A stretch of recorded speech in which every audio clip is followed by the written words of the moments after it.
But what's done is done, because once that ball is kicked off, we have a brand new competition. Now it gets serious.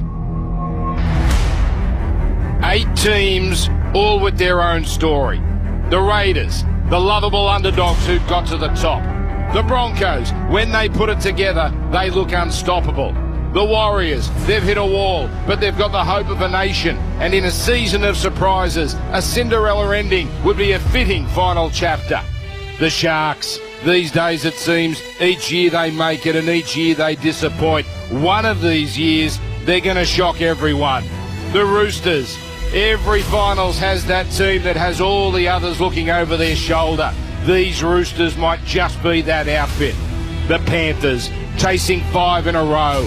This would be the greatest win of them all. They've been to hell and back, but their season starts now. This final series is going to be epic.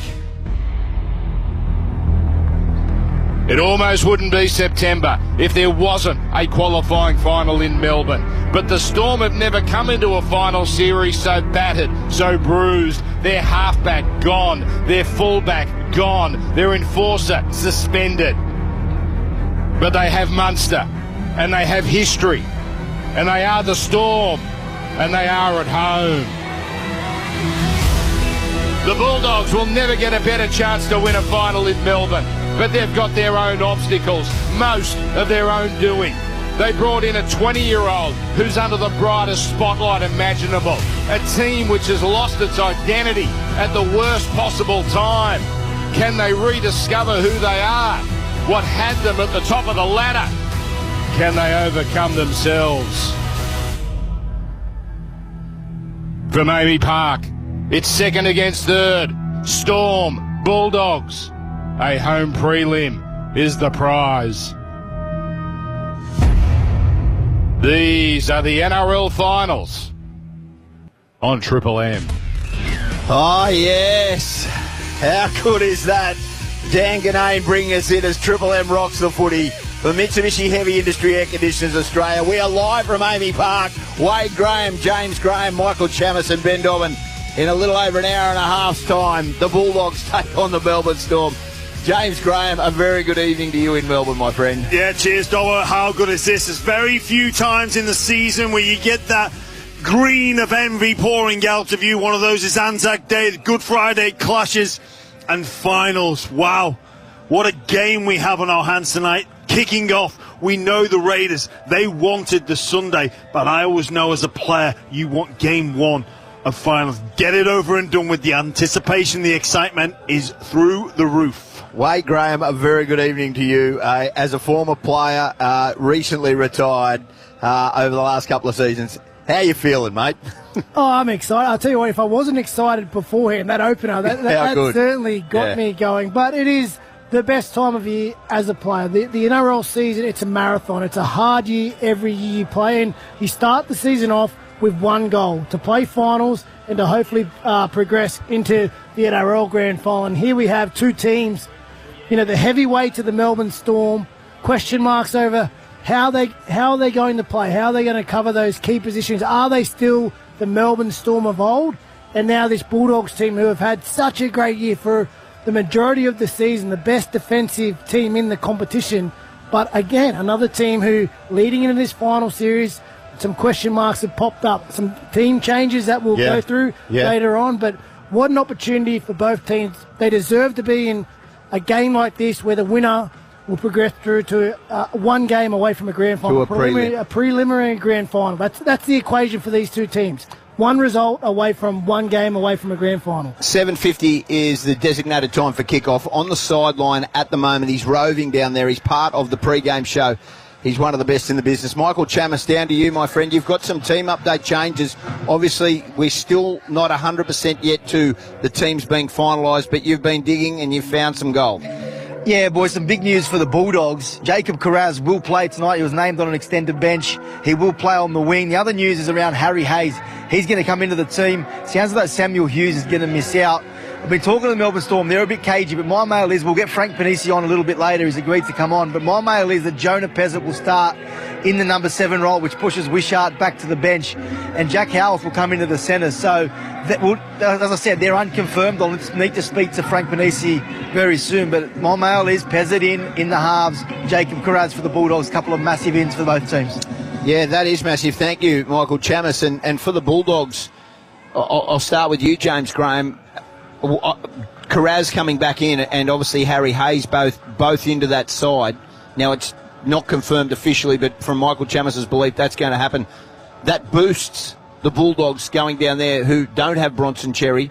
We will get to Reid Marnie not being in that side, but that has to give the Bulldogs some real confidence having those two players come back into their 17. Yeah, absolutely. And obviously, Kiraz, one of the best wingers in the competition. He's got some,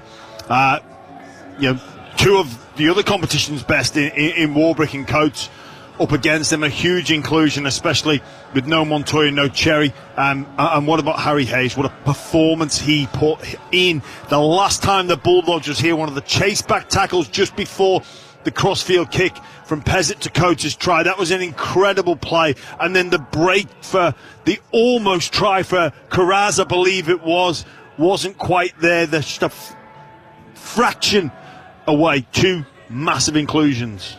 Yeah, it certainly is. Were you surprised when Melbourne, I mean, they haven't, Jonah Pezzett was 14. I thought they would have started him. Now, Michael Chammas is saying clearly that they believe he will start in the 7, which would put Wishart to the bench, and Jack Howarth. We would expect them to come in there. Obviously, we're going to have a look at these sides a little deeper later on, but I can't split these. I've gone back and forth all week. I can't split them, and with those changes to the Bulldogs, you know, what role does Sexton play in there? Now, these are the questions that we are going to ask in the next hour and a half, and will be answered as it starts to have some light drizzle in Melbourne. It's around 13 degrees and the light rain starting, so there's going to be so many factors tonight.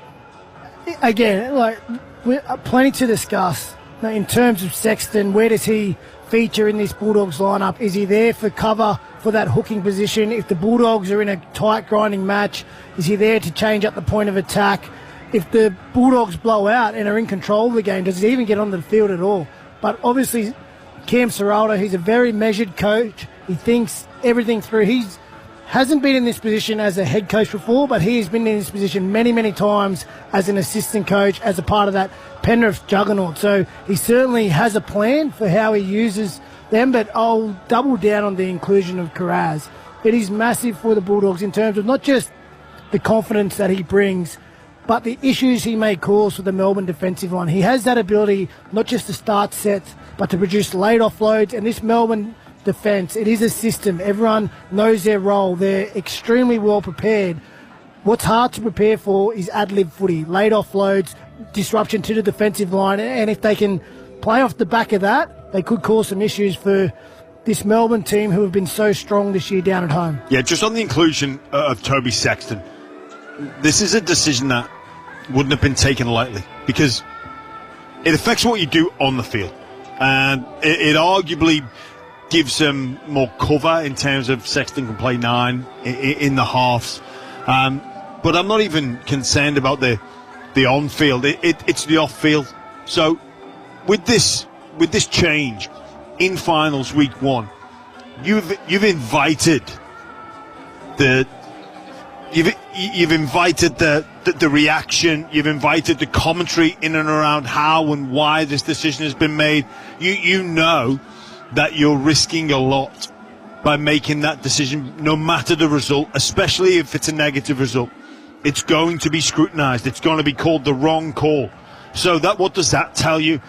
It tells you that Coach Serraldo and his staff have gone into immense detail to make sure this is the correct decision. This isn't a bit of a feeling. This is a measured, calculated decision in order to get the best performance, because they know if this goes wrong, it invites so much pressure. Well, their record, the Dogs' record, hasn't been great over the last month. I know you're going to say that the only team that they've beaten is a reserve grade Penrith side. That's it. And so last week against the Sharks, I understand they both sides had nothing to play for, but it wasn't the performance that they would have been happy with. So I'm still questioning, are we going to see a late change with that? Are we going to see him have a bigger role than Sexton cover. I know that they've all said Galvin's the man and that, but we know what Sexton did up to round 13 in this competition. So these are the questions, Cameron, and you're right, James. Cameron Ciraldo doesn't put him on there just to make it. This is a qualifying semi-final. This is as important as it gets. Well, we'll know the answer to those questions in about 40 minutes when the final team list are released. But form for me is a funny thing, particularly for these top four teams who, particularly again, if they've guaranteed their finals positions a couple of weeks out from the finals, because we've seen players being rested. It's hard as a player to maintain the same intensity and the same focus in your preparation and desire within the game when you know there's bigger things down the road. You know there's bigger games on the horizon, and I'd say it's probably more so important to the Bulldogs because they're a younger squad. Melbourne have players who have been there and done that before, although the Bulldogs have Stephen Crichton, who's one of the best leaders in our competition. It's hard to read into because this is a different game. Semi-finals are a different game. How different are they from a mindset as players? Because you know there's 8 teams sitting at home, and to earn your spot in the top 4, you need to know what your best football looks like, A, and B, you need to have delivered that football on a consistent basis to earn your position at the top. So both teams know exactly where they are, and they know what their shortcomings would have been in the few weeks building up to this game, the one that matters the most, what they base their whole year around. Come down here, put our best performance on that field, get a result, and again, we're off to a prelim. So they've had this game in the back of their minds, both of these teams, as soon as they secured that top 4 spot for at least the last month. And it's easy to be seen as being out of form. And we really don't know their workload, to be fair, what they're doing back at home. And the changes in the teams, the disruptions, the players resting. The biggest question for me is obviously how did Melbourne cover Jerome Hughes and Pappenhausen out? Well, Harry Grant comes back. He's been sitting, so in this form slump, he's been sitting on the sideline, the captain of that team, watching his team lose in his coach's 600th game. Watching them go down in Brisbane pretty meekly, where they have a great record. And do you think that's not burning him on the sideline, not being involved in that, not being a leader and being suspended and missing those games, the player that he is? He would have a laser focus this game. We can expect a big performance from Harry Grant. Munster knowing how much responsibility he has to take onto his shoulders because Jerome Hughes is out, because Pappenhausen is out. The Canterbury Bulldogs knowing they were the best defensive team all year, and they may have slipped a little bit in this last month of football, but they know they still have that in them because they did it for 19, 20 rounds. So can they find their best football? It's up to the teams to execute on the night. Well, I always think you often see teams, and both of these two sides who we're going to call and witness tonight, could be accused of limping into the finals. But what you're going to find out in around about an hour and a half is that limp is Kaiser Soze. And these two teams are coming after you.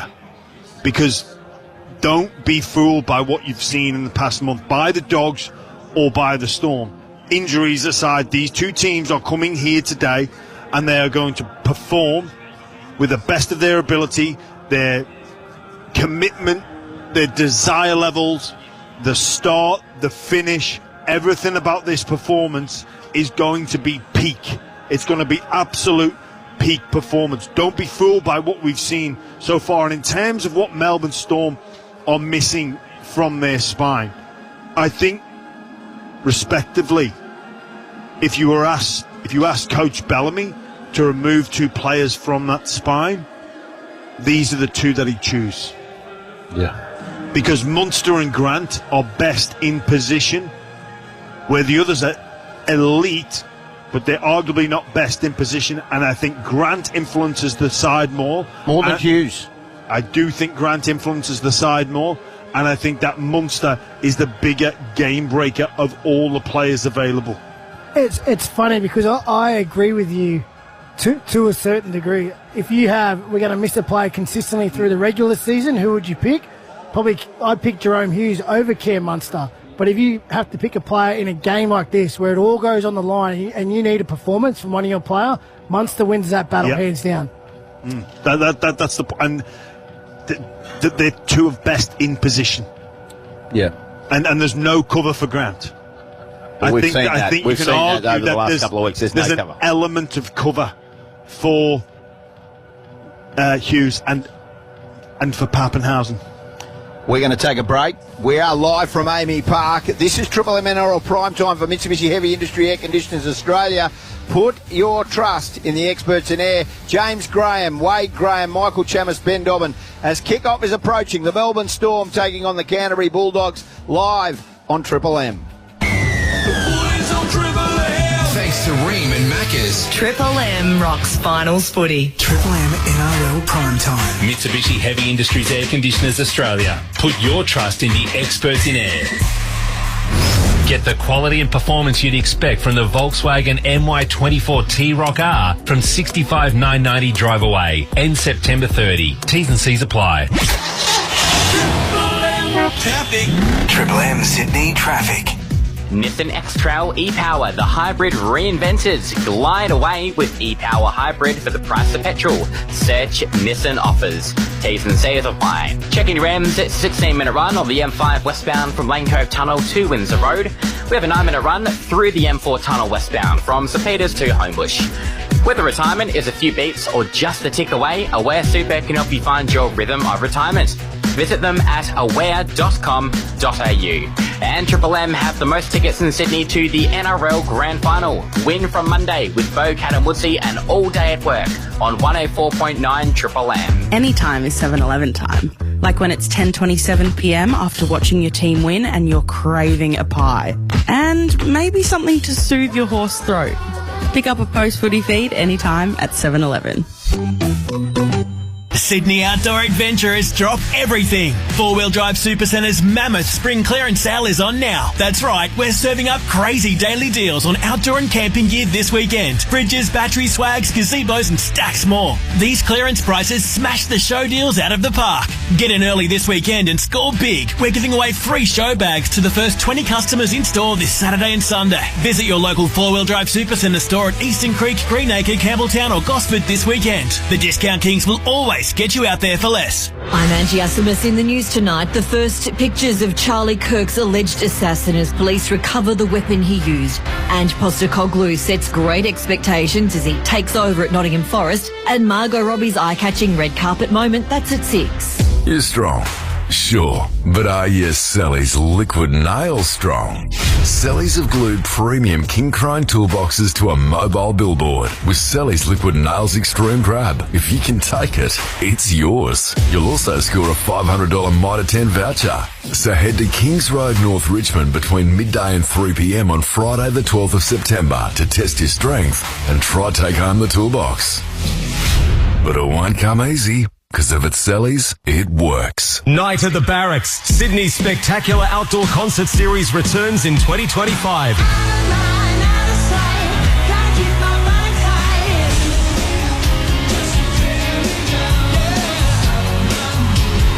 Running across 12 starlit nights this spring, featuring artists such as Icehouse, Kate Sobrano, Australian Made, Hoodoo Gurus, Ian Moss and Mark Seymour, Missy Higgins and more. On sale now at nightatthebarracks.com.au. This is the sound of making easy work out of hard work. Spitwater pressure cleaners get the tough jobs done. Find your nearest dealer at spitwater.com.au. You've clocked off, the tools are down, the high vis is off. Now it's time for the cold ones, and nobody does them like Dan Murphy's. From classic slabs to fresh new beers, ciders and premixes, Dan's has you sorted with low prices backed by our lowest liquor price guarantee. Better yet, place an order online or in the app and we'll have your drinks ready for pickup at your local Dan's store in under 30 minutes. T's and C's apply. Choose to drink wise. Nobody beats Dan Murphy's. Dan Murphy's. Thinking of your next getaway? Enjoy a $450 annual travel credit with the American Express Platinum Card. You could get used to this. Search Amex Platinum to learn more. Credit redeemable on eligible flights, hotels or car hire via American Express Travel Online. T's and C's apply.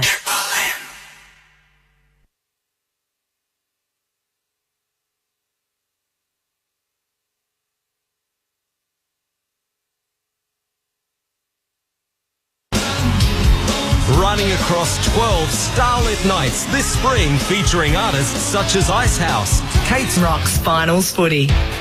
Welcome back to Amy Park as the rain starts to tumble down here ahead of the first semi-final. Triple M rocking the footy, Mitsubishi Heavy Industry Air Conditioners Australia. This is prime time with James Graham, Wade Graham, Ben Dobb and Michael Chammas.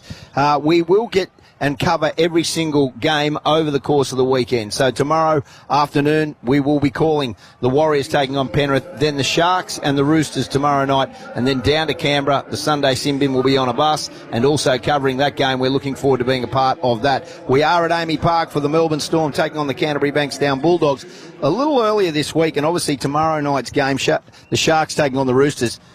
It's sudden death and it's important to everybody. And Ronaldo Miller, we're just going to wait. We'll go down to Michael Chammas. We'll get to Ronaldo Mulatalo. Michael Chammas, you have somebody very important to talk to. Yeah, Dobber, here with the Bulldogs coach Cameron Ciraldo. Massive night for the club. How are the boys heading into this game? They're actually really excited. I just said before, we've probably only got 40 people in that dressing room of players and staff that believe we can win, and that's all that matters. They're very excited in there, and we're keen to get this game on. Everyone has been wondering all week, Jacob Carraz, will he play, won't he play? What's the latest? Yeah, he's in. I've got to say, him and Harry Hayes, they probably weren't scheduled to play this first semi-final, but the medical team's done an outstanding job, as have those two boys, to put themselves in a position to play. So that's great, but we know the job ahead of us. I know the last month has been less than ideal with some of the performances, but there's a new comp now, new fresh belief in the team. How have you found them in the build-up to this game? The last month's been really good for us. We've played a lot of high-quality opposition. We've done some things well, and there's some things we could have done better. But it's got us battle-hardened and ready to go. But this week, I can't fault them. They've been awesome this week. We're coming down here with a lot of belief. And that's one thing you've got to do when you come to Melbourne. You've got to believe you can win, and then you've got to get the first 20 minutes right, and that's our narrow focus. As we're standing here now, the rain tumbling down at Amy Park, a lot of talk in the last few months about the Bulldogs in wet weather. How do you think this will play into your hands tonight? I think it suits us. We're pretty good in the rain last time we played. We'd learn some tough lessons before that, but last time we played in the rain, we did a really good job of a wet weather game plan, and it'll be pretty similar tonight, I reckon. What about the team and the importance of having a week off? And what does it mean to the Bulldogs to get that week, go straight to a prelim, and avoid a difficult road to a GF? It means nothing right now. All we care about is the 80 minutes in front of us. That is all that matters. And to narrow that focus, the first 20 minutes, that's what we need to get done. We know the Storm will come out of the blocks, and we need to go toe-to-toe in that first 20 minutes, and that'll give us a chance for the rest of the game. Nothing else matters. Toby Sexton on the bench. What does he add? You read Marnie out of the side, the decision to do that. Can you explain to us what your thinking was? Yeah, I've got so much admiration for the way Toby's handled himself. He would have been disappointed not to be playing first grade, but he went back, he worked hard, he put the team first. He never lost any energy or belief in what he could do, and he went back and played a little bit of hooker in New South Wales Cup and sort of added that versatility to what he can offer. And he deserves to be here tonight. He's trained well, he's played well back in New South Wales Cup, and I'm looking forward to him getting a chance tonight. Your number 7, so much pressure on him, a lot of talk about him. What's your message to him before he runs out here tonight? Yeah, well, sometimes when you first get to a finals game, and it's a different sort of pressure, but he's been dealing with that pressure all year, so he's more than equipped to deal with that tonight, and just get out there and enjoy it. Enjoy the first 20 minutes, enjoy what a finals game brings, and if he can do that and let his natural ability come out, then we'll be in a good position. And finally, congratulations, new contract. What does it mean for you as well to be here long term at the Bulldogs? It's great, but nothing else matters other than this 80 minutes right now. I haven't thought about anything other than that, so looking forward to what it brings tonight. Cameron, thanks very much for your time. Cheers, thank you. There we have it, Michael Chammas and Cameron Ciraldo. I don't know. I mean, a little bit of job security goes a long way, but you're right. I mean, it's funny because you think in the media, and sometimes you hear that, and you think he's playing a straight bat, and he doesn't want to give too much away, put the focus on the game, but it's legitimately where his head will be on. Like, you talk about the laser focus, how important this match is to him, to his team, to his club. He has left no stone unturned within their preparation. The things he said, they come down here with a lot of confidence. We're looking forward to the 80 minutes. More importantly, the start, the first 20 minutes of this game. And when he says that, it doesn't mean we need to find points early, we need to score first, we need to do this or do that. No. They need to just match it set for set with the Melbourne Storm down here. Mistake-free football. Mistake-free football. Get themselves into the game and let their football start to take a toll on the opposition. And we know what the prize is for winning this game, but that's not the focus of the Bulldogs or the Melbourne Storm. The phrase "we get next week off" will not have been uttered from either side, or the Raiders or the Broncos. It's not important right now. Yeah. You deal with that later. You benefit from that later. Michael Chammas, you're with us, and congratulations on that interview. They not only did they sign Cameron Ciraldo to a long-term deal, but they also, their head of football in Gus Gould, he's been signed as well. So they're very confident that they've got the right mix there. Yeah, long-term deals for both of them, 2031, and the skipper as well, Dobbo, Stephen Crichton, through to the end of 2031 as well. Jacob Carraz, 2028. So that's the stability they're after years of upheaval. The roster's been changed. I think that there isn't a single player here from when Gus first arrived at the club, from what I understand. So they have been through a lot of change in recent years, and it's a credit to the board and the chairman, Adam Derisi, that they've now set up this club to be successful long-term, and that's what is at the forefront of Cameron Ciraldo's mind. I know the focus tonight is on this game right here and now, but some of these decisions that have been criticised for signing Lockie Galvin, it's all in the view of long-term sustainability, and they were criticised for potentially ruining their season by making such big changes mid-year, but it's all been in the side of this is going to be a club that's going to play finals football every year for the next decade. They want to do what Melbourne have done for the last 20 years. They are the benchmark, the Melbourne Storm, of sustained success, and the Bulldogs, with those pieces of the puzzle put in place, that's what they hope to achieve. Yeah, and go back to season 2023, what were they, 15th on the ladder, couldn't sign a sausage. It was desperate times with some of the players that they were bringing to the football club. Respectfully, a bit of a place to pick up a final NRL deal. That was in season 2023. But even after that year, Jimmy, everyone at the end of 23, when they made the signings that they did, Kurt Mann, there was a whole heap of guys that they just labelled as utilities and laughed at Cameron Ciraldo's decisions to bring them all into the club.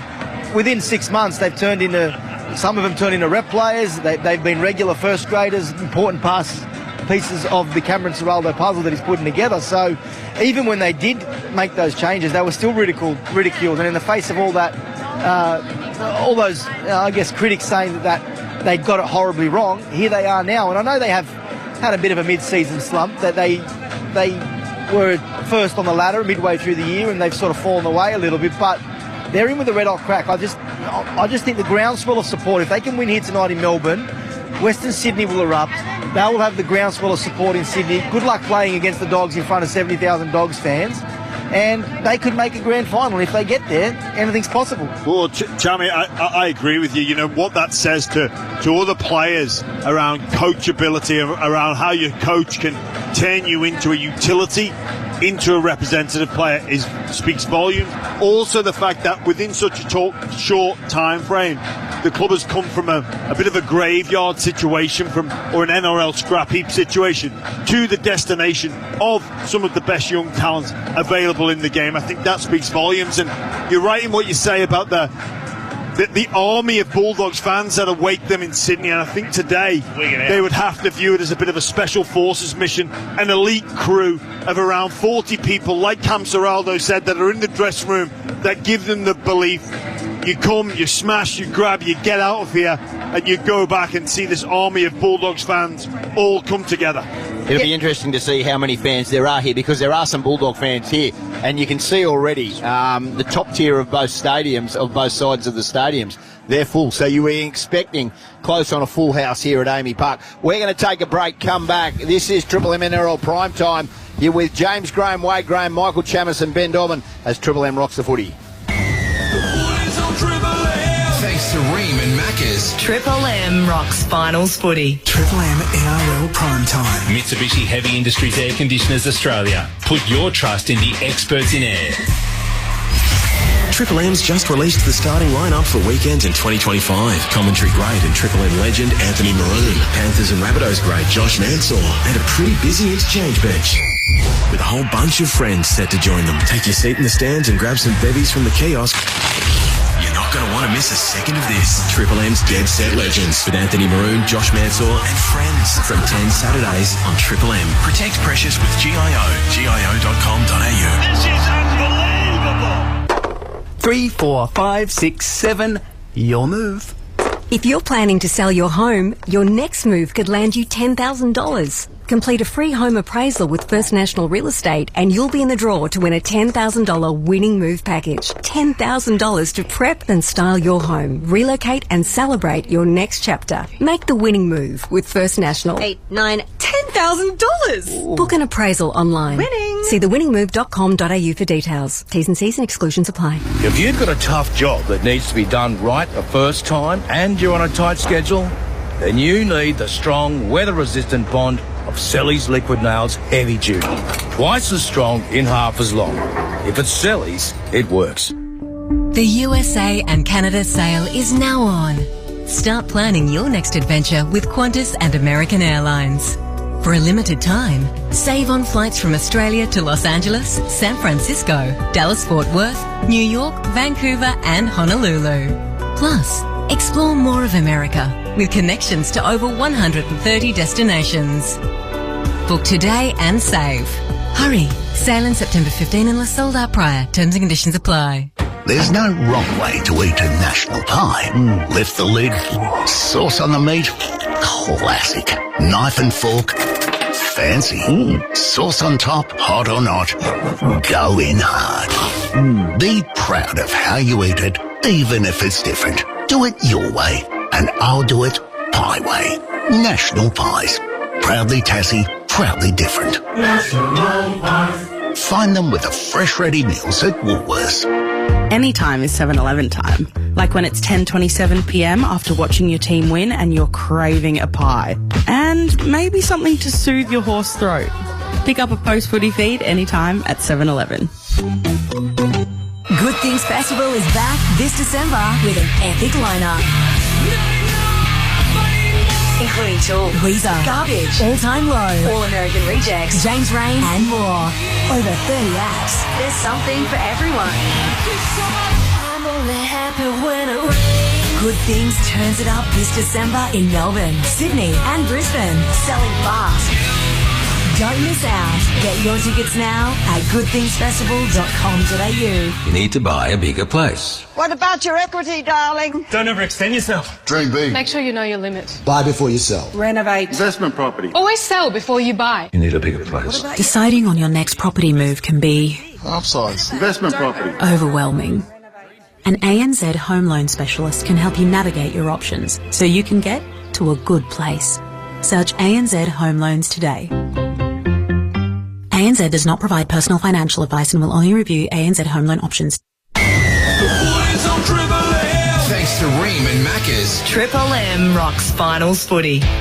Welcome back to Triple M Primetime Live from Amy Park ahead of Canterbury taking on Melbourne, the first semi-final in 2025. Triple M rocking the football. This is Primetime for Mitsubishi Heavy Industry Air Conditioners Australia. Put your trust in the experts in air. James Graham, Wade Graham, Michael Chamison, Ben Dobbin with you as we count down to a 7:50pm kickoff. Now, we just were talking a little earlier about Cronulla, and that clash tomorrow night is going to be epic. Cronulla take on the Roosters live from Shark Park. You'll hear that call. Our coverage starts at 6:30 tomorrow night for that game. And Ronaldo Mulitalo got very upset this week when was asked a certain question by and got very stroppy with reporters. Have a listen to this. Last few years, finals record hasn't been great. Have you spoken about how to handle this situation better? Well, what's great to you, like playing finals every year. Well, other clubs, there's 8 other clubs or 9 other clubs that haven't played finals. So say whatever you want to know. People just keep changing the goalposts. So I couldn't care less what anyone says about finals records and blah, blah, blah, blah, blah. It's the same stuff every year. I won't say anything on that. That's a valid question, Wade, what he was asked, because in Cronulla, in my opinion, there have been years where Cronulla have been expected to be a premiership and a premiership side, and they've bowed out week 1 or week 2. So the journalist who asked that question, to me, that was a valid question. Now, Ronaldo's probably right in getting a little prickly as well because he's been part of those sides. Listen, I love Ronnie, obviously an ex-teammate of mine. He certainly wears his heart on his sleeve, and you could hear it in the emotion in that answer. And to me, he's right and he's wrong in terms of making the finals for a lot of clubs could be viewed as a tick, a successful season. And, however the finals go, out the back door, whatever, you can take the finals and, mark that off as a pass mark. But I think with this Sharks team, throughout the years, particularly since Fitzy's taken over, throughout the years at different stages within the season, they've showed the type of team that they could be. They played at a level which gives fans hope and gives other people hope around, hang on a minute, this team could actually go the distance. But at different times, when it's mattered the most, unfortunately, the team hasn't got it done enough times. Now, last year, I think, was a turning point for them. They lost down here against Melbourne. They go up to Sydney. They beat the Cowboys in the semi-final. They go and they play a prelim against the Penrith Panthers, and they actually played really well in that prelim. They probably beat the other 16 teams, other 15 teams in the competition, but they come up against the Penrith team who go on to win the competition. And again, the style and the brand of football they play, when they get it right, they give you hope. They know they can challenge. We know they can challenge any team when they get it right. The biggest challenge for that Sharks team is to get it right when it counts, and it counts the most tomorrow night at Shark Park against the Roosters. I love it from Ronaldo. Absolutely love it. Why? Because he's passionate about his team. And you know what? People get defensive when they get questioned. And you know what? You want your boring answer of, oh, well, you're right, and we're just going to, we're looking to learn from the past. Well, you know what? Good on you, Ronnie. Give it to them back. Well, hang on. I'm saying it's a valid question, but it's a valid answer as well, Dobbo. He didn't give it back like that. Yes, he does. Why? Because he cares, Dobbo. And if you're under threat and under attack, you either quiver back in fear and go, oh, I'm really sorry for where we did okay. No, come back. And back, because he's right in what he's saying, and it's a passionate support. He's a passionate person, and he's passionate about the efforts of his football club, and he's correct in what he says. Okay, so if they get, God forbid, a journalist asks a question. Mate, it's fine to ask a question. It was actually a correct question. Do you want the bore? Yeah, but that doesn't mean you need a boring answer. Well, I would have thought that he would have said, you know what, we have underperformed. We should. We go to win the competition. You can't say that.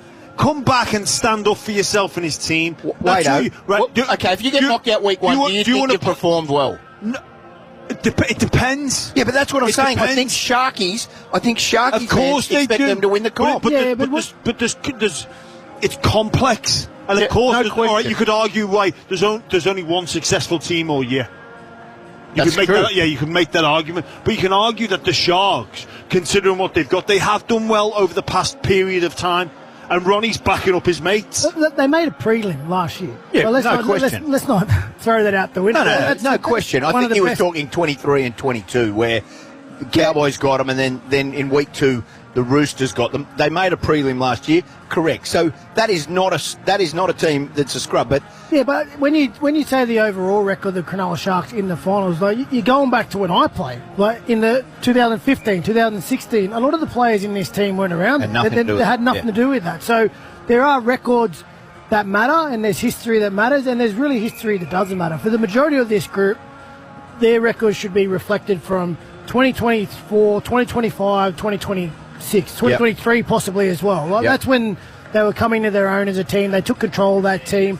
A lot of the older guys had moved on, and they're a fresh group. Like I retired, Dale Finucane retired, even Cam McInnes, who is their leader, he's out. So Blake Brayley, new captain, and their history, they know who they are as a club and as a team. And again, Ronnie, hate him or love him, whether you're a Sharkies or not a Sharkies, or you're a fan of him, he's a passionate guy, wears his heart on his sleeve. He even, called himself a Derek when he goes overboard last week on TV. But for me, I'll back him to the days. I love that answer. I love him standing up for himself. But I do agree. They know what's at stake. Yeah. And they know where their expectation is. And they judge themselves on their own expectations. They don't really judge anyone else's criticism or critiques of them. They know whether they play up to their standards or whether they miss the mark. And if they miss the mark tomorrow night, we all know what's going to happen. And also, look, I know of Ronaldo Mulitalo, met him a couple of times, I have a shallow understanding of the type of person he is. But, I've spoke to Wade about him before, and he's a confidence guy. And confidence guys don't want to be knocked down. They stand up for themselves. So I think that's brilliant from Ronnie. If I'm one of his teammates, I'm loving his answer. Yep. Hey, we'll stop that there. Michael Chammas, down to you on the sideline. You know, you have another special guest with us. Yeah, boys, I'm here with Bulldogs chairman Adam Darusi. Adam, it's been a big week for the club. The announcement of some major signings, Cameron Ciraldo and Phil Gould to 2031. You're in the process of extending Stephen Crichton through till 2031 and Jacob Carraz to 2028. I must say, since you've started, well, the board, even before when you were just a board member, the club has gone through a lot of upheaval, but the sustainability of the last few years, you must be pretty proud of where this club is at the moment. Yeah, mate, very happy with how we're going. Obviously, we're still on a journey. We've got a long way to go, but couldn't be happier with playing tonight. Really looking forward to being in the top four and being in a big final. That's what it's all about. So, yeah, very excited about tonight. Tell me this, you signed Gus till 2031. Does that mean I have to deal with him on 100% footy for another 6 years? Only if you keep a job on 100% footy, mate. Well, very good question. Let's hope so, mate. I just wanted to ask you about the coach, right? We spoke to him a little bit earlier. He's super confident about this team. But when you, as a club, decided to go down that path, the club moved on from Trent Barrett and you signed Cameron Ciraldo. Has he exceeded your expectations for what he would bring to this football club?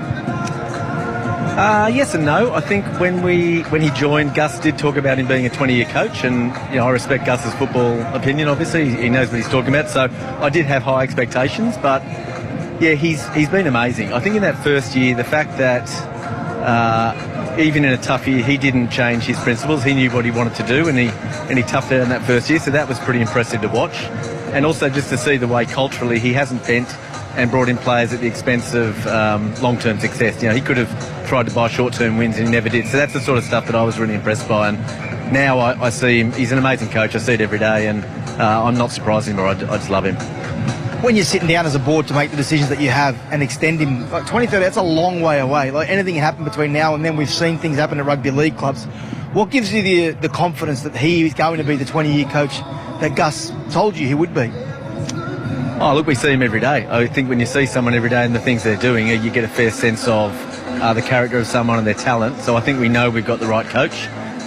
Look, we wanted to send a signal to the players as well, that we've got the right foundations and that they would have that stability. So we want to sign other players long term. And I think when they see Gus there, Ciro there and Critter there, they know that those guys are sticking solid and that's where we're all building something special. So that's the feeling in the club, and we wanted to show that and demonstrate that to everyone. Have you got Burwood Road's been closed for the night, later tonight? What are you expecting back there? And I guess the decisions and the implementation of that, because your supporters have been phenomenal this year. What did you have to work to get that to happen? What happened in the background? I think Aaron was talking with local council, and the police, obviously. I don't get involved in that sort of stuff, obviously. But what I would just say, hopefully they have a fantastic night. Hopefully it's all very safe and everyone's sensible. But I really hope everyone's celebrating in 3 hours' time, mate. Well, Adam, appreciate your time. Good luck tonight. Thanks, mate. Hey, thank you, Michael Chammas. We appreciate you as well. This is Triple M NRL Primetime for Mitsubishi Heavy Air Industries. We are live from Amy Park. We're going to take a break, come back as kickoff counts down for a 7:50 kickoff. It'll be the Storm taking on the Bulldogs as Triple M rocks the footy. Thanks to Ream and Maccas. Triple M rocks finals footy. Triple M NRL Primetime. Mitsubishi Heavy Industries Air Conditioners Australia. Put your trust in the experts in air. Get the quality and performance you'd expect from the Volkswagen MY24 T-Roc R from $65,990 drive away. Ends September 30. T's and C's apply. Triple M Sydney Traffic. Expect indulgence this Sydney Everest Carnival. Premium dining, curated menus and luxe trackside experiences. Book now at theraces.com.au. In Surrey Hills, we've got a bus breakdown taking out 2 or 3 southbound lanes on Elizabeth Street at Kippick Street. Stanmore, look out for a truck and a car crash. That's westbound on Stanmore Road near Merchant Street. Freedom's warehouse sale is here. Up to 70% off over 1,500 items priced to clear. Today until Sunday only. 2 to 4 Harvey Road, Kings Park. Only at Freedom. And Triple M have the most tickets in Sydney to the NRL Grand Final. Win from Monday with Bo, Cat and Woodsy and all day at work on 104.9 Triple M. Triple M's just released the starting lineup for weekends in 2025. Commentary great and Triple M legend Anthony Maroon. Panthers and Rabbitohs great Josh Mansour. And a pretty busy interchange bench with a whole bunch of friends set to join them. Take your seat in the stands and grab some bevies from the kiosk. You're not not going to want to miss a second of this. Triple M's Dead Set Legends with Anthony Maroon, Josh Mansour and friends from 10 Saturdays on Triple M. Protect precious with GIO. GIO.com.au. This is unbelievable. This is the story of how you can escape your pricey telco. It begins by trying a Maysim mobile and getting a massive 80 gigs of data for just $15 for your first renewal. Yes, that's right, $15 for 80 gigs. Then you tell your partner, who is gobsmacked to find a Maysim also have internet for your home and offer great deals on NBN. So make this story your story and escape your pricey telco with a Maysim. Amazing! 28-day expiry, ongoing is $40 for 80 gigs and second of the 12.25. NBN available at eligible premises. T's and C's apply. Go, you good thing, go, you picked another try scorer again. Who's feeding you tips? Honestly, it's Ladbrokes Last 5 Stats feature. It's like having the answers to the test and then watching your teacher mark the paper. Oh yeah, not bad for a bloke who barely scraped through grade 5. Punt with Ladbrokes and get more out of your footy multis. Make smart picks with stats from the last 5 games, then track every leg live, all within the app. Go, you good thing, go, you good thing. Chances are you're about to lose. For free and confidential support, visit gamblinghelponline.org.au. Anytime is 7-Eleven time. Like when it's 10:27 p.m. after watching your team win and you're craving a pie. And maybe something to soothe your hoarse throat. Pick up a post-footy feed anytime at 7-Eleven. Grant's Triple Wood Scotch Whisky is aged in 3 types of wood: virgin oak, American oak, and bourbon refill. And these 3 types of wood are what gives Grant's Triple Wood its smoother, richer taste. It's great with cola and even better with friends. Grant's Triple Wood Scotch Whisky. Triple Wood for a smoother, richer taste. Please drink responsibly. The St. John Christmas Home Lottery is back with 4 incredible $5 million grand prizes to choose from. Wake up to ocean views in Adelaide or Surfers Paradise, or embrace luxurious harborside living in Sydney or Melbourne. Plus, get up to $1.5 million. There's also 10,000 other prizes to be won in the $7.5 million prize pool. Get your tickets before midnight Sunday to be in next week's $10,000 daily cash draws. Buy your tickets now at stjohnlottery.com.au. Licensed GOCAU/2578. Terms and conditions apply. The finals kick off with an absolute epic. Can the Bulldogs break their 10-year finals hoodoo, or will Harry Grant make them pay? Storm Bulldogs, live and free tonight at 7 on 9 and 9 now. Hi, I'm Tom from 1-800-GOT-JUNK. We're a full-service junk removal company. We come when it's convenient for you. Not when it's convenient for us. Send us a signal. And we'll be there quickly in clean, shiny trucks. And snappy, happy uniforms. And we can almost always come the same day you book. Point at anything you want gone from your life. Gone. So when you want junk to disappear, all you have to do is point. Call 1-800-GOT-JUNK. Or visit 1-800-GOTJUNK.com.au. Boys on Triple M. Thanks to Ream and Macca's. Triple M rocks finals footy. Welcome back live from Amy Park as Triple M rocks the football for Ream Hot Water and Macca's. It's prime time for Mitsubishi Heavy Industry Air Conditioners Australia. Put your trust in the experts in air. Wade Graham, James Graham, Michael Chamis and Ben Dobbin. And we are under an hour now from kickoff and team lists are in. So there is some changes. So we'll start with the Melbourne Storm. And number 20, Jack Howarth, will come into that side. We expected him. He was named in the extended squad, so he will start wearing the number 20 jersey. And Jonah Pezzett, wearing 14, will come in as the starting half with Cameron Munster.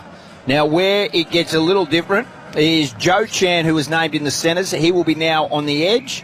And on the bench, we have Tui Kamakamita, Alec McDonald, Lissati and Wishart are on the bench. So some big changes. Joe Chan starts now on the edge. James Graham, Wade Graham, but Pezzett in the halves, that's a big one, and Jack Howard. That strengthens the Melbourne Storm. Yeah, I like it. I think obviously Jonah Pezzett, an out-and-out half.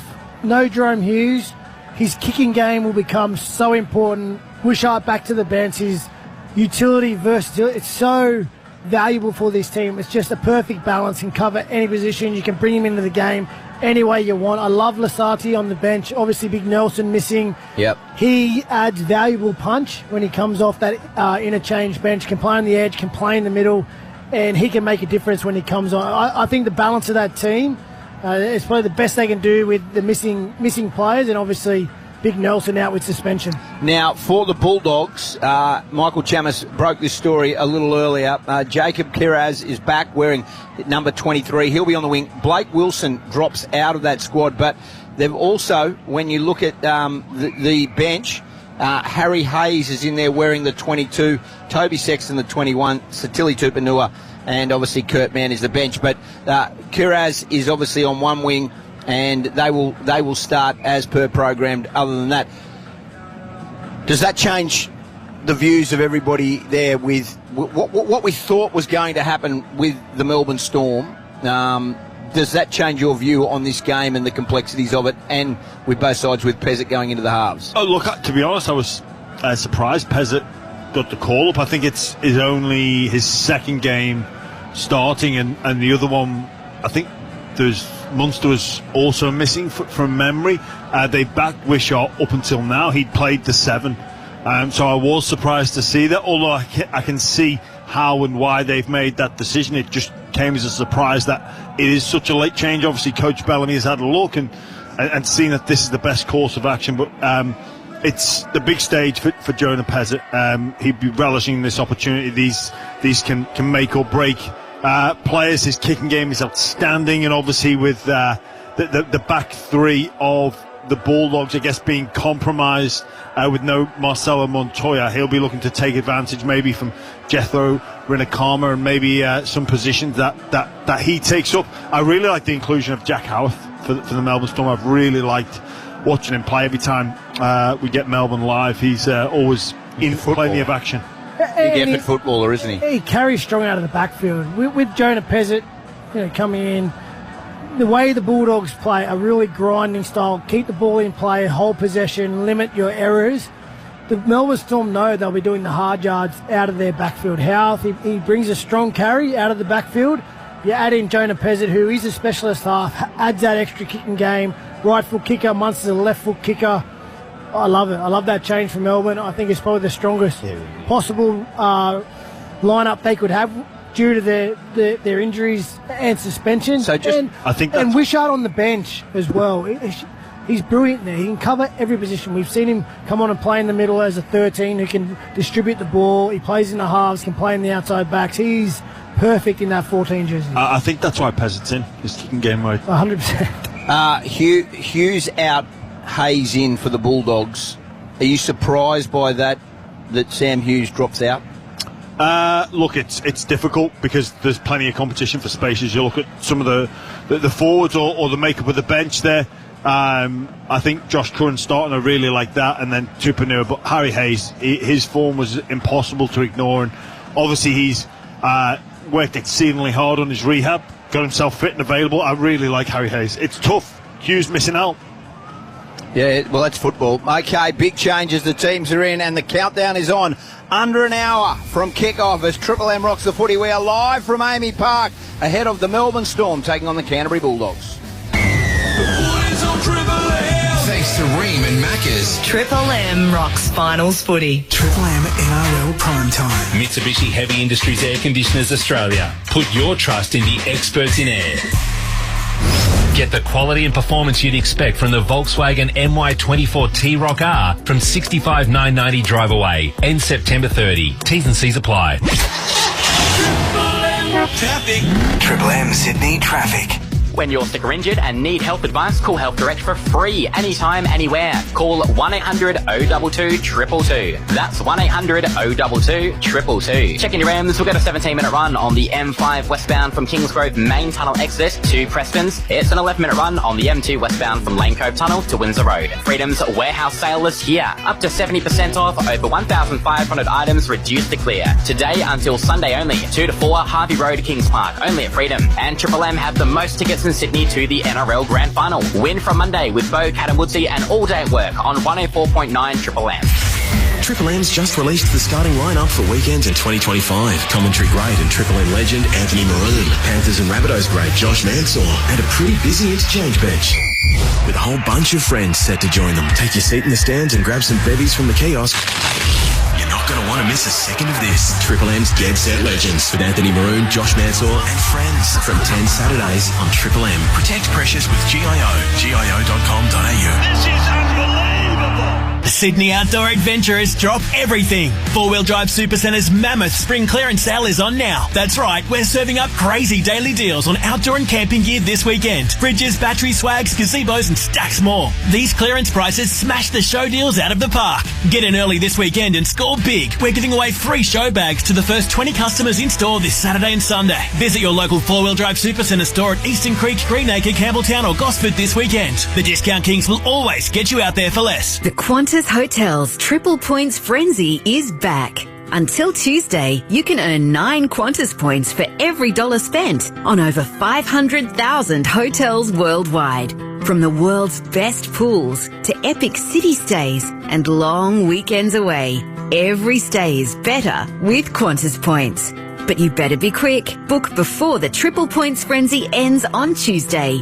T's and C's apply. Search Qantas Hotels to find out more. The finals kick off with an absolute epic. Can the Bulldogs break their 10-year finals hoodoo, or will Harry Grant make them pay? Storm Bulldogs, live and free tonight at 7 on 9 and 9 now. Here's the story. The 2025 Toyota AFL Finals Series starts now. 160 years of the good stuff. You know why the footy feels different in spring. Why some names could echo forever. And why some moments never fade. Sensational kick around the corner. It's finals footy. The biggest stage, the biggest stories, and it's time to get in on it. More info at finals.afl. It could be a best friend. It could be your mom. Or it could be a stranger you've never met. Every reason to become a blood donor is the reason the blood supply is so important. You can check the blood supply in your state in real time. Levels can change quickly, so new donors are needed every day. You can help Lifeblood stop the drop. Search blood supply and be the reason someone gets the blood they need. Lifeblood. Life is the reason.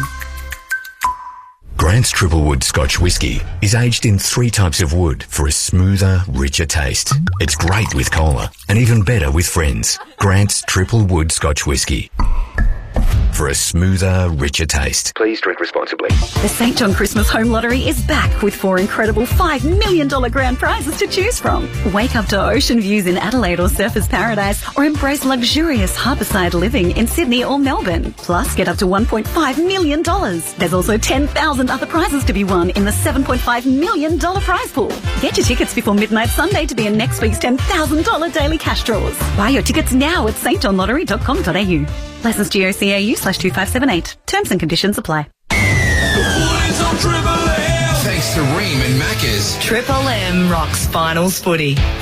Welcome back to Amy Park for Triple M Prime Time. Thanks to Mitsubishi Heavy Industry Air Conditioners Australia. Put your trust in the experts in air. James Graham, Wade Graham, Michael Chammas and Ben Dobbin with you. We are 50 minutes away from kick-off between the Melbourne Storm and the Canterbury Bulldogs. Looking forward to that game. Dan Ganane will be your caller. Down to the sideline, Michael Chammas, you have probably the hardest working sports journo in Australia at the moment with you. No, I haven't got Brent Reid, boys. I've got Danica Mason, the face of the game, here with us. Danica, the vibe, it's buzzing out here in Melbourne. It's certainly buzzing. This is dire straits for Shammy on the sideline, having to come to me for an interview. Well, you know what, I'm a bit jealous. I saw Gus walk straight past me and said hello to you. What do I have to do to get a hello from Gus? You have to be nice to him. Stop getting stuck into the doggies.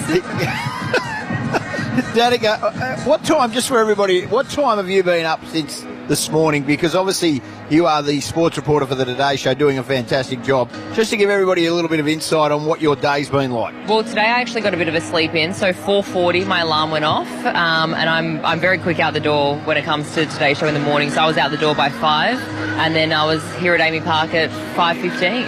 How good. Hey Danica, Jimmy Graham here. Maybe it's a good time for a bit of a performance review for two of your colleagues in Michael Chammas and Ben Dobbin. Can you give us a bit of an insight on how they're both going? We heard that Gus Gould has just been re-signed till 2031. What's the prospects of Ben Dobbin and Michael Chammas looking like for such an extension? I reckon Shammy's been the informed journo of 2025. Oh, hang on. Wow. Hang on, there's some debate about that. Hey, I don't pay my interviews, okay? Okay.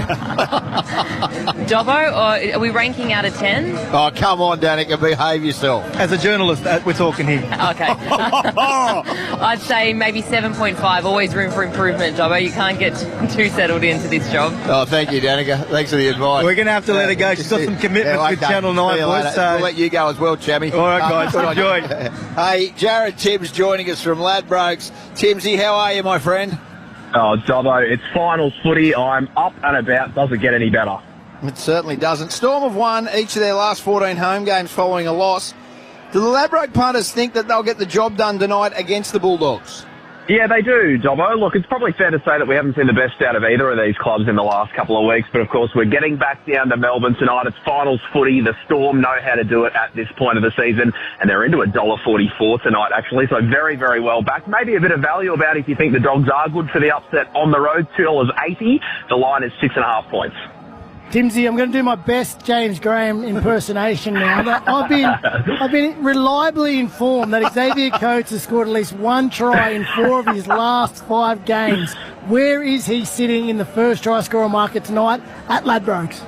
That is good stuff, Wado. Look, the Ladbrokes punters certainly think that can happen en masse again because he's clearly been the best back tonight, Xavier Coates. He's into $6.80, so he's leading the market and easily the best back, like I said just before. Will Warbrick, he occupies the second line of betting, $8.75. Eli Katoa has certainly had his admirers as well, $11.50. Now, if you are keen on the Dogs tonight, Blake Wilson, a $12 top elect for them. But Jethro Rinakama, he's sort of set the world on fire since he's come in as well. Maybe he's the value, $12.50. Timsy, Jimmy Graham here. We know that with finals, things change and the pressure dials up. And it is no different here because for your same-game multi, we are also going to include it in the hosted pot with Ladbrokes, a buy-round special. So whatever you give me here today, the pot is going to be closing in about half an hour. All thanks to Ladbrokes and the buy-round. What a partnership that is. Give us the same-game multi for tonight's game, and it'll be going on the pot, even if it's against my mighty Bulldogs. Well, I had a feeling that you wanted me to look in the direction of the Bulldogs here, Jimmy, so we're going to take them to cover the line as outsiders. Like I said before, I really like the look of Rinakama, so we're going to have him scoring at any time, and Will Warbrick for a little bit of value on the other side as well. $9.26 and a Ladbrokes same-game multi. Do you like the sound of that? Thanks, mate. We can handle that pressure, and if it comes off, well, you can complain to Tommy Hackett. Like the sound of that. Yeah. All righty. Appreciate you, Jared Timms. We'll talk to you throughout the course of this weekend as the semi-finals are here on Triple M. All thanks to Ladbrokes. Thank you, mate. Thanks, boys. Good luck, punters. Punt with Ladbrokes and enjoy more ways to multi this footy season. Download the Ladbrokes app today. Chances are you're about to lose. Welcome back to Amy Park for Triple M Prime Time. All thanks to Mitsubishi Heavy Industry Air Conditioners Australia. Put your trust in the experts in air. James Graham, Michael Chammas, Wade Graham and Ben Dobbin with you. The caller for tonight's game will be Dan Ganane. He'll be joining you after 7:30. Let's look at the rest of the weekend in the semi-finals before we start previewing this game. Tomorrow over in New Zealand, the Wars taking on the Panthers. No Mitch Kenny. He's out with a hamstring injury. Jenkins dropped, Alamotti in, Wade Egan, Jackson Ford back for the Wars. You've tossed and turned all week, Wade, about this one, and I'm the same. I was absolutely hell-bent on Penrith, and now I'm not so sure. Well, it's funny. It hasn't, last week I was adamant. Penrith go over there and they get the job done. I think I even tipped them to possibly be the favourite to win the competition from outside the 4. So I was really confident last week that Penrith go over there and get this done with their experience. But the closer we get to game day, even now, sitting down here in Melbourne, feeling the excitement, the emotion, if there's one game the Warriors can get up for and cause a major, major upset, it's a home game over there in New Zealand where they have a nation behind them. The electricity in the atmosphere for that home team, it'll only take the Warriors to force one error from Penrith Panthers to earn a penalty, and the crowd will lift. It'll send an energy through that team, and sometimes in those close matches, the longer it goes, the more your belief grows. You can do something special, and this is probably this could possibly be the biggest hurdle for the Penrith Panthers over there in New Zealand, winning week 1 of the semi-finals. If the Warriors win, do I give them a chance when they come over here to Australia and have to verse one of these losers of the top 4? Probably not. Yeah. After that emotional charged victory, but if there's one game they can get up and cause that upset, it's tomorrow night, Jimmy. It's their grand final. It is. This is the Warriors' grand final, and that is what they need to lean into, the emotion of the crowd. Unfortunately, I can't see it happening. I don't think this dynasty ends across the pond. I don't think this heavyweight title fight that Penrith are putting on the line yet again, I don't think they lose it here. I'd love to see them go up against a full strength Warriors side. I just don't know where the creativity comes from, and this Penrith team's a hard team to break down, mate. What about the moment, Jimmy? We worked earlier in the week in the build-up to this final series, and you brought up the James Fisher-Harris effect. He was a part of that Penrith dynasty. He helped build that team and that club to where they are over the last 4 years. To Penrith's credit and the respect that James Fisher-Harris had in that club, they let him leave the club early to take up a contract with the New Zealand Warriors. Now he has to face the club that he helped build and try to end this glorious run they've had in the finals, 4 grand finals in a row. Yeah, it's quite the story, isn't it, when you think about him handing in that release request and taking up the challenge of leading the Warriors. And I think a lot of teams set out to make the top 4, that's their goal, or make the 8, and that's all well and good, but then you're there. And that's the situation that the Warriors are in. That's the situation that James Fisher-Harris is in. This is an area and a space you want to be in. You want to be involved. But wow, coming up against this old club. I mean, maybe that is the thing, that it's their grand final. And you look for narratives. You look for special reasons for why and how special performances and special results happen. And maybe that would be it. But look, for me, I'm going on a bit of a recency bias here, but I think this would be the biggest upset in finals history. Well, that's a huge call.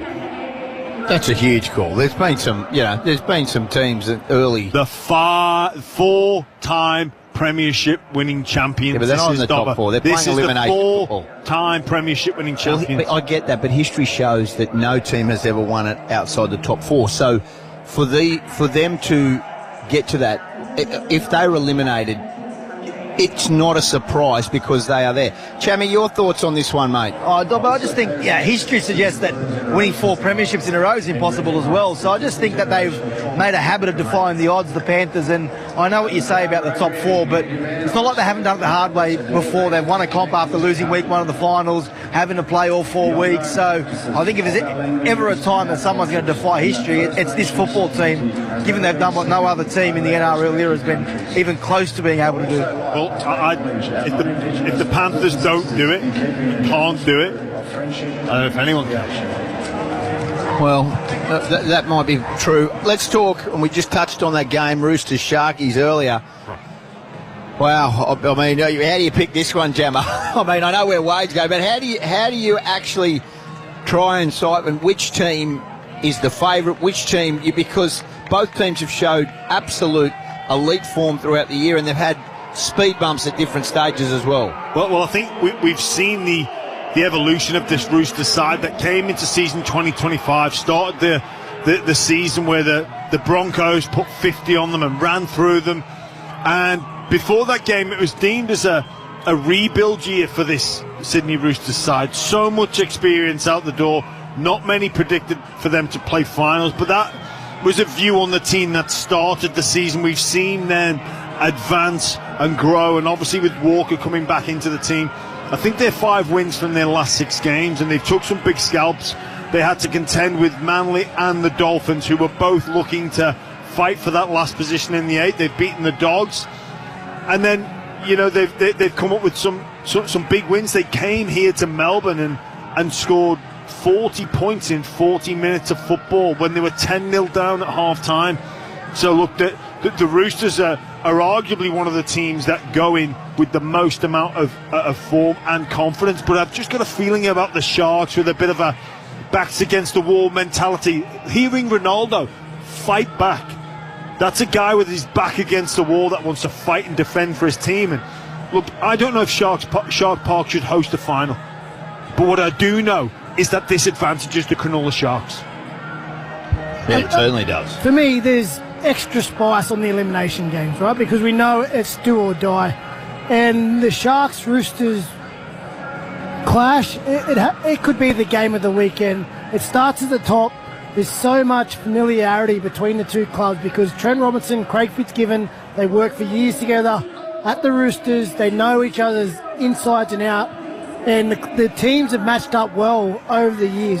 We talk about both teams being able to fight in points. A couple of years ago, the Sharks went down to the Roosters in a semi-final classic that was 13-12, so not high scoring at all. It could go either way. What gives me confidence as a Sharks fan was last week's performance against the Bulldogs. Big game, a dress rehearsal for the final series.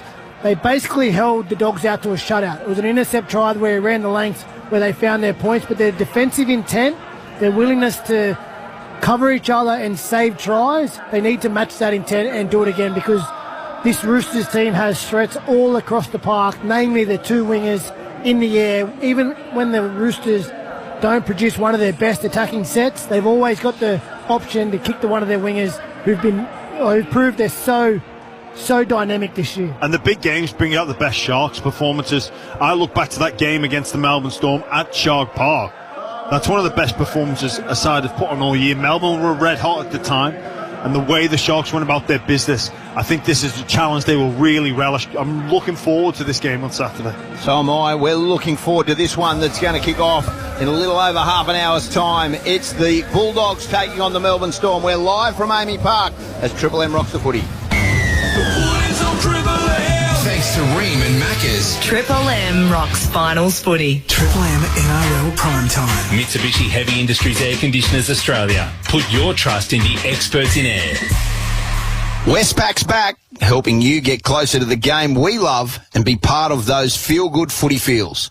From the excitement of the Westpac Red Zone with the latest and greatest plays from each round of the NRL and NRLW to supporting female pathways, making a real difference in the women's game by investing at all levels, helping to shape the NRLW stars of the future.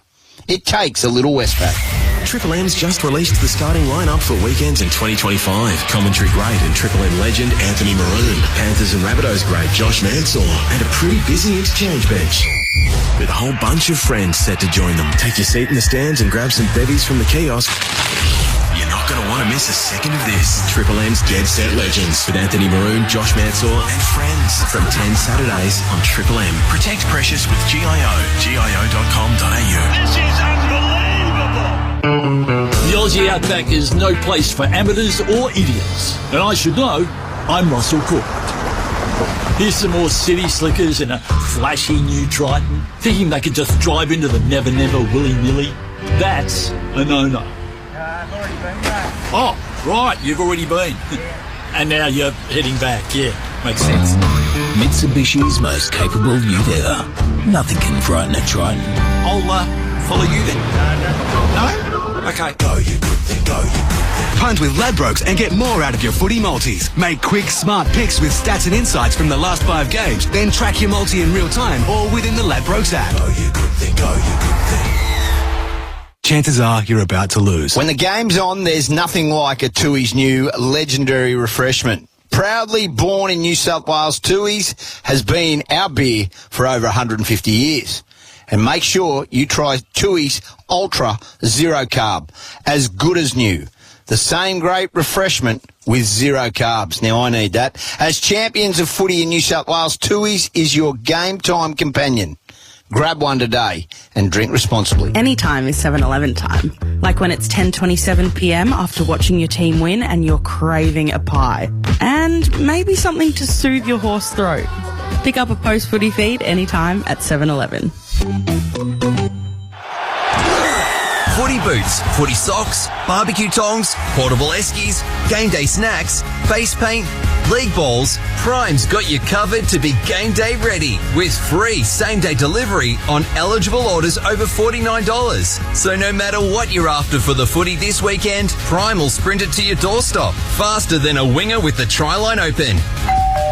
YOBOT. Sign up to Prime at amazon.com.au/Prime. Bunnings Trade is here to help trade customers with quick quotes and pricing on a wide range of supplies, plus stock inquiries, delivery updates and more. Call Trade Assist on 134872 or jump online and we'll help you get what you need fast. Bunnings Trade. Helping business is our trade. For 20 years, Castrol Edge engine oils have been trusted by manufacturers, mechanics and drivers to unlock the very edge of performance. Castrol Edge is extensively tested against some of the most demanding performance standards in the world. It's why Castrol Edge is chosen exclusively by leading car manufacturers and is relied upon by the best in world motorsport, including Tickford Racing, to deliver race-winning performance. Choose Castrol Edge and unlock the very edge of performance for yourself. With Love Honey, you'll feel pleasure like never before. With thousands of top-rated toys, lingerie and more, feel the Love Honey all day long. Shop now at lovehoney.com.au. Discreet delivery, endless pleasure. Thanks to Ream and Macca's. Triple M rocks finals footy. Welcome back as Triple M rocks the football. We're live from Amy Park, all thanks to Mitsubishi Heavy Industry Air Conditioners Australia. Put your trust in the experts in air. James Graham, Wade Graham, Ben Dobbin, Michael Chammas. And Michael Chammas, you have a very special guest down on the sideline. Yeah, Dob, I'm here with the Storm Supremo, the General Manager, Frank Benisi. A huge night for the club. A spot in the preliminary final awaits the winner here tonight. I have to ask you, the big news, the team. Jonah Pezzett in the 7, Jack Howarth into the centres. Were they certainly the whole week or were they touch and go? G'day, Michael. No, they were from the word go. That after the game last week and on Saturday morning when the coaches got together with the leadership group, we decided to go that way. We think it's the best thing for the team. We think by bringing Jonah in, tough call on Wishy. Tyron's playing really well the last few weeks, but Pez brings us a different dynamics to the team in terms of his kicking game. It also probably takes the pressure off Cameron Munster. It just allows Money to play and take the organisational part of his game. We know when Munster's free to run, that's when he's at his most dangerous. A lot of talk in the NRL around, like, you get someone like Jonah Pezzett, who'd walk in and start into another team, and why do the Melbourne Storm keep him? Well, it's moments like this, your number 7's out of action, you can throw someone like Jonah in. Yeah, he has, and he's been part of the team now for the last 6 weeks since Hughesy got hurt against the Roosters a fair while ago, and he's come off the bench mainly, but he started against the Panthers when we pushed Cameron Munster to fullback. That was one option we thought about doing that again, but we just thought Cameron Munster needs to be on the ball. 5'8's his best position, so by having Jonah there, we think it's best for the team. Jack Howe was a tough call. Jack's he'd walk into the team at any time, but he hasn't played any footy, so he's going to be a little bit underdone, but he's been training really well. He's going to give us that carry from outside from our yardage area we probably lack. So with our two big wingers and Jack, we think we can get out of our half a lot better than we have the last few weeks. Up to you, boys. Hey, Frankie, it's Dobbo, mate. How has the week been? One loss, you guys never handle it real well when you come back to training, but 2 losses, I knew how furious you were after last week at Suncorp. What was the plane trip home, and how has the chat been within the team to try and wash it and get ready for this one? No, it's been pretty good, Dobbo. I mean, we're not going to sugarcoat it. We weren't really happy with our last 2 weeks whatsoever.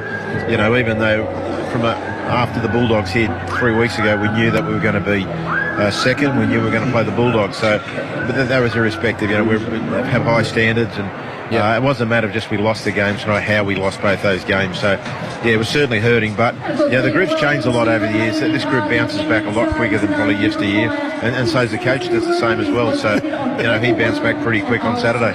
Frank, Jimmy Graham, a lot has been made, both sides really, and the players unavailable, and maybe even perhaps their recent form for both sides coming into finals, but we all know things change. What are you anticipating this evening's game to produce?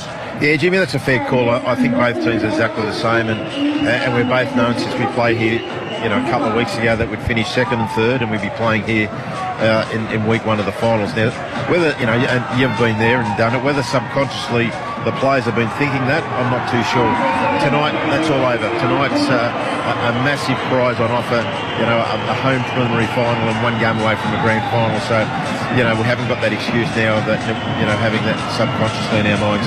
Frank, I think casting my mind back to that game, I think from a Bulldogs perspective, how I viewed the game, I think they take a lot from that. What lessons did Melbourne take from that game a few weeks ago? Yeah, probably something we knew before the game, Jimmy, is they start the second half as good as any team in the competition. Stats show that. And we were up 12-0 at half-time. We spoke about it before the game, and we spoke about it at half-time, that they're going to come strong after half-time. Now, we've got to get through the first half first, but that was a big learning. They got us on the edges a couple of times, especially on kick-ours edge.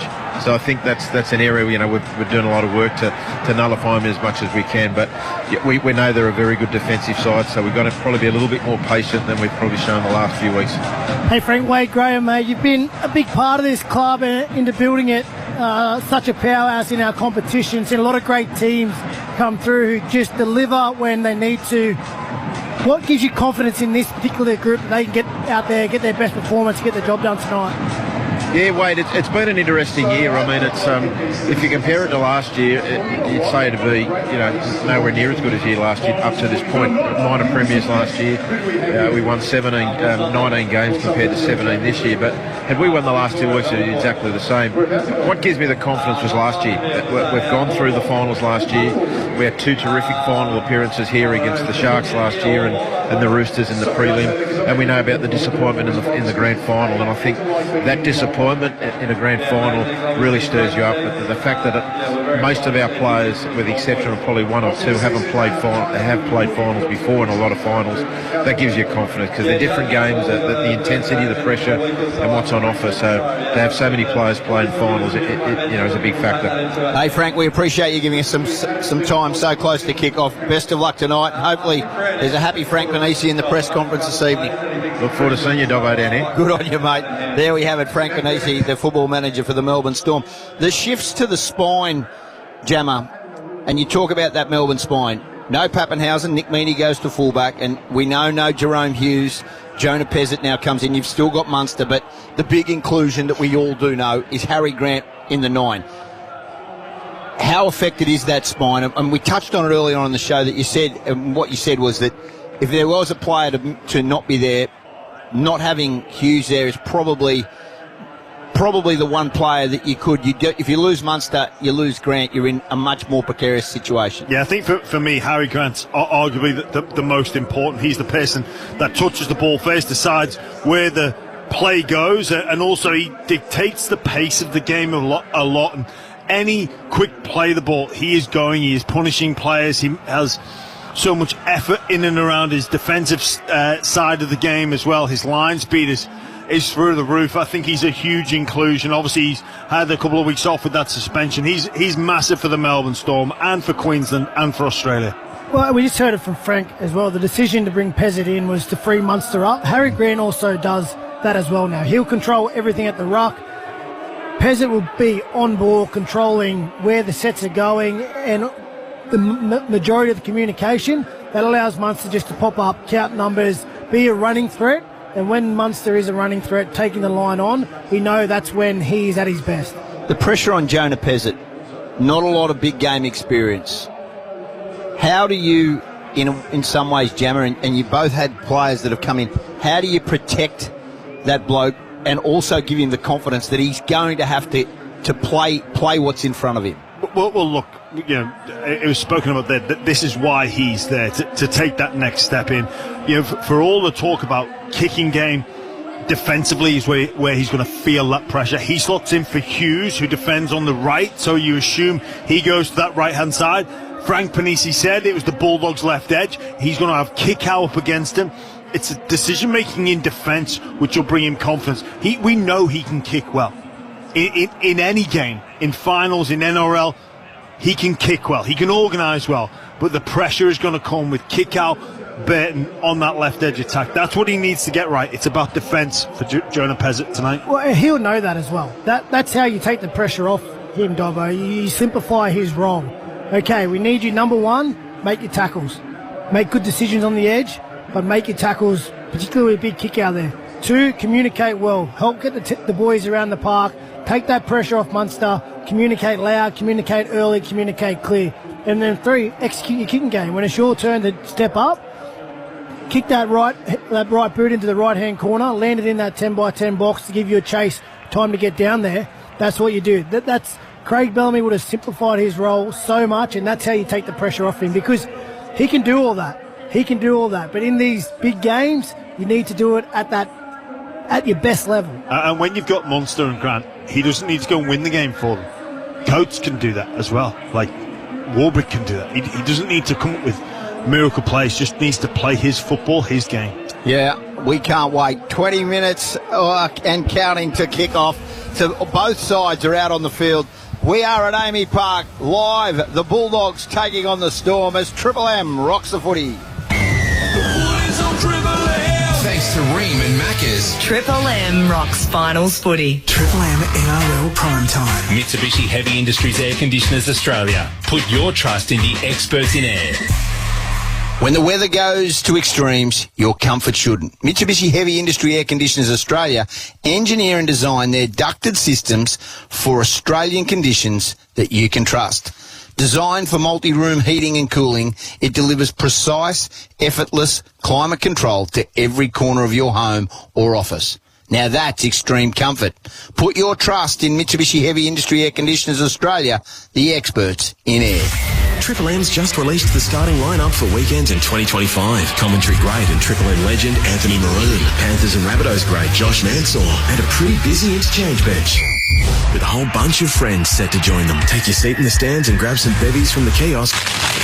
You're not going to want to miss a second of this. Triple M's Dead Set Legends with Anthony Maroon, Josh Mansour and friends from 10 Saturdays on Triple M. Protect precious with GIO. GIO.com.au. This is unbelievable. If your business is sitting outside of finals contention, Prosper is the X factor that'll get you back in the winner's circle.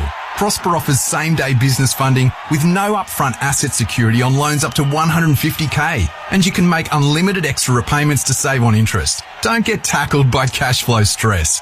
Prosper keeps your business in play as Australia's #1 online lender to small business. Apply today at prosper.com. That's PROSPA. T's and C's and standard credit criteria apply. Anytime is 7-Eleven time. Like when it's 10:27 p.m. after watching your team win and you're craving a pie.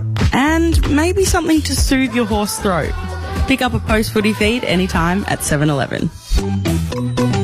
KGM's low-rate finance offer means you can own the brand new NY26 Rexton on a great interest rate with a 36-month term. Priced from just $52,000 drive away, the Rexton is already one of Australia's best value 7-seaters with 3.5-tonne towing and 4x4 turbo diesel. Make it happen with KGM's low-rate finance offer today. Offer ends 30th September. KGM, Korean built to last. T&Cs, fees, charges and exclusions apply. Finance for approved consumer and commercial applicants of Angle Auto Finance. Australian credit licence 530731. It's here!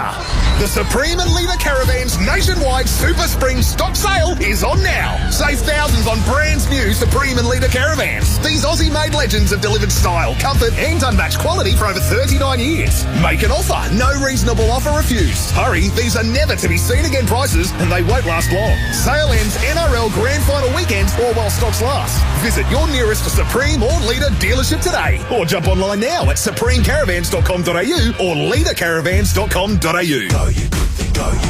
Punt with Ladbrokes and get more out of your footy multis. Make quick, smart picks with stats and insights from the last 5 games. Then track your multi in real time or within the Ladbrokes app.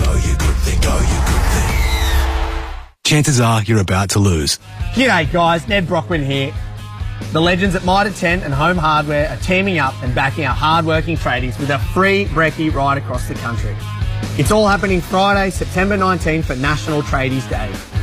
A chance to grab a feed, catch up with your mates and learn about a cool new initiative, the 401 Club. Hit up a Mitre 10 or Home Hardware website to find a local brekkie near you. Don't miss out. Ew! Be the sharpest tool in the shed with a discount on tool insurance from IMAR, the tradies' mate. For over 35 years, IMAR's trusted team have backed tradies with the sharpest... Oh, that really is sharp.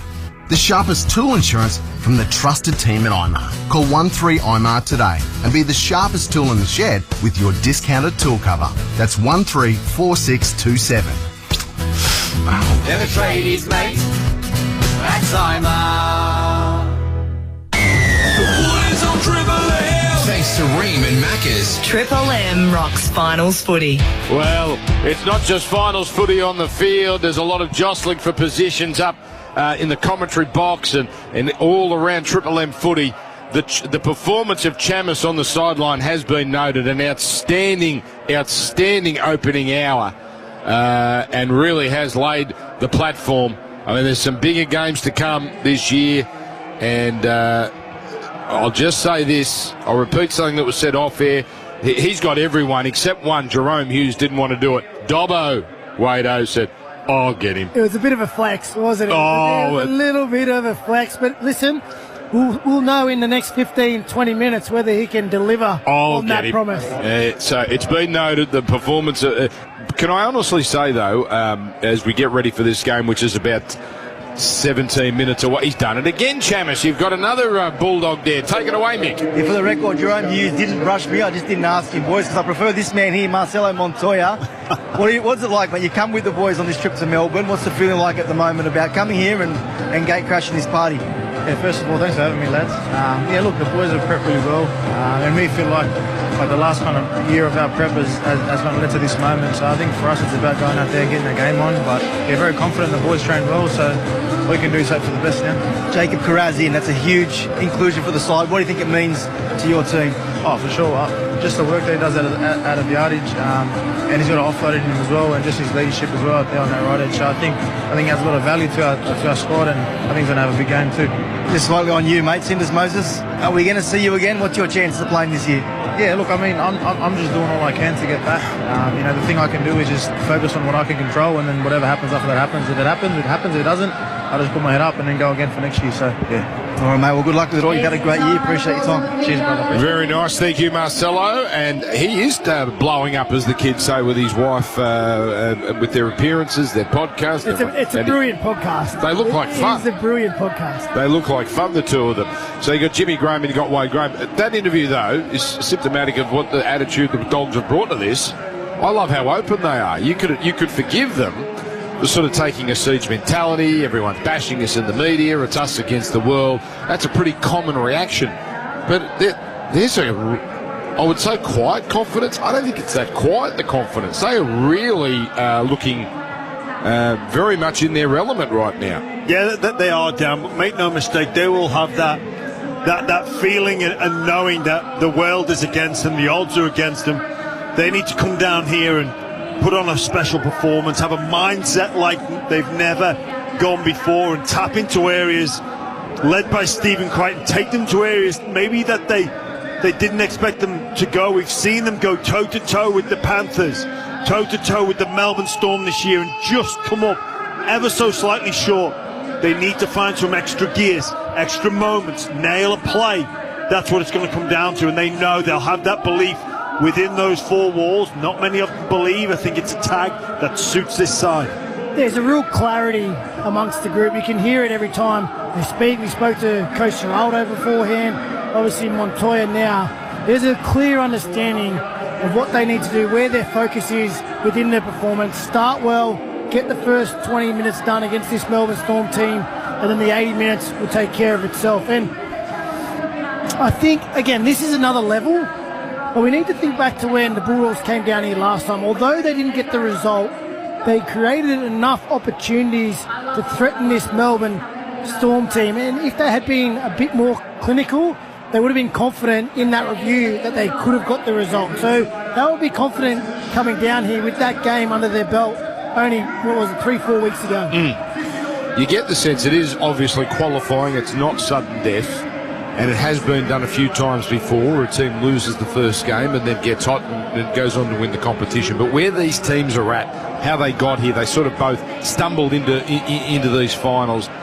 It is hard to imagine whoever loses getting on that hot streak. It does feel, it's not sudden death, but it feels pretty close too. It's surprise at the other end, which is more important. Like, that week off is so valuable this time of year. Like, everyone it's a marathon season. It is tough to get through that whole year without getting banged up, without getting bruised, and you might be able to get a little bit of quality work in here and there and patch yourself up. But this time of year, to get a week off at the intensity these games are played at, to be able to sit on the couch next week and watch the other two teams who you have to play the following week get out there and rip into each other for 80 minutes, and then on that Monday morning you can start work fresh while they're still recovering from the contest. It is such an advantage this time of year. And the home ground as well. Yeah. A prelim final in Melbourne is huge. A prelim final at a core 70,000 Doggies fans, that would be a huge advantage for them as well. Yeah, it sure would, Dan. But look, in these games, and I've played a couple of them before, you go all in. That's the only way you go. You're not saving some reserve for the next hand that's coming next week. It is all in today. And whether or not you get next week off or not, and you know, it's interesting to hear Coach Serraldo and the emphasis on the start versus what Frank Panisi was saying about the Bulldogs in the start of the second half. I think we're going to see some real fireworks here, and I think it's the reason Josh Curran has come into the starting side. Him alongside Origin player Max King need to take it to Utoya Kamanu and King, the same surname. I think that will do wonders for the Bulldogs start. And then the kick chase. We've seen, when I think back to the Bulldogs last year's final game against the Manly Seagulls, their kick chase was on another level. Expect to see more of that this evening. All right, it is only a few minutes away. We're going to take one more long break and then we'll be back. The weather has dried up here. It's cold, it's Melbourne, and it's probably going to be a greasy track, but at least the rain has gone away, at least for the last 45 minutes or so. We are rocking finals footy. It is about to begin. Melbourne Storm, Canterbury Bulldogs, live from Melbourne. More after this. Thanks to Ream and Macca's. Triple M rocks finals footy. Triple M NRL Prime Time. Mitsubishi Heavy Industries Air Conditioners Australia. Put your trust in the experts in air. Triple M's just released the starting lineup for weekends in 2025. Commentary great and Triple M legend Anthony Maroon. Panthers and Rabbitohs great Josh Mansour. And a pretty busy interchange bench, with a whole bunch of friends set to join them. Take your seat in the stands and grab some bevies from the kiosk. You're not going to want to miss a second of this. Triple M's Dead Set Legends with Anthony Maroon, Josh Mansour and friends from 10 Saturdays on Triple M. Protect precious with GIO. GIO.com.au. This is unbelievable. The Kia Tasman reviews from car expert Irene. That is ridiculous. Unbelievably good in terms of stopping distance. But don't believe the experts? Test drive a Tasman today. Tasman, the best you've never driven. Kia, movement that inspires. Hello, Bank. Hey, I found a place and the auction's this weekend, so I need a quick pre-approval before... Sure, approved. What? Who cares? It's not binding. It's the pre to the actual approval. How long will that take? 32 working days. Well, I'll miss the auction. Okay, approved. Asterisk, fingers crossed, terms and conditions apply. We haven't sent this to our credit team. Hope for the best. Authorised by Barry, Big Bank, Sydney. For a super fast pre-approval you can actually count on, talk to Athena and get the home you want. Visit athena.com.au. Athena, love us and leave us. Application subject to eligibility and assessment. For 125 years, Aussies have chosen Dairy Farmers milk for a little something special.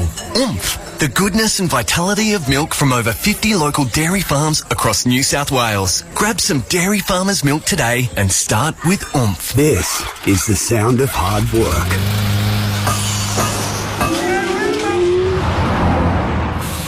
This is the sound of making easy work out of hard work. For over 40 years, Spitwater pressure cleaners get the tough jobs done, and done fast.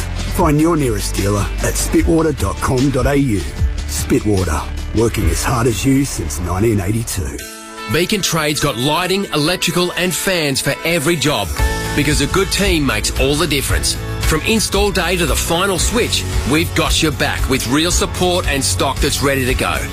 Beacon Trade, let's make light work. Good Things Festival is back this December with an epic lineup.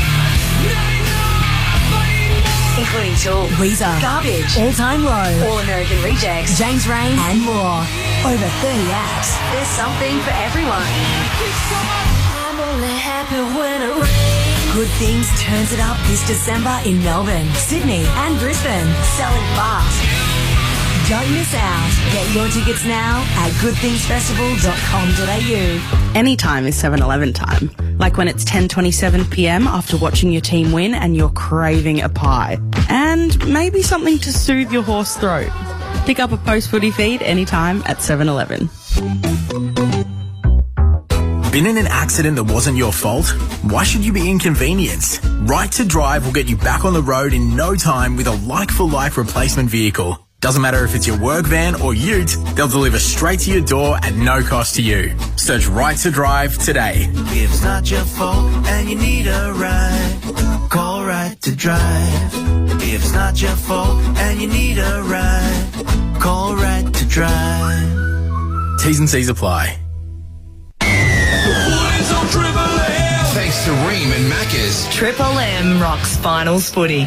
The night sky is black, and the only thing we can see right now is the light coming from the scoreboard and the LED lighting here, because it just had a fireworks show. It's not a full house, it is filling. The weather has cleared, so hopefully Melbourne notoriously late in getting the games right on kick-off. And the ends are just about full here, so it's a big crowd, it's a great atmosphere, it's the Storm of the Bulldogs, and it's right after this. Let go of the chaos. Breathe in. Breathe out. Experience year-round zen with the whisper quiet operation and precision control of an MHI ducted system. Purchase an eligible system and receive up to $500 cashback bonus, plus the chance to win one of 3 wellness retreats in Bali, valued at $10,000 each. Put your trust in Mitsubishi Heavy Industries, the experts in air. T's and C's apply.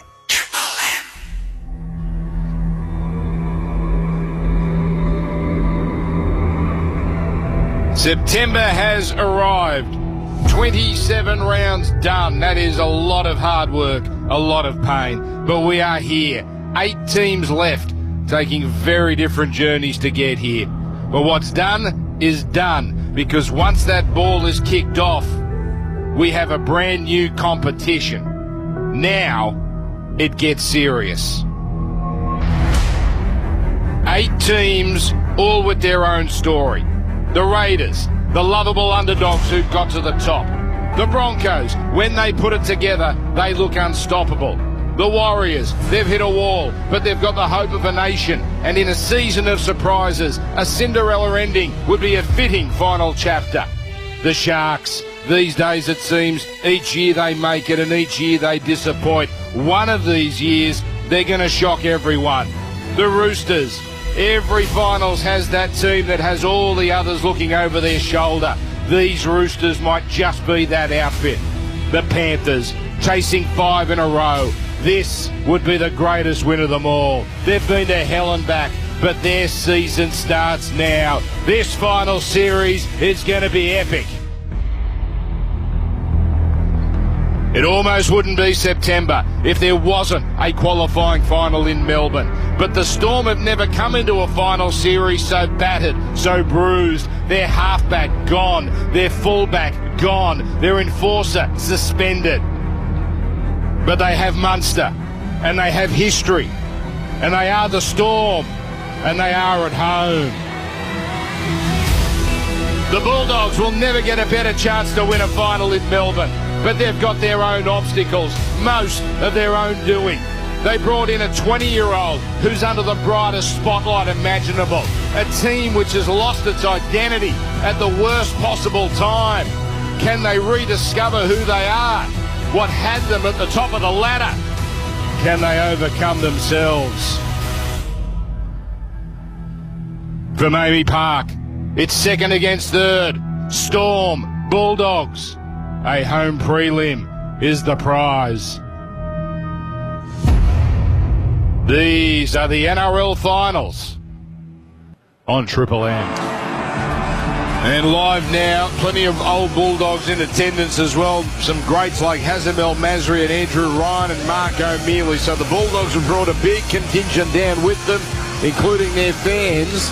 And a lot of blue and white in the crowd tonight. Plenty of purple, though. A Melbourne Storm home game. They've won 6 of 7 qualifying finals here. Their record at home is as good as it gets in the NRL. And they are warm favourites for a reason. James Graham, Wade Graham and Ben Dobbin, your callers, Dan Ganane as well. And we're seeing the Flames go off here. You would have played a final or two here, I'm guessing, Wade Graham. It's not an easy place at all to win a big game like this. Always a tough place to come and play in Melbourne.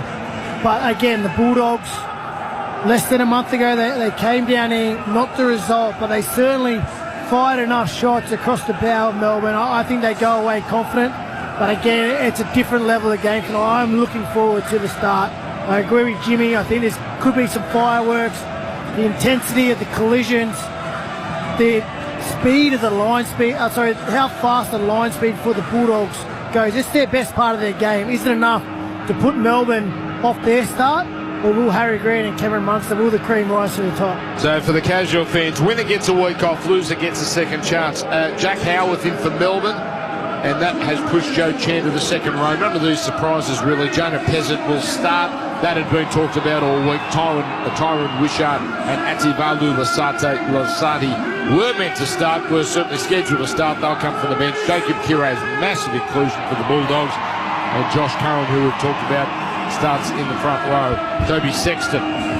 It's a fascinating one. Toby Sexton coming off the bench in jersey 21. And a player Canterbury absolutely love, Harry Hayes, who will get through a lot of work, is in jersey number 22. So, teams about to come out here. Canterbury, they ran Melbourne very, very close a few weeks ago. In fact, arguably the better team. Melbourne, though, just professional as always, found a way to get the job done. Stephen Crichton is looking nervous, a good nervous. He looks focused. Now he's got bright lights straight in his face as the floodlights here are turned on. Plenty of Canterbury flags flying on the Richmond side of the ground. And here they come.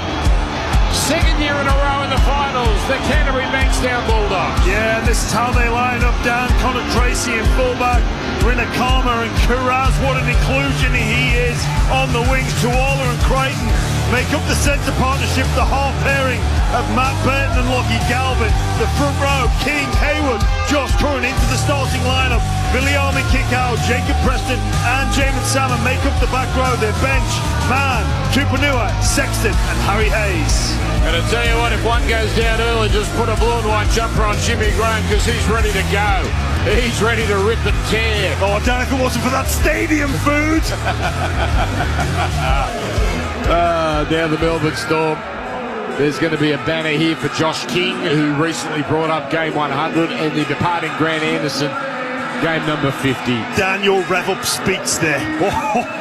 It got me sat in the chair. The 1,000-yard stare was happening. I almost had to slap myself into game mode. It is time to go. I want to get around you and Wade. Get tight, get ready, pump our chests up. We've got this, Dan. I now regret everything I've done. Now the Melbourne Storm coming up the race.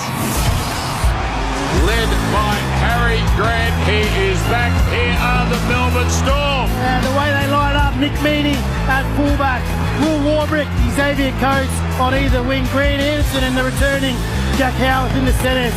Cam Munster at 5'8", and what a player he is. Jonah Pezzett starts at halfback, wearing the 14. Stefano Utoy Kamano, Josh King in the front row, the captain, Harry Grant and hooker. Chan, Katoa, Liero, the back row, the bench of Wishart, McDonald, Kamakamitha and Lasati. Dobbo, I was there about 45 minutes ago on the field. It was greasy. I gather it's still that way. Yeah, it certainly is, Dan. Melbourne will be kicking off. The Bulldogs running left to right. The atmosphere is electric here at semi-final football. Let's get it on. Indeed. Adam G is our referee for game number 1. 2025 has been the most wonderful year. So unpredictable. Now 9 games, the biggest 9 games, the best 9 games are still to come. Tomorrow, Warriors, Penrith, Sharks, Roosters tomorrow night, and then, Canberra, Brisbane. But this is the beginning. Nick Meaney, the former Bulldog. Ball on tee, kicking towards the MCG. The clock ticks down. The ball is birded and the finals are underway. Canterbury with first use. Galvin catches it, gives it to Max King. And King is dealt with 12 metres out from his own line. Bulldogs lost to Melbourne 20-14 here a few weeks ago in a great game. Kiraz getting involved, so does Galvin. Oh, an early spread as kick out is given some space. Wow, what a statement he's brought down. And really testing Grant Anderson early. But Canterbury using width as now comes back in for Josh Curran, and he works at the 12 short of halfway. But excellent opening from Canterbury as Connor Tracy works up centre field, not going too far. He'll play it just shy of halfway. Bailey Hayward, the dummy half, onto Matt Burton, kicks high before the last. And now it's caught 10 metres out from Nick Meaney's line, and now he's driven back by the Bulldogs. They've got him back to the 10, and the Dogs have come out firing. Now Melbourne, Warbrick, he's strong, and he carries 3 defenders with him over to the 20-metre line, but Kikau is down and he's in trouble. He's clutching at his head. He was down on the ground motionless for moments. This is an unfortunate sensation, and Viliami Kikau, his night might be over. He copped an accidental elbow, and he's gone down. His nose might be in blown to smithereens here. Viliami Kikau is still on the ground getting treatment. He's in awful pain. It's just a bad accident. Will Warbrick, a huge carry, just cops the cheek, the nose of Viliami Kikau, and he lays down. I can't envisage him returning to the field of play. It was a brilliant start with the football from the Dogs. Kikau heavily involved, that shift to the left edge on play 2 to start this contest. But one of the Dogs' big strike weapons just looks as if he'll be wiped out of this contest, Wade. And it was such a positive start from the Bulldogs. A set plan, had an opportunity, moved the ball early, test out this Melbourne edge defence, a great kick and kick chase. They really dominated that first tackle. And then Warbrick, a tough carry. As you said, Jimmy, just an accident in collision, an elbow from Warbrick. Seems to have hit Kikau in the temple. But this will test the Dogs' resilience. You know you come down to Melbourne, not everything is going to go your way, and you have to deal with some issues, and here they are with an early test. Looks like Harry Hayes is about to come on. We're back in 15 seconds. No score in the first final. Hot water needs replacing? Go for one that's steady, hot and strong. You know who we're talking about. Built tough for Aussie conditions and manufacturing right here in Australia for over 80 years. When it comes to water heating, ask your plumber to install a Rheem. Yeah, so Harry Hayes has come onto the field. Obviously the medicos are looking at it. They're not quite sure exactly. Now, the doctor has looked at the video here, so we're waiting on a category, but Hayes already into the game. This is a huge moment already early in this one, Dan. Can you play, thank you, Dobbo, for Bob Jane Seamarts. I assume this is going to, he's lying on his back, this has got concussion written all over it, but let's say he passes that miraculously. Can you play with a broken nose? Yeah, you can play with a broken nose. It's painful and uncomfortable, but Kikau can certainly do it. Dobbo? Yeah, it's a category 2, so he has a chance to be back. It's a cat 2 for Viliami Kikau. This might be, Jimmy, this is Sam Birch's 2014 stuff. We're looking at depressed fracture of the cheekbone areas. It's eye socket / cheekbone. Which is not, that's a hell of a lot worse than a broken nose. Anyway, Melbourne back in possession and back with the game underway as it's carried forward now by Eric Cartura, and he's brought down 10 short of halfway. No score, minute 20 gone. Viliami Kikau needs to pass a concussion test to have any hope of returning to this game. So Melbourne get through their first set, they make it to halfway. See what this does to Canterbury, because they came out swinging. The high kick now from Pezzett, the number 14.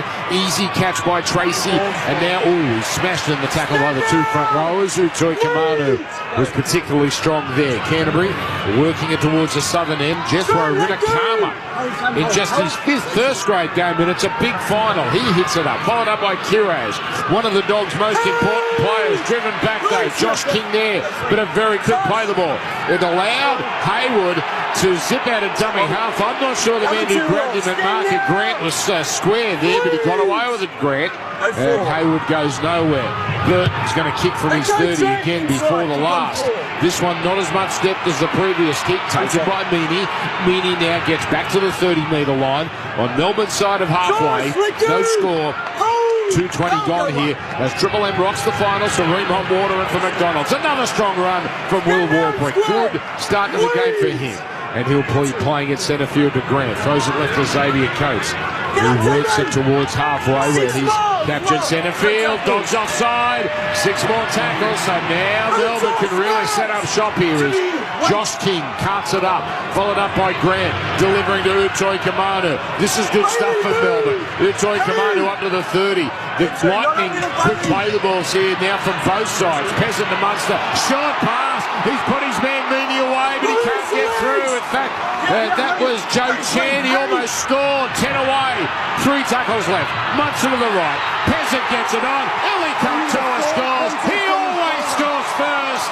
It's Kantoa scoring in front of the Slater stand.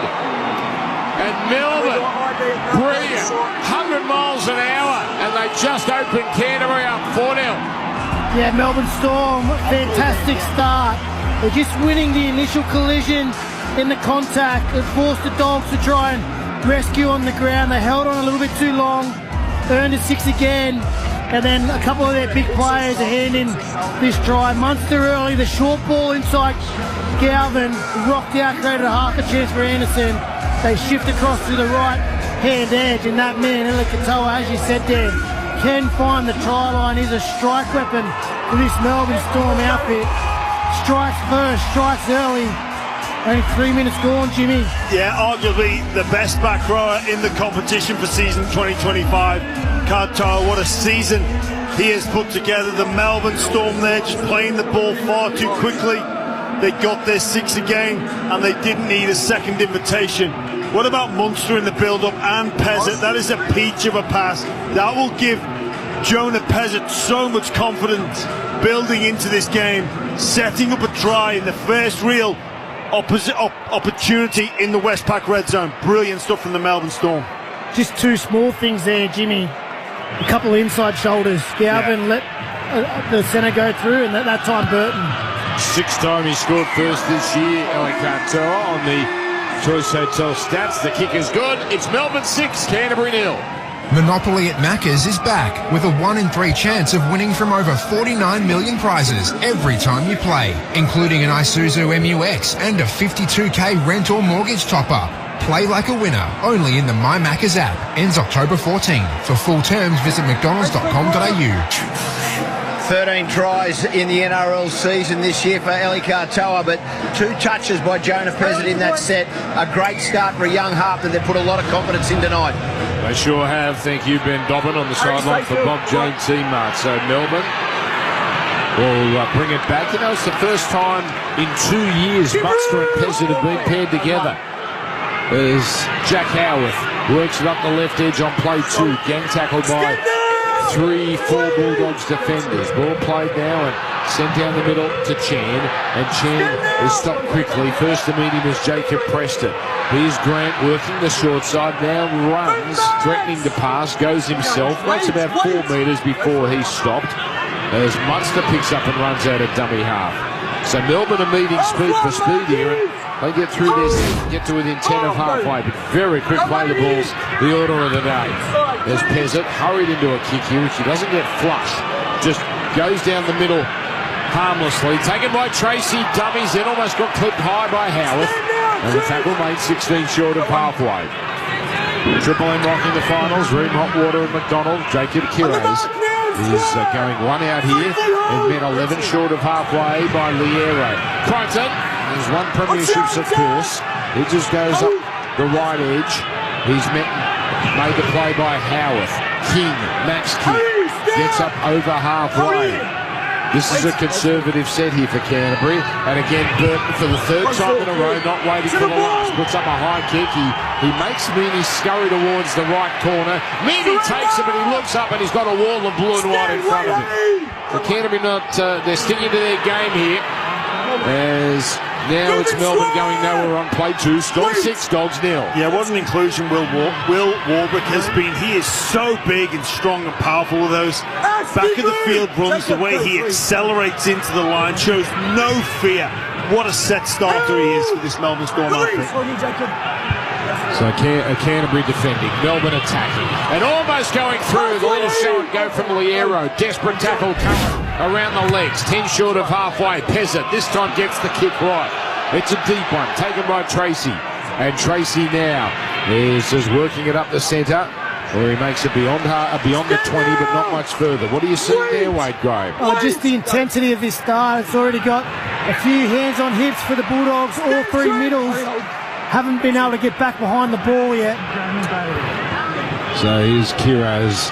Hasn't really made an impression yet. He's got so much strength. But Melbourne handled him well his first 3 or 4 runs. Crichton almost finds a way through. He's met 7 short of halfway. And he'll play it now. And again, not waiting for tackle 5. This is obviously a tactic. The high kick from Burton, making it again Meany run to his right.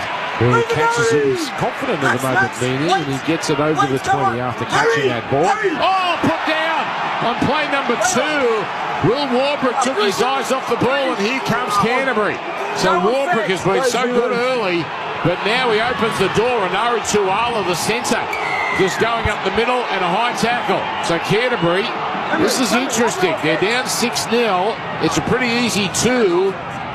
What do they do here, Canterbury? There's a conversation going on. Burton walking towards the referee. Hayward with ball in hand. They're going to go on with this. Commentators cast down and might start wrapping a few more Melbourne players. 100%. That was the kiss of death as we see the first real opportunity for the Bulldogs. 6-0 Melbourne. Canterbury, 8.5 gone. Canterbury's first genuine opportunity as Max King plays it. Geez, that was a slow play of the ball. With the ball worked up the centre now by Harry Hayes. And now Adam G's had enough. 6 more there. On the next, it's Galvin turning it into Preston. Preston gets over the 10. And Preston gets to within 3 metres. Munster needed all his strength and he needed the help of Grant. Hayward throws across the post to the left. On it goes Salmon. On the Galvin, turns it into Curran, and Curran puts it down. Oh, that's a let-off. Canterbury were looking good too. But Melbourne soaked that up, and that's a strong feed for the Storm. Melbourne 6, Canterbury 0, 9 gone on the Mitsubishi. In fact, the Beacon Trade scoreboard. Yeah, Josh Curran is good at that left edge for kick-out while he's in the HIA. And listen, young Galvin, he would have worked with kick-out all week with that play, the drop under, worked out the timing, and it's no excuse that he's had to change with Curran. Just his first opportunity to execute a play, quite simple.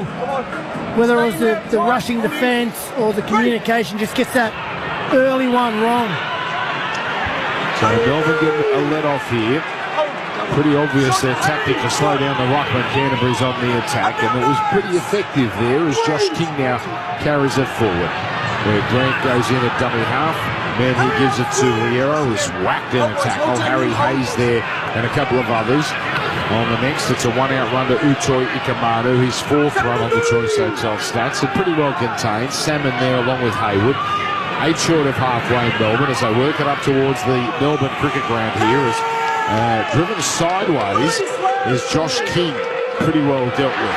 Grant almost made a mess of it there at dummy half, but he picked it up cleanly enough. Gives it to Pezzett. Pezzett drills the kick towards the corner. Taken by Tracy for Canterbury. Tracy now scampering towards the middle, and then he's hit hard. Who was that? Joe Chan gave it the kitchen sink treatment there. As now on the next play, Kiraz forces an offload as he was about to be driven back. Found Galvin. Galvin can't quite skip away from Munster, but it was clever work from Kiraz there because they could have lost a lot of metres, and now Kiraz, tireless, just goes upfield, and this time he's not going to be driven backwards. 16 short of halfway. On the next, it comes now to King, and King bumps it forward where he's going 1 out. That's Max King running into Josh King. Now from inside the 40, Burton puts up a midfield bomb. Rinakama leading the chase, and it's taken by Warbrick. And Warbrick's only 20 short of halfway. That was a baffling kick there from Burton. I wonder if it was a missed kick, as Melbourne now in pretty decent field position. 6-0 Storm, 11 gone. Yeah, big strength of Burton's game. We all know he's that long kicking game. The Bulldogs, a set tactic, opted to kick early on most opportunities coming out of their own end, but it gets that one wrong. And the consequence is Melbourne starting great field positions. We just see the referee stop play as Xavier Coates walking off the mark in the tackle. Ben Dobbins sideline, Bob Jane T-Mark. Yeah, Viliami kick out. It's an eye socket. I just spoke to the club doctor. He's back. He's passed his HIA. Wow. They're confident he can play with the eye socket injury. Wow, okay, thank you. Now, little trick play has Melbourne go from right to left. It ends up in the hands of Howarth, who pokes a nothing kick. Didn't catch Canterbury out. Taken by Tracy on his 10. He gave it here to Rinakama, who did well not to drop it as he was hammered in the tackle by Grant Anderson. They're going at 100 miles an hour here. Tuala goes nowhere on play 2. Canterbury, a lot of hands on hips at the moment. Melbourne's line speed absolutely through the roof as well. Then you can see them revving up their back foot, looking to accelerate into contact. Brilliant way for the Melbourne Storm. Heroes drops it behind him. Munster falls on it for the Storm. Smart play, Munster. He knew that Kiraz is the type of player that will force a pass. So Melbourne 30 metres out. This is big trouble for Canterbury here. They must hold on. Cannot let Melbourne get away to a double-digit lead. Cartel with the try score. Plays it for Grant. Grant gives it to Utoi Kamanu. Hit hard. Driven sideways primarily by Hayes. Now Hayes gets some help. Utoi Kamanu called held on tackle 3. Played to Grant. Scooping it up with one hand. Throws left to Peasant. Keeps going left to Munster. On it goes now to Chad. He's origamied into the ground there by a couple of Bulldogs defenders. Crichton gets up slowly. Crichton hobbling in back play. He's not right, as now Melbourne. Have they seen it? Chan's got eyes for him, but it goes the other way on the last. Peasant, 10 out, throws it on Meany, runs into a cul-de-sac, and he's going to be stopped, and that's a changeover. Now there's concerns for Stephen Crichton here for Canterbury, the trainer with him. Yeah, we just had a look at Munster there, and he's noticed it now. He might have missed the trick. It was an awkward-looking tackle, Crichton. He went in low. He got his knee bent in an awkward position, trapped under him. He seems to be moving a little bit better now, but first opportunity, expect Cameron Munster to test out how fit Stephen Crichton is. Triple M rocking the finals. We're in hot water. If your hot water needs replacing, you go for the one that's steady, hot and strong. You ask a plumber to install a ring. The Bulldogs is working it out here, down 6-0, 14 gone, as it's carried forward by Kiraz. Now Burt kicking long and low, and it's going to be allowed to bounce. Oh, it's set up nicely for Meany. If it took a Shane Warne turn, that was heading to 40-20 territory. And now, ball's been lost. Tackle made on Warbrick. He's dropped another one. Warbrick's got the dropsies. That's 2, and Canterbury get a scrum, 28 outs. Yeah, and they're reacting to Melbourne Storm. They realise that the Dogs are going to kick on play 4, so Will Warbrick got on his bike there. He knew to get back. Meany just pops the ball to him. He returns it, and it's almost the knee of Max King that dislodges the football. The Dogs, after sustaining so much pressure, finally get another opportunity in some decent field position. They'll need to be better. Last time they dropped under. Josh Curran came up with a knock-on early in the tackle count. Yeah, Viliami kick out, prowling the sidelines. He'll be back in moments. Canterbury now, as the game has taken a turn in their favour. Kick out a return, and now they're on the attack with a hit up here from Kiraz, and he gets into it with Munster. Ball played eventually. Max King charges up towards the right upright. He stopped 14 away. Now it's Hayward dummy half. Throws left to Salmon. Gets it on to Galvin. Turning it into Curran. He holds onto it this time and gets up over the 10. 3 Storm players medium. That's just a set-up play as the right side is poised. And here it comes. Salmon for Galvin. Shoots it out to the front man, Preston. No momentum in any of that. Preston just hits it up and is taken in the tackle. That's 4 gone. Short side play. Crichton rolls in a kick. Well, he can't thread the needle, but that is surely dropped by Melbourne. Yes, it is. He didn't hold on to it. 6 more tackles to Canterbury, who come away with it. And it's Galvin who will cart it up here and is 8 metres out. 20 in from the right touchline. Swung back to the open left as Max King goes straight and hard. He stops right in front of the black dot. Canterbury here with Galvin on the right. 6 more tackles. Adam G. They're testing his patience here, Melbourne. As now it's Jamin Salmon. Salmon has nowhere to go here because of that slow line speed, and he just has to take the tackle. Hayward dummy half, fires it outright. Away to Galvin, turns it into Preston. And Preston is stopped 5 away. Again, slow play the ball. Hayward throws to the left. Away to Salmon, onto a running Galvin. Links up with Burton, 3 on 2. Burton goes himself, and he's cut down. Try saver from Peasant. 3 gone. Here's a play now, forward pass, surely. Yes. Galvin throws a forward pass to Salmon. and Matt Burton had a 3-on-2. He thought he could make it on his own, and it's cost Canterbury dearly. Melbourne 6, Canterbury 0. Oh, what about the tackle from Jonah Pezzett? It was brilliant attack from the Dogs. Galvin deep into the line, out the back to Burton, creates some space. Burton, we know what a great ball runner he is. Felt like he had enough space to take it on. The big show and go. But Pezzett, last line of the fence, one-on-one. Comes up with a try saver. What a tackle from the young halfback. That was sensational. Sorry, Dan. Okay, we'll come back to you in a moment. Ben Dobbins, sideline. Bob Jane teamer. Yeah, there's some real concern over Stephen Crichton. He is not right on this knee. Toby Sexton is warming up at the moment. We've got to keep an eye on this. Not great for Galvin. He's had 2 times in the red zone. He tipped one underneath the current mistake and then a forward pass. He needs to get his game on. Yeah, what a tackle that was from Jonah Pezzett. His confidence will be through the roof with that. That's where he knew he would be tested. He's been up to the task in attack and in defence now. So Melbourne get a penalty. A flop tackle.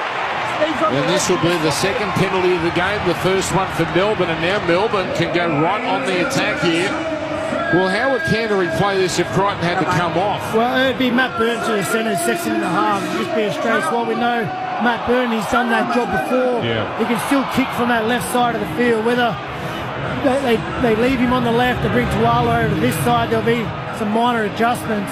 But Stephen Crichton, he's going to try and tough this out. That hobble's not getting much better, though, and he's in the first tackle from the penalty restart. Melbourne didn't make many metres from that kick as Howarth gets it just over halfway. Oh, he's in trouble. He still continues to hobble badly, Crichton. So hit up now by Utoi Kamanu. And what do we got here? We're going to have a new play the ball because the referee said Utoi Kamanu walked off the mark. 42 out. Pezzett, nice straight run on the Munster. Keeps it going left to Chan. Easily read by the 3 Bulldogs defenders who are waiting, and they make the tackle. As Grant goes short side on the next one, going to be halfway to Munster. Munster muscles his way past the 30, but eventually stopped here as the right side is wide open, and that's where it goes. Grant sprinting, running. Oh, he really on his own player. Oh, I'll tell you what, the referees let him off the hook there because Utoi Kamanu impeded a couple of defenders.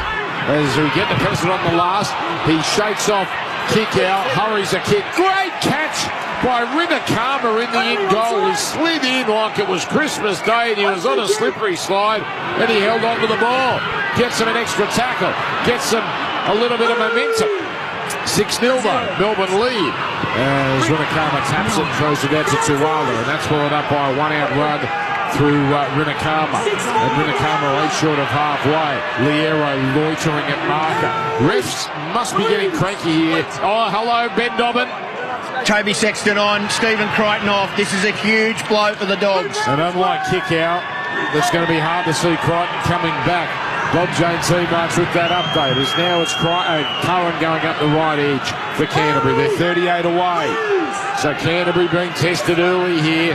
As it goes right side, Tracy dummies, steps off the right foot, but cut down by Chan. 31 out, right side.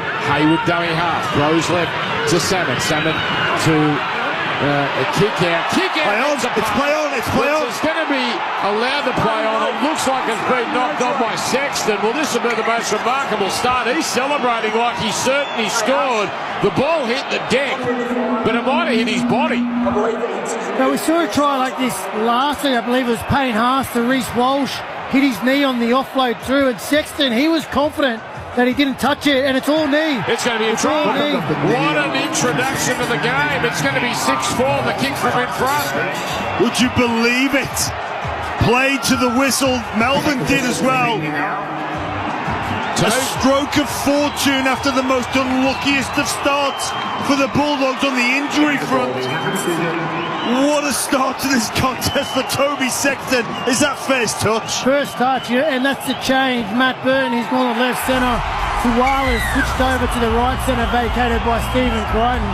We'll talk about an introduction to the game. Toby Sexton, so much news and drama around the mid-season swap, him leaving the team.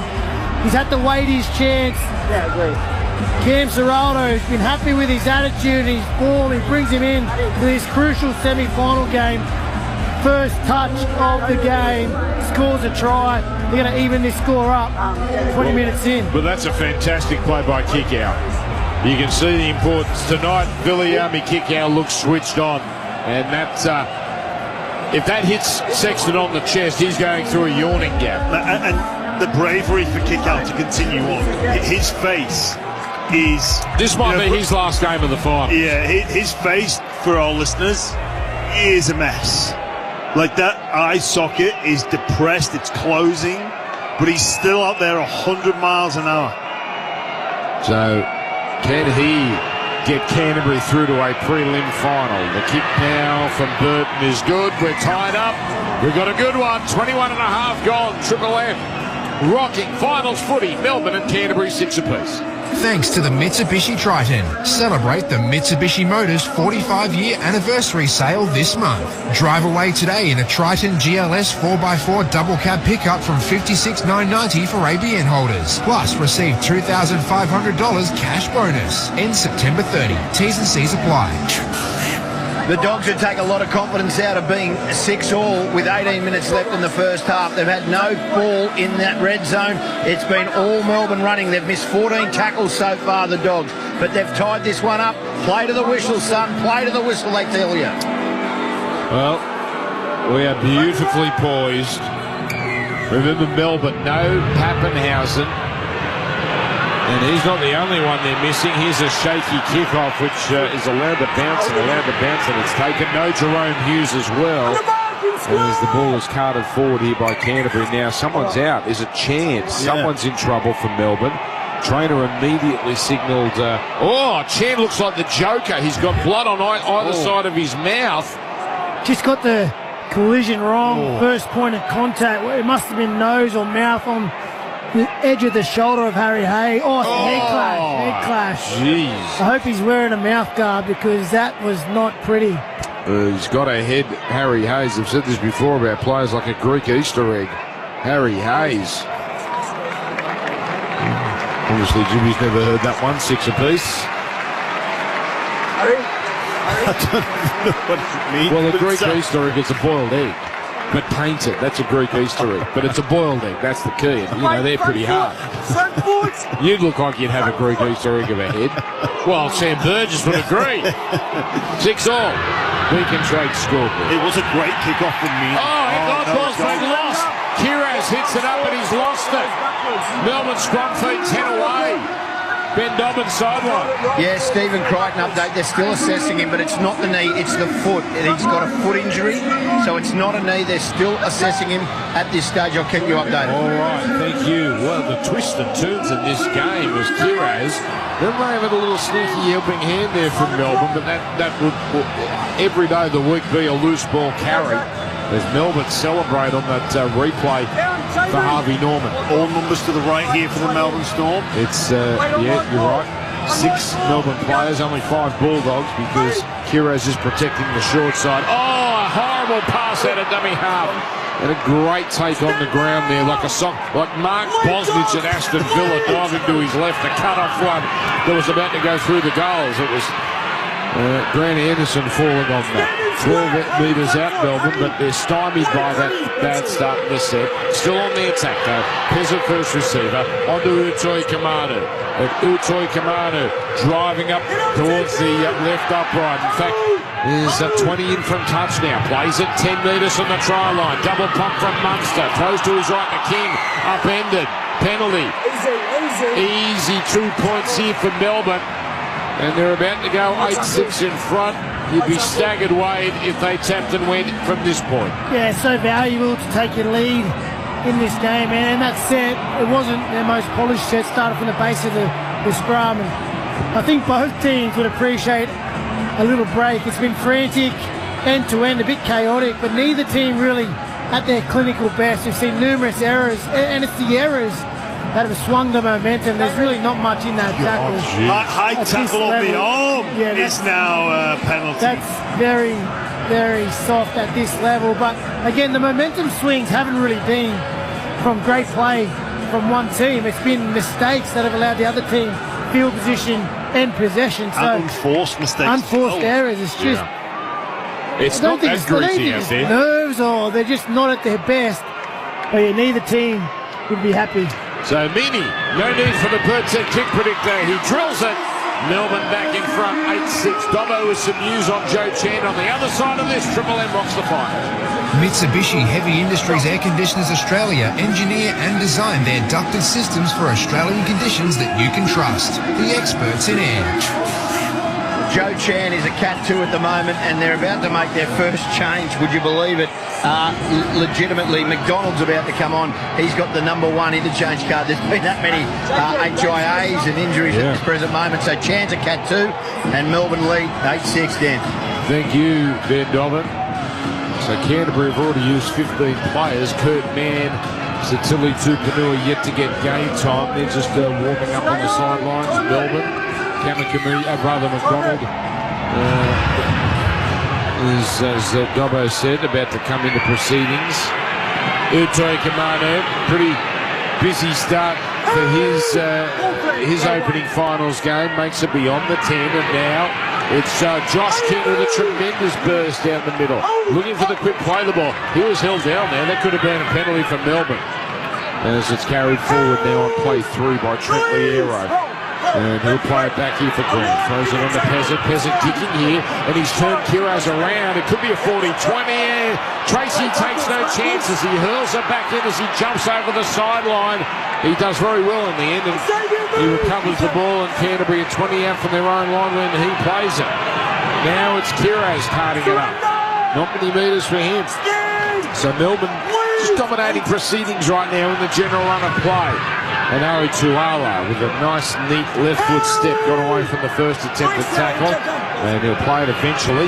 Well, it's Hayward getting it on to Preston. Preston sweating a couple of times. He shakes off 2 defenders, but now is wrapped up ball and all by Coates, the winger jamming in.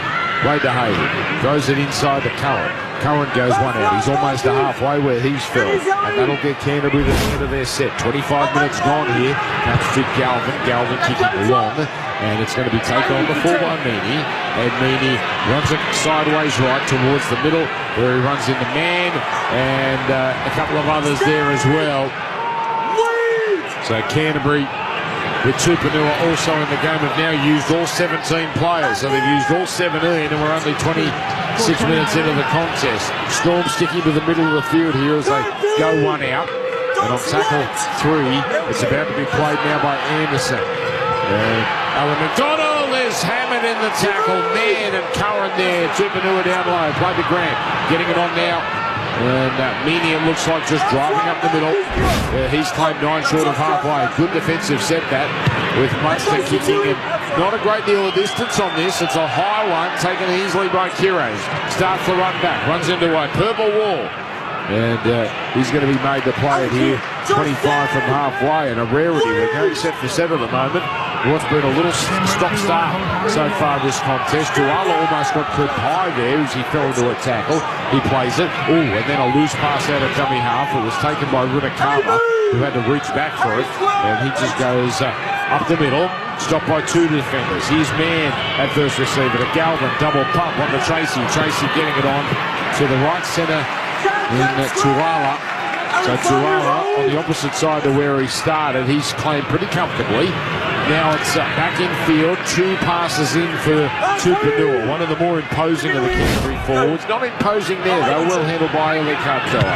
From 48 out, high kick from Burke, aiming to the right wing of Warbrick. He catches it. Now, can he hold on to it? He's dropped a couple already. He's stopped here beautifully by the Canterbury defence. So, interesting mode of the game here, set for set, 8-6 Melbourne Storm. Yeah, good passage of play there from the Bulldogs. It was their best defensive set of the evening, and they're not too bad in attack as well. I think they'll like that, just going set for set. Fierce driving tackle as Coates is upended and backslam. That was Tupanua at his best there. Now they're barely over the 20 Melbourne metres. Are very hard to come by right now. Meany will be made to play it, and on the next it's McDonald. He will be a busy player, the young Kiwi. He goes up the centre. Last, Munster threatens to run, then kicks on the run, and it just sits up nicely for Kiraz. Kiraz now gives it to Tracy. Tracy here works up the middle, and every time Canterbury pass long, Wade Graham's got his heart in his mouth. Because it was held onto there by Tracy. Runakama now just picks it up and runs out of dummy half. Melbourne 8, Canterbury 6. Fast game right now as Kiraz cuts it up towards halfway. He looks for the quick play the ball, gets a quick play the ball. Hayward on to Tupanua. Great charge, Tupanua. He's got 15 metres. 3 defenders there stop him. But Canterbury only 40 away. Fall God. Now it's right side as Tracy runs at the line, throws to Preston, but it was beautifully read by 3 Melbourne defenders. Tackle made. Last comes to Sexton, puts up a high kick. Here comes the cavalry. Up they go. Hayes almost takes it on them. In fact, it was Sexton who led them. He got a fingertip, I'm sure, and it went forward, but the referee's going to have a look here as it went into the in goal.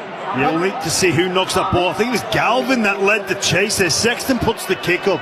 It was pinpoint accuracy, just about in the field of play. Let's see who makes contact with this ball first. So Meany goes up. Galvin with him. Whoa. Geez, that angle's no good. It does look like it's off Meany, but they want a side on angle here. It's hit his fingertips into Galvin.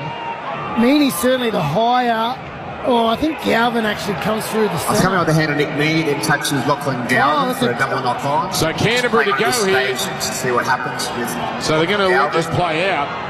But Galvin knocks the ball on as well. We have a decision. So Melbourne knocked on initially. Yeah, I think that's a good result for Melbourne. I thought possibly Galvin got the touch first, but you get these 50-50s, they're so important, and you've got to give Galvin the credit. We'll get into it at half-time, but there's no doubt he's had a nervous start to this game. But things like that, effort plays, chasing a kick, getting up and competing, earning the ball back for your team, that'll bring him in to the game. Ben Dobbins sideline, Bob James Seamark. The Stephen Crichton update, it's unlikely he'll be back. It is a foot injury as well as syndesmosis. They're still assessing it, but the club is saying it is unlikely that he'll return. It's turning into an expensive night, but kick-out still out there. Kiraz feeds it, 10 in from the right touchline. Hayward at the back of the scrum, goes to Sexton, dummies, beats one. Oh, try saving McDonald. Sexton, it's a dream night for him so far. Plays the ball, and it comes to the left to Tracy, who runs, and he's felled. Left side, 20 metres in from touch. Inside the 10. Tupanua charging onto it, and the last line of defence brings him down. Melbourne just holding on. Hayward throws to the right. Sexton catch and pass. Galvin to the front man, Preston. Great tackle, Munster. Must-make tackle for Munster, and he came up trumps. On the next, it goes to the open left. Sexton the man. Man has players right in front of him. Then an extravagant dummy as he slips. Gets up, goes again, and now he's tackled. Melbourne have done brilliantly. Last tackle, centre field. Sexton, brother, it comes away now. Galvin, a beautiful cut-out pass, and over untouched is Jacob Kiraz. Melbourne have been caught out. Well, that's the Canterbury of the first two-thirds of the season. They found a way to strip Melbourne for numbers as they went down the right side, and the Dogs in front for the first time, 10 points to 8. Yeah, what an attacking set, and it all came about from the pinpoint accurate kick of Toby Sexton. They moved the ball to their left-hand side. Sexton off the base of the scrum nearly cuts them open on play one. They had a crack at the left. 2 edge-back rowers, Tupanua and Jacob Preston going very close, and then they moved the ball to the right-hand sideway. And what about this pass from Connor Tracy? 3-on-2 situation, and that is summed up perfectly. Oh, it's a really well-constructed set, Jimmy. Again, you mentioned those short balls. That is what set up that try. The 2 short balls going deep in the line. They play short to Preston. Took a great tackle to deny him. They go to Tupanua. Hit short again. A great tackle to deny him. The next time they go back right, deep into the line, because they played short, Munster had to commit to his inside shoulder. Out the back to Tracy.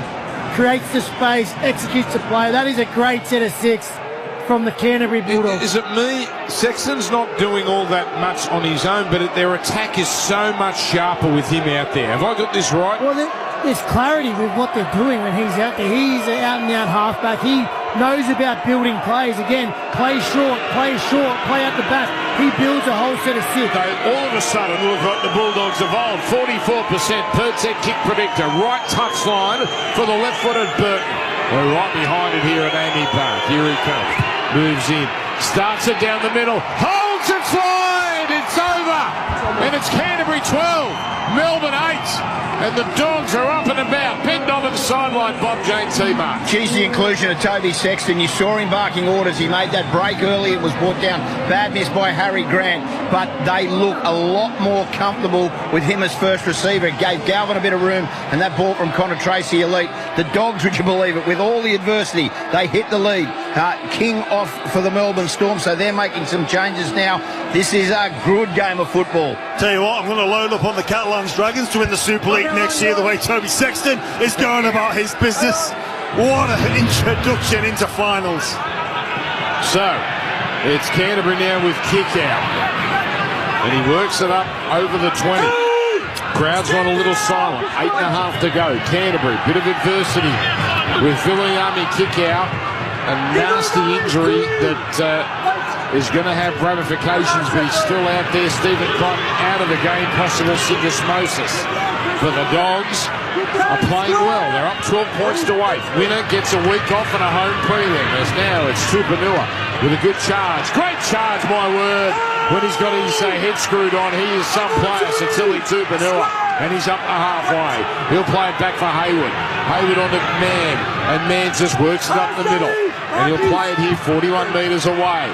They get to the end of their set this time. That's a rarity for Canterbury. They've been kicking on full so often. Oh, magnificent 40-metre high kick. Has dropped down a metre out from the try line, and Warbrick brings it back. We talk about Sexton coming into the game, but make no mistake, the impact of Satili Tupanua in the middle, he has made such a difference, both with and without the football. So Melbourne now really having to roll their sleeves up. It's getting harder for them to get out of their own area as Coates doesn't go too far. Followed up by a charging Jack Howard. Barely up over his 30 on tackle 4. 7 to go in this first half, where it's Kamikamitha working it up the middle. And he's playing at centre field on the last. Pezic, not a bad time for a 40-20. That's what he's going for, and he has got it! Wow. Jonah Pezic! They're in quicksand, and Pezic from nowhere has drilled a 40-20 to completely turn the momentum. Oh, this is as good as a 40-20 as you will see in our game. Just caught Connor Tracy, not even that far out of position, but it's the one off the right foot. We've seen Nathan Cleary do it. He just slides it a little bit, has the outspin. One bounce straight out, Melbourne in great position. So Peasant and Sexton shining. Melbourne's turn to attack. Kamikamitha drives it to within the 10. Here come the Storm. Munster skipping to his right. Now straightening. Stopped. Curran and Hayward. Also Preston there. Left upright. Grant picks up a dummy half to the right to Liero. Under Peasant. A beautifully timed pass out now to Anderson. He fashions one to the wing. And now Warbrick takes it and works it back in field and almost muscles his way to the try line. They're only a metre out the Storm on tackle 3. 6 to go first half. Here comes Peasant. Throws a wild one. Picked up now by Meany. Almost gets around his man in Galvin. Gets a pass on as he's tackled. Finds Lasati, but Lasati is stopped. 4 gone. 12 out. Grant runs towards the middle. Criss-crossing with Munster. Criss-crossing with the number 20 Howard. But well-read Dogs. Last play. Munster, Lasati. Over, but I'm not sure he got it down. He's confident. And that's Munster at his best. It's a try. Cam Munster, too clever. Works the short side on the last play. And Ativalu Lasati with just his second NRL try. And off the back of a magnificent 40-20, Melbourne hit back 12 all. Oh, again, not their most clinical set. Melbourne Storm. We see a replay of that 40-20 from Jonah Peasant. What a play from the young halfback. Nearly undefendable, one bounce and out.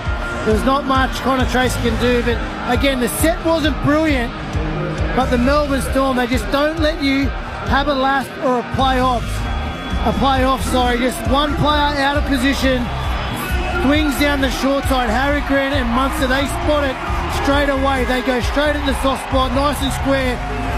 Harry Grant early to Munster. Munster sums it up, a short ball to Lasati. That close to the line, someone so strong, so powerful. There it is, just Carraz back behind the ruck, an overlap. Connor Tracy does his best. Lasati's left one-on-one with Galvin. they just make you pay with any mistake you make defensively, Jimmy. Yeah, Jonah Pezzett there. A 40-20 on last play is such a rarity. That's why he was in the side. Carraz, great tackle over few for the conversion down. 38% for Meany on the per-tech kick predictor. He defies the predictor and drills it. Melbourne 14, Canterbury 12. Wow, 2 tries apiece. Looking at that replay for Harvey Norman, Lasardi needed to slam it down on the second attempt, but he certainly did that. But it's Grant and Munster putting on a clinic on that play. Melbourne back in front. It's Harry Grant, the ruck recognition. He realised it was far too quick, and he had numbers. Munster gives a call, overcall, because it's supposed to be the kick to the long side. Brilliant play from the Melbourne Storm. They're 2 key spine players. They're here making an impact. Ben Dobbins sideline, Bob James Seamark. Yeah, not good news for Melbourne. Chan is gone for the night. He's failed his HIA, so he's out. So Joe Chan gone, which is not great news for Melbourne. They're effectively 16 on 16 now, with Crichton almost certainly out of proceedings for Canterbury, and almost slicing through with a routine run was Howe. If he stopped though, Melbourne with a bit of a roll on. McDonald carries it up, but he gets to within 10 of halfway where he stopped. Gripping game this. Grant to the right to Liero. Liero is just working it forward. Straight into Kikau and Tupanua. Play back to Grant. Grant now the short right, where he links up here with Cartella, the first try scorer. He's well contained. 43 was where the last is called. Kikau puts a chase on, but he can't get Munster in time. High kick. Chase coming through. It's not going to put pressure on Tracy, who gets away from one, gets away from another. Almost gets in the clear. Desperate tackle by Warbrick. Canterbury 20 short of halfway. Rinakama, he's ticked all the boxes. Jethro Rinakama, the youngster, and now he runs with purpose on that play. On the next play, it's Burton working it towards the middle. 9 short of halfway, where Burton plays it. As Mann works it to the right to Galvin. Galvin to Preston. Preston to Tuala. Defence slides across and swallows up Tuala comfortably. Still short of halfway. Tupanua. Oh, he's driven sideways by Lasardi first to meet him, but he had company in the form there of Kamikamitha and McDonald. That was a strong tackle. Last, Sexton. Grant chasing, but Sexton clears the kick away. It's neither here nor there. It'll do. Taken by Warbrick. Warbrick bringing it back from Melbourne, and his car dropped down 22 out from his own line. Storm 14, Bulldogs 12, and we've got 2 to go in this first half. Xavier Coates puts it down. He's trying to get the arms free for a possible offload, and Canterbury might have the last say in this first half. I was just about to say it's a big defensive set for the Bulldogs with only 2 minutes to go, and Coates spills the ball. 6 more tackles for Canterbury. 28 metres out. It's been a seesawing game. Sexton calling the shots on the left as it's about to be played by Tupanua in line with the right upright. It comes to Sexton, the first receiver. Throws left to Galvin. Out to a galloping kick out. Puts on footwork. Now passes back in field. Away to Galvin. Runs inside the 20. And now he's claimed left upright. Played to Hayward. Throws it on. Curran the man to the front man. Tupanua. Forward pass. Oh, they're self-destructing Canterbury. The second time they've tried to hit the front man and put it through a hole, and the pass has been askew. That's a bad error. Kurt Mann this time. 14-12 Melbourne. Yeah, just couldn't resist there, could he, Wade? It's that run from Tupanua. He gets very excited, gets ahead of himself. The pressure from Liera. Yes. He came out of the line, forced him to make that play. And as bench players together, Mann, Tupanua, they would work on that combo during the week. They share the field at the same time. We've seen them have success with that type of play, but the defensive pressure forces an error. 35 seconds to go as Anderson is lifted up, not above and beyond the horizontal. Strong run from Cartella to follow up. And he's going to be made to play. 20 seconds to go. What a game. It's got errors, but I tell you what, it's got some captivating moments with Pezzett. Big shift. Melbourne from right to left, coming across to Munster. Munster keeping it going. And the man who eventually gets it here is going to be felled. With 1 play left. Now it's Munster. Munster shakes off one, shakes off another. And now he's going to be escorted over the sideline. He's brilliant, Captain. Stuff. Like, he's so strong. Nothing doing there. He goes down a short side. It's an underlap. And he nearly fashions like a clean line break out of nothing. Like, literally nothing doing. Most of the players just run over, take half time, not Cam Munster. So that is the end of the first half where both sides will go into the sheds knowing it's there for them. It is there for them. Haven't seen Tyron Wishart yet. We've seen all the Bulldogs. And 14-12, Melbourne leading Canterbury. Triple M rocking the finals. We are 40 minutes in thanks to Ream Hot Water and the McDonald's. Shut up! The foot is on Triple M! Triple M rocks footy. Tradies, big jobs, small jobs, tough jobs. Beacon Trade's got the lighting, fans and electrical to get it done. Join up at beacontrade.com.au. Halftime for GIO. GIO, insuring New South Wales since 1927. That is classy. That is another New South Wales drive. Protect precious with GIO. GIO.com.au. Kia's most awarded SUV just got better. The Kia Sorento. Visit kia.com.au to find out more about the 7-seat Kia Sorento. Kia. Movement that inspires. Does your business cash flow need a spark to come off the bench to make that winning play? Prosper's business line of credit can provide your business with a safety net of funds to cover day-to-day expenses. Draw down on what you need when you need it and only pay interest on what you use. Prosper have helped over 50,000 small businesses stay in the game. Apply today at prosper.com. That's PROSPA. T's and C's and standard credit criteria apply. Anytime is 7-Eleven time. Like when it's 10:27 p.m. after watching your team win and you're craving a pie. And maybe something to soothe your hoarse throat. Pick up a post-footy feed anytime at 7-Eleven.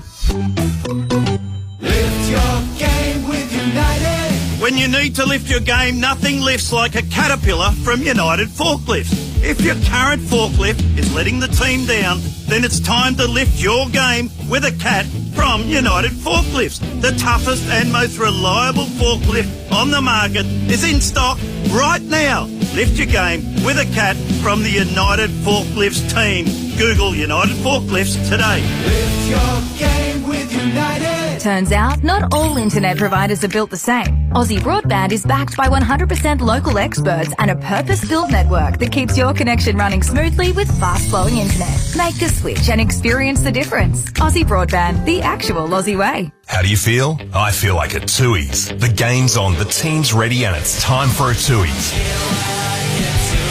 Whether you're cheering on your team at the stadium or watching with mates at the pub, nothing beats the legendary refreshment of Tooheys. Proudly born right here in New South Wales, Tooheys is all about the spirit of bringing people together, whether you're celebrating an epic win or commiserating a crushing defeat. So next time you're at the pub or bottle shop, grab a Tooheys and raise a glass to the team that's bringing you together.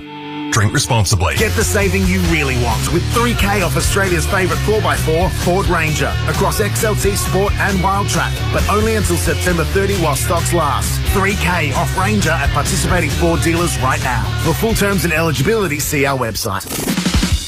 Halftime for GIO. GIO, insuring New South Wales since 1927. That is classy.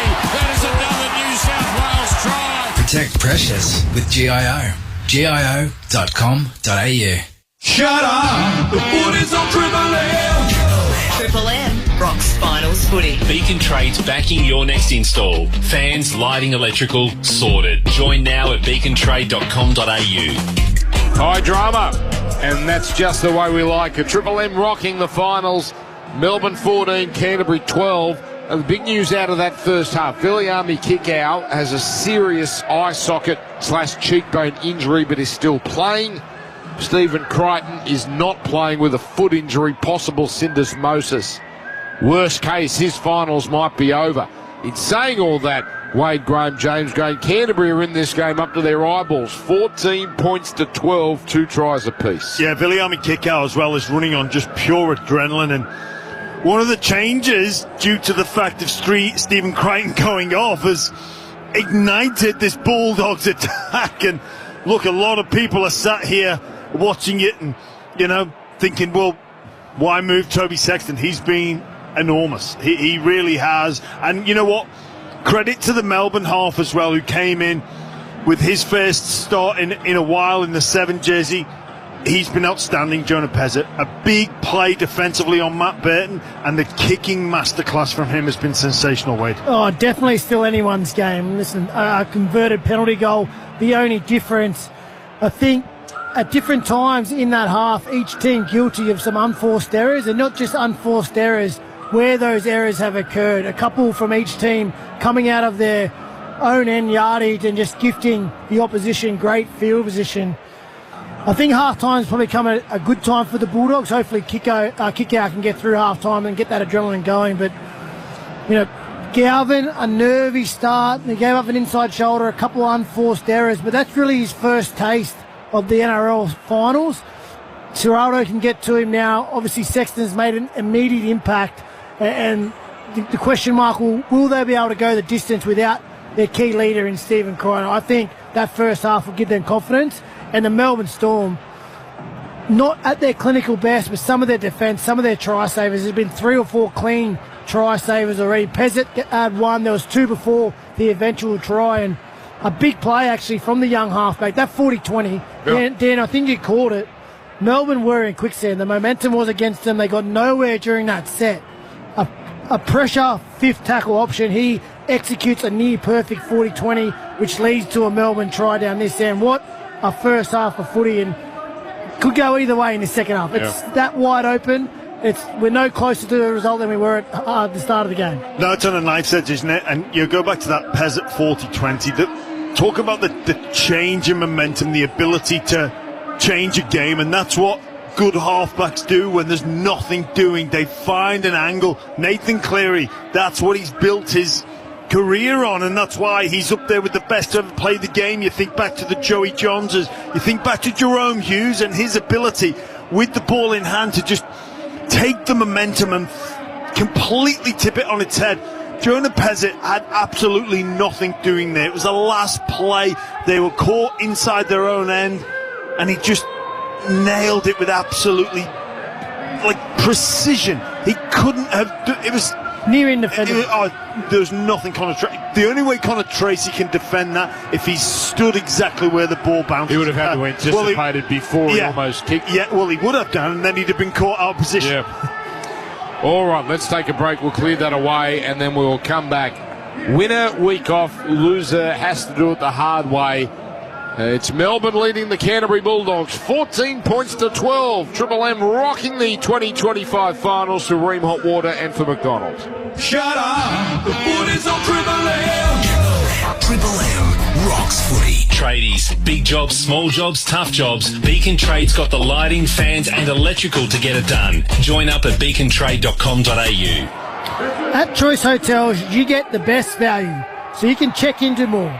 And right now, you can check into more with 15% off your next break when you book a stay of 3 nights or more, Jimmy. How good is that? From regional road trips to family getaways, Choice Hotels has over 7,500 locations worldwide. Plus, you'll always get the lowest price guaranteed when you book direct at choicehotels.com. So go ahead, check into more with Choice Hotels. For select travel dates between September and October, book by September 12, subject to availability. T's and C's apply. See choicehotels.com for full details. Halftime for GIO. GIO, insuring New South Wales since 1927. That is classy. That is another New South Wales try. Protect precious with GIO. GIO.com.au. Bunnings Trade is here to help trade customers with quick quotes and pricing on a wide range of supplies, plus stock inquiries, delivery updates and more. Call Trade Assist on 134872 or jump online and we'll help you get what you need fast. Bunnings Trade. Helping business is our trade. With KJAM's low rate finance offer, you can score the new MY26 Musso on a great interest rate with a 36-month term. Price from just $42,500 drive away. You get the MY26 Musso with its 3.5 tonne towing, 4x4 turbo diesel diesel engine and a 7-year warranty, if you don't mind. So get it done at your KGM dealer today. Offer ends September 30. KGM, Korean built to last. T&Cs, fees, charges and exclusions apply. Finance for approved consumer and commercial applicants of Angle Auto Finance. Australian credit licence 530731. Anytime is 7-Eleven time. Like when it's 10:27 p.m. after watching your team win and you're craving a pie. And maybe something to soothe your hoarse throat. Pick up a post-footy feed anytime at 7-Eleven.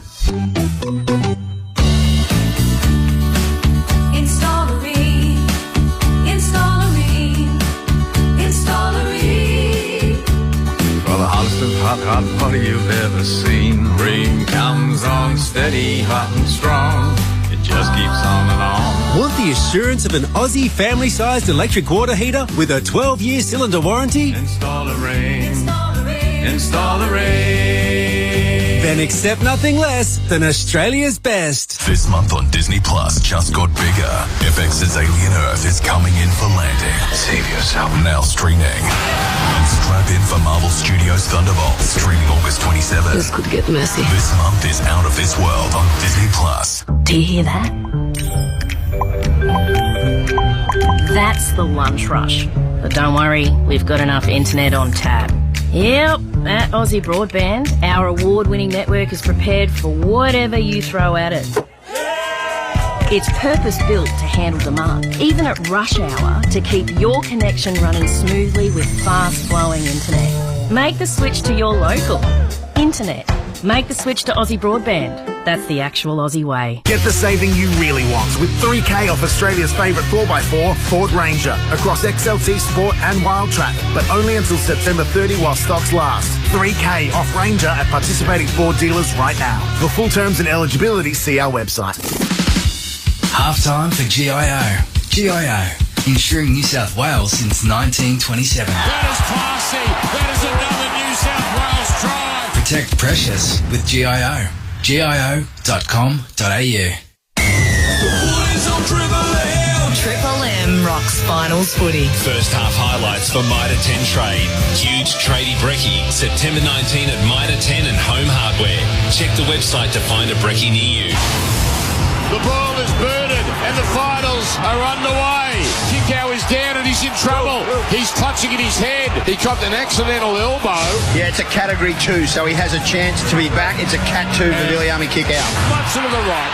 Pezic gets it on. It's Kamsua scoring in front of the Slater stand. Goes left to Salmon. Salmon to Kickow. Kickow. It's play on. It's play on. Looks like it's been knocked on by Sexton. Well, this will be the most remarkable start. He's celebrating like he's certain he scored. He was confident that he didn't touch it, and it's all knee. It's going to be a try. What a start to this contest for Toby Sexton. Is that first touch? First touch. Last tackle. Centre field. Sexton. Brother. It comes away now. Galvin. A beautiful cut-out pass. And over untouched is Jacob Kiraz. Melbourne have been caught out. Peasant from nowhere has drilled a 40-20 to completely turn the momentum. Last play, Munster, Lasardi. He's confident. It's a try. And that's Munster at his best. 14-12. Melbourne leading Canterbury. Grab Triple M NRL daily all week on Listener. And drive home with Triple M's Rush Hour. Thanks to Ream and Macca's. Triple M rocks finals footy. It's footy all day tomorrow. You got your Dead Set Legend show. Then at midday, it's a Saturday scrum straight into Penrith versus Warriors.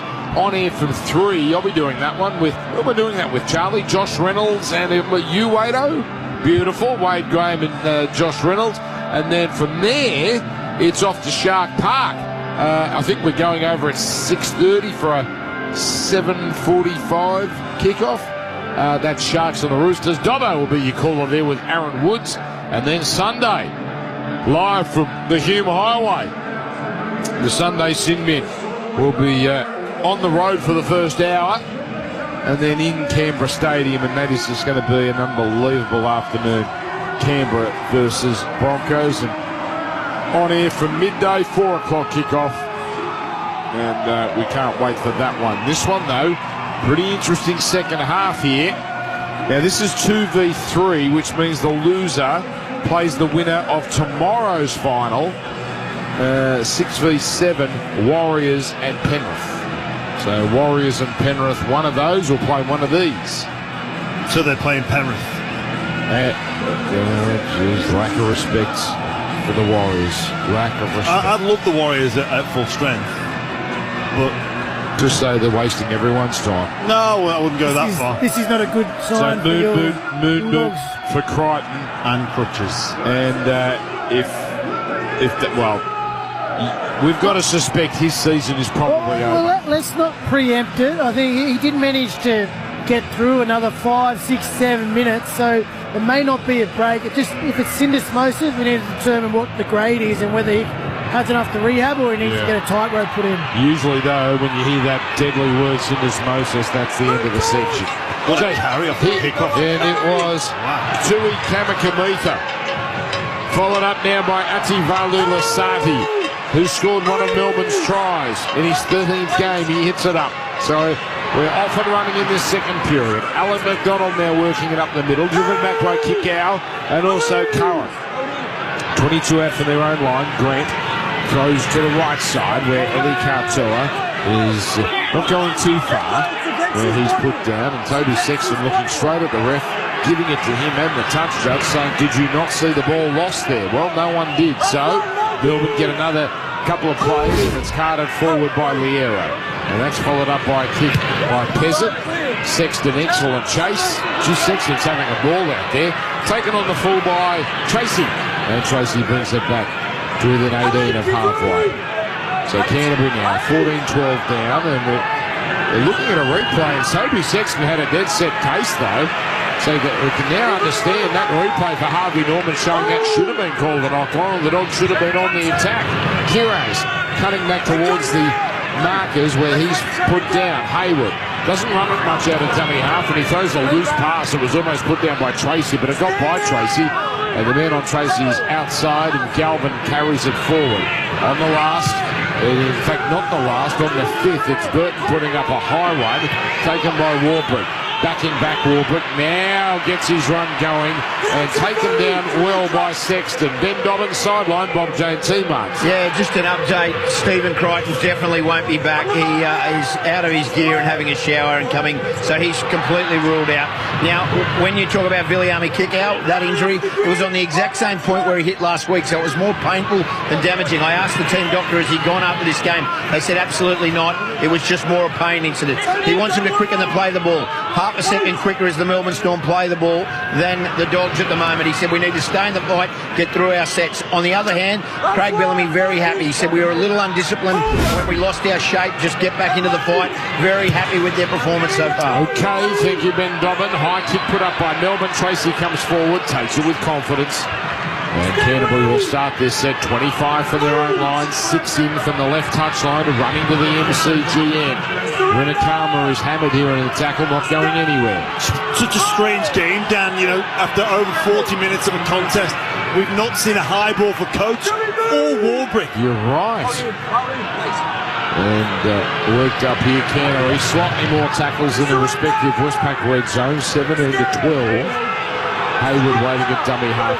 One of the reasons Melbourne's play the ball is half a second quicker is because they're laying all over the Bulldogs and getting away with it. And they've done a good job testing Adam G. Well, that's the home ground advantage. That's exactly what it is. You want to push the envelope to see what you can get away with, and they've done it well. High kick caught by Warbrick and made the play immediately. 18 out from their own line as it's one out here through Anderson. 14-12 Melbourne. 3.5 gone in this second half. Grant to the left away to Coates. Coates with a good driving run down the middle. And he'll play it for Grant, giving it on to Howarth. Howarth pushing forward well. Quick play the ball. Grant, line ball past McDonald. Beats one, almost away. Dropped down. Hayward missed the tackle there that almost allowed McDonald to go through. Peasant kicking, skews it off the side of the boot, and it goes out on the fall. He bit off a bit more than he could chew there as he tried to take a few steps before kicking. Yeah, it's great quick play the balls from the Melbourne Storm. They're really blowing up the middle of the ruck, but Josh Curran just made the decision to go and put pressure on Peasant. It just comes on the outside of the boot. It could have been a great shot. It was an attacking kick. It was that corner bomb on the near side. brilliant work from Josh Curran. What a rescue kick pressure that was. Only one team has come to Melbourne and won a qualifying final against the Storm. That was when John Bateman scored late against the Storm in 2019. Dogs only down by 2. They're 40 metres out. Hayward throwing it to Preston. Melbourne have done a good job on him so far. Preston had 3 defenders all over him, but he's only 34 out where he's made the play. Slow play the ball again. Hayward goes to the open left of man. Starter stepping, giving it to Sexton. Sexton, quick ball. Kick out of Galvin. Galvin to a winding up Matt Burton, but well chopped down by Anderson. Last 20 out. Sexton, high kick across the face. Coming down. Here comes Kieran. Up they go, and it's off hands in the in goal. Grounded by Melbourne. Canterbury knock on. Canterbury knock on, and 10-metre changeover for Melbourne. So Kiraz losing the ball in the contest with Coates. Geez, he out jumps over here, Coates there, but he couldn't grab the ball. And out of all that, it's Melbourne's ball, 10 out from their own line. Yeah, it's that first attacking kick that Jimmy was after. This time for the Bulldogs, Kiraz, such a threat in the air, had all the momentum. Causes the list boys to see an offload with Sarti. This game is end to end. Sure is. There's Melbourne on the left side here, on the Richmond side of the ground, with now the ball worked back into Jack Howarth. Howarth, he's playing it and comes across from Munster on the next. There's a going right, Pezza to Cartel. A great pass to an unmarked Warbrick. Then he beats one of the sliding tacklers in kick out, and now a Canterbury player is down. It's Sexton, and he's clutching at his chest here. He's clutching at his chest. Oh dear. Now Melbourne fans are unhappy. They think Sexton's milking this, so let's see. Sexton is stretching his arm out. I hope this isn't a peck situation, because that is a catastrophe. It's the third time Melbourne Storm have been asked to go back and play the ball, and it could have come into play a couple more times where they're just happy to push the envelope with the match officials and just move ever so slightly off the mark to gain an advantage. We spoke about the speed of play the ball in the ruck. Hopefully Toby Sexton is okay. He looks like he is. Yeah, stretching it out. But again, the Melbourne Storm asked to go back and play the ball in the correct area.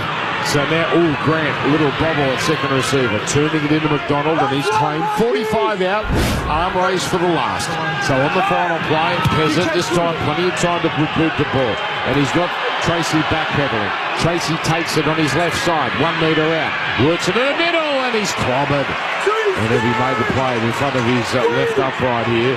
But now Melbourne looking to tighten the vice a little bit. Akama is not going anywhere, the Canterbury winger, with his one-out run. 14-12 Melbourne. Kiraz, he's a great metre gainer. He doesn't gain metres, but he gets a timely offload to Galvin. Galvin there doesn't go as far as Kiraz would have been hoping, but still a bit of breathing space. Down near the 20 as Kickow runs down the left and gets an offload. He's torturing Melbourne tonight. He found Burton. Burton was well handled.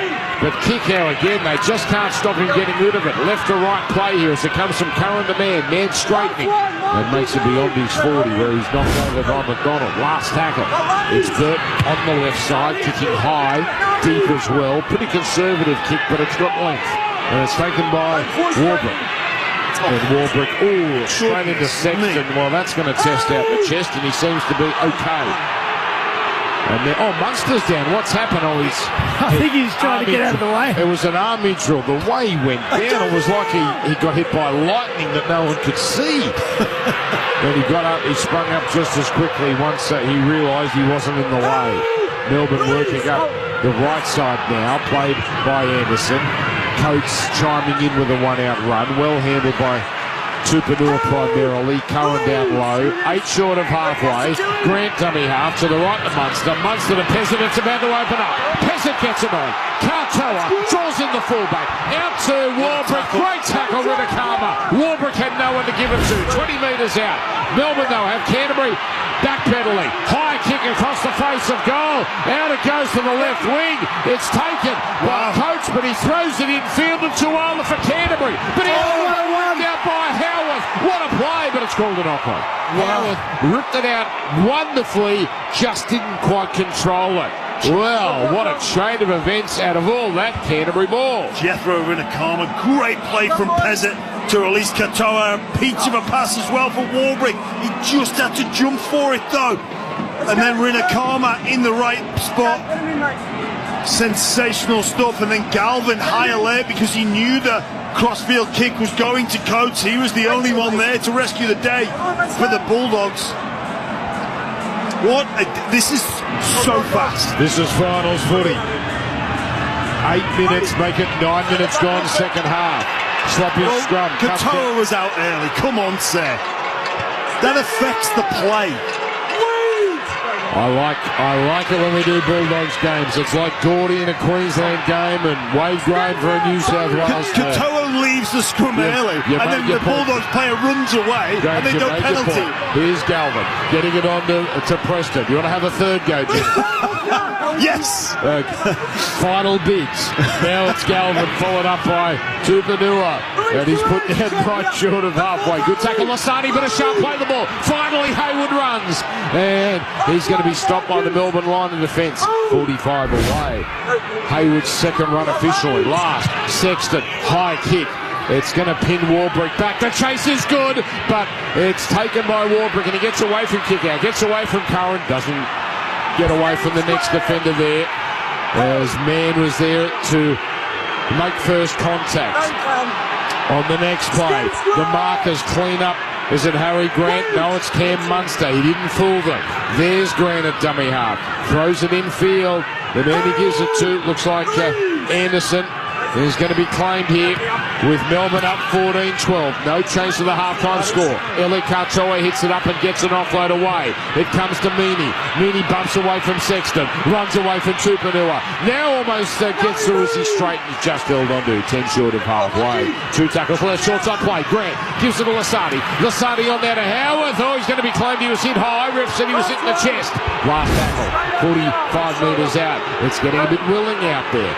Now it comes to Peasant. Oh, he kicks a knuckleballer. It spins like a top. Good catch, Tracy. That's the first nervy one he's had, and he answered the bell. Ben Dobbins sideline, Bob Jane T-Mark. Yeah, it's end over end stuff at the moment. And what about Josh Curran's performance? He's the highest tackle leader at the present moment. He's done a wonderful job. 39 tackles already by Josh Curran. He's really keeping this side in the fight. On top by miles in that department, Dobbo Choice Hotel stats. Canterbury hitting it up. This game's going to break open soon, but who's going to crack? It's Kiraz now with a run. It'll be interesting, Dan, when Craig Bellamy goes to his bench and brings the last man who hasn't played any minutes today, Wishart, onto the field, because we know what a difference maker he is. His craft around some tired middles, that show and go. He could be a game changer. Grant was sprinting off his line every tackle that set. Oh, there's confusion at the back. He put pressure on the kicker, but the kick was cleared away, and then Meaney and Warbrick, well, the bounce, fortunately for them, The bounce, fortunately for them, was friendly enough. It was then brought back by Warbrick, who was the victim of what seems to be an accidental crusher. Then there was a bit of lip from either Hayward or Mann.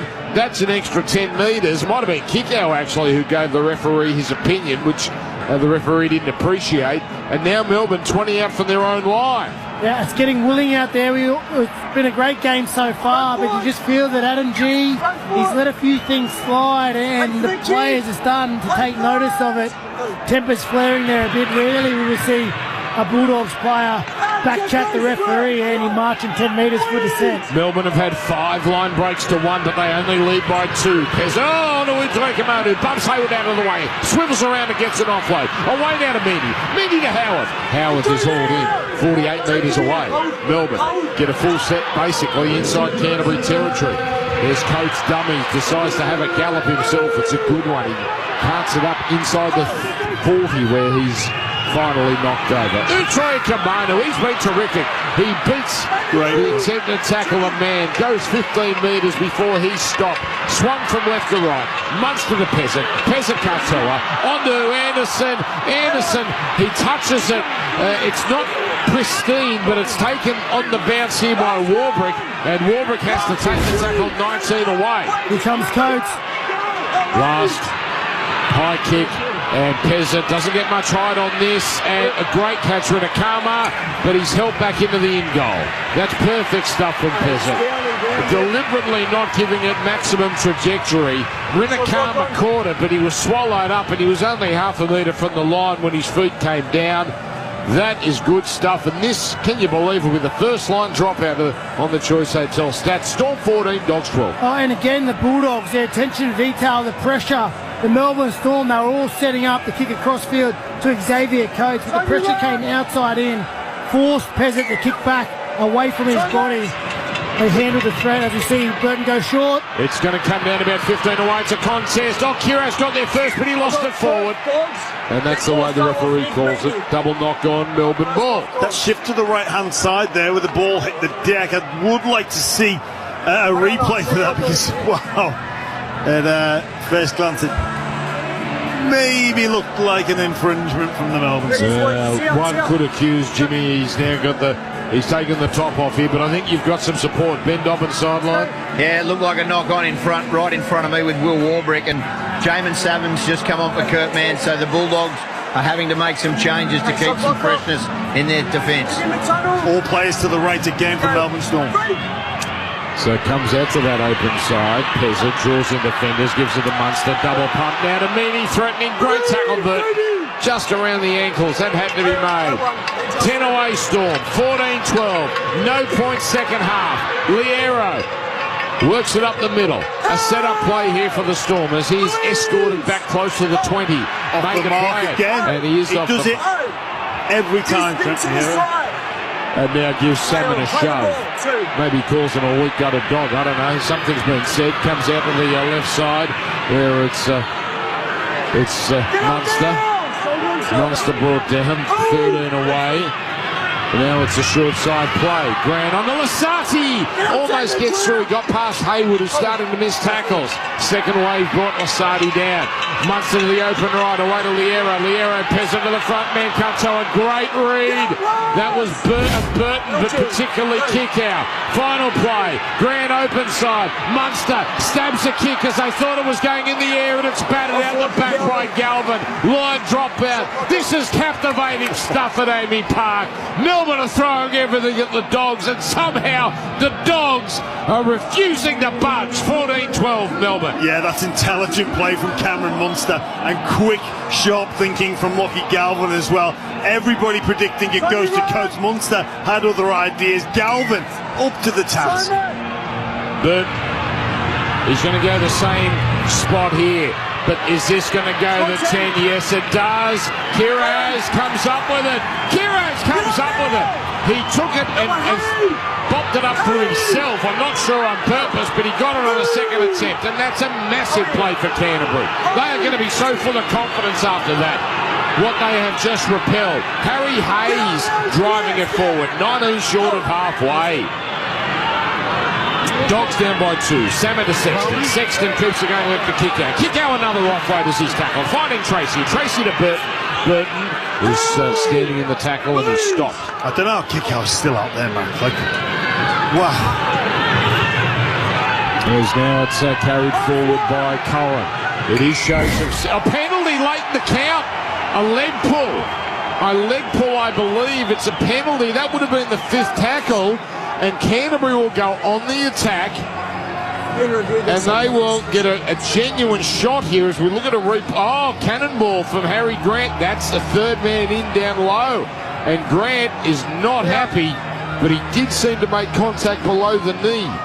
No damage done, but the damage might be on the scoreboard in moments. Yeah, well, the rules test for the Bulldogs came only moments ago, and they passed with flying colours. Desperate defence to keep this Melbourne Storm attack out. Now it's their opportunity. Some good field position off the back of that penalty. Can the Melbourne Storm defence hold up?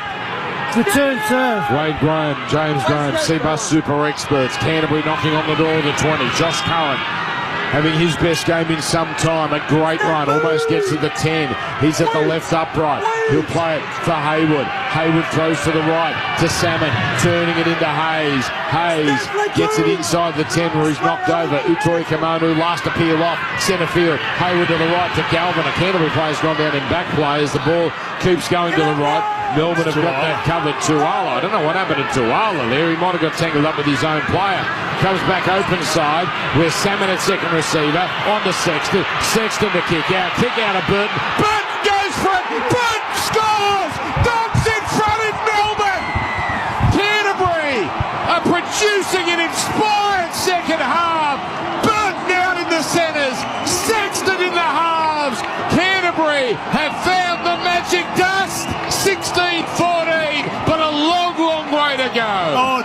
correct, a long way to go. What about this passage of play? They go short from the dropout.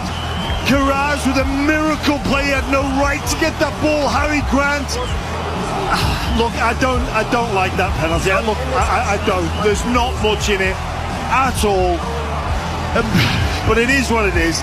And then the Bulldogs, they went right. They looked dangerous. And then something with Tawala. He's getting the attention of the trainer. That story isn't over yet. There could be some more forced changes to come. But the move to the left-hand side was sensational. Burton on the outside. Brilliant, Wade. Well, just nice, simple play. Give your strike players one-on-one opportunities, and that's all they did. Shift to the left, early pass from Sexton to kick out. He promotes the ball to Burton, one-on-one, beats Howarth, Anderson, all ends up and finds the try line. And Matt Burton, he's a hell of a player. Tawala's off. It's very strange to see that happen. He went down with no one touching him. A lot of the time it's around the Achilles. You see him try to take off. He's not in that much pain. We'll have to keep an eye on that. But listen, Burton's a great player wherever he plays on the field. But that combination of kick out, back row, Burton centre, we've seen that have success before in a premiership. I think Canterbury have unlocked. Win, lose or draw, they're playing again, of course. It's pretty irresistible. Burton centres, Sexton in the halves. But anyway, we've got a week of shows to fill. I don't think we'll have any problem doing that. 5 in from touch, 47%. This is a big one. You want to take penalty goal out of it for Canterbury. You know Melbourne are coming back too with Munster and Grant, and Canterbury down to perhaps 15 players. Tyron Wishart about to enter. His speed could be a problem for Canterbury. Burton left side, left footer, non-preferred angle. What does Pertek say? 47% Pertek kick predictor. Here comes Matt Burton, the try scorer, moving in. Here he comes. He aims it down the middle and it holds its line. It's 18-14. We are 20 minutes away. That's a long time, but 20 minutes away from a monumental upset in Melbourne. And goal kicking was the issue last time. They played each other, 3 tries each from memory.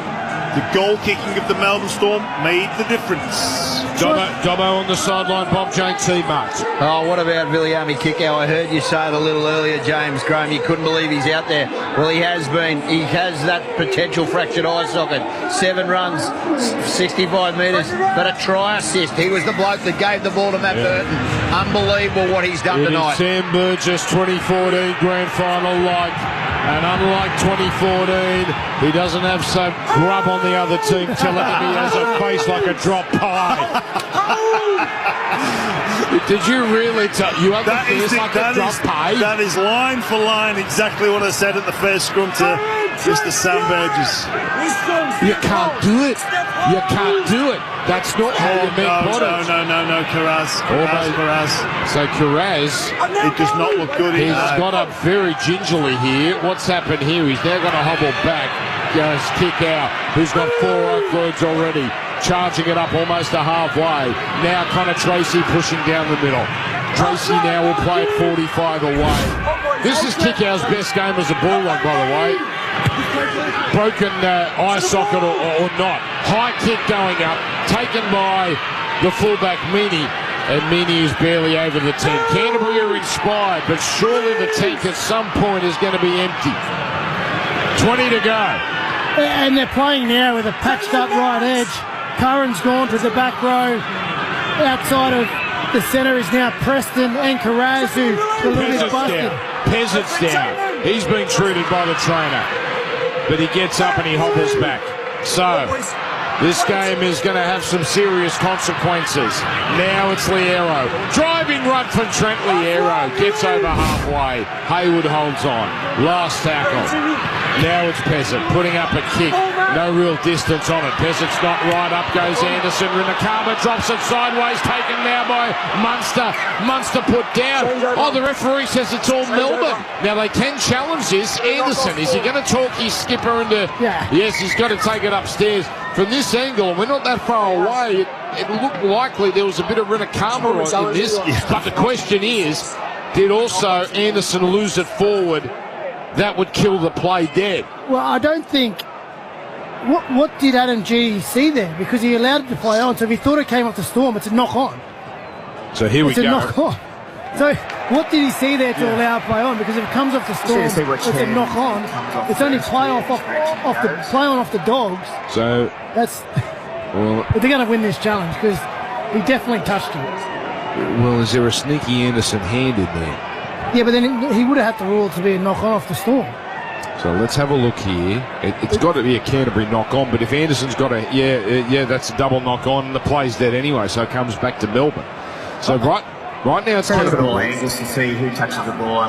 Now I hope we don't go down this awful inconclusive garbage.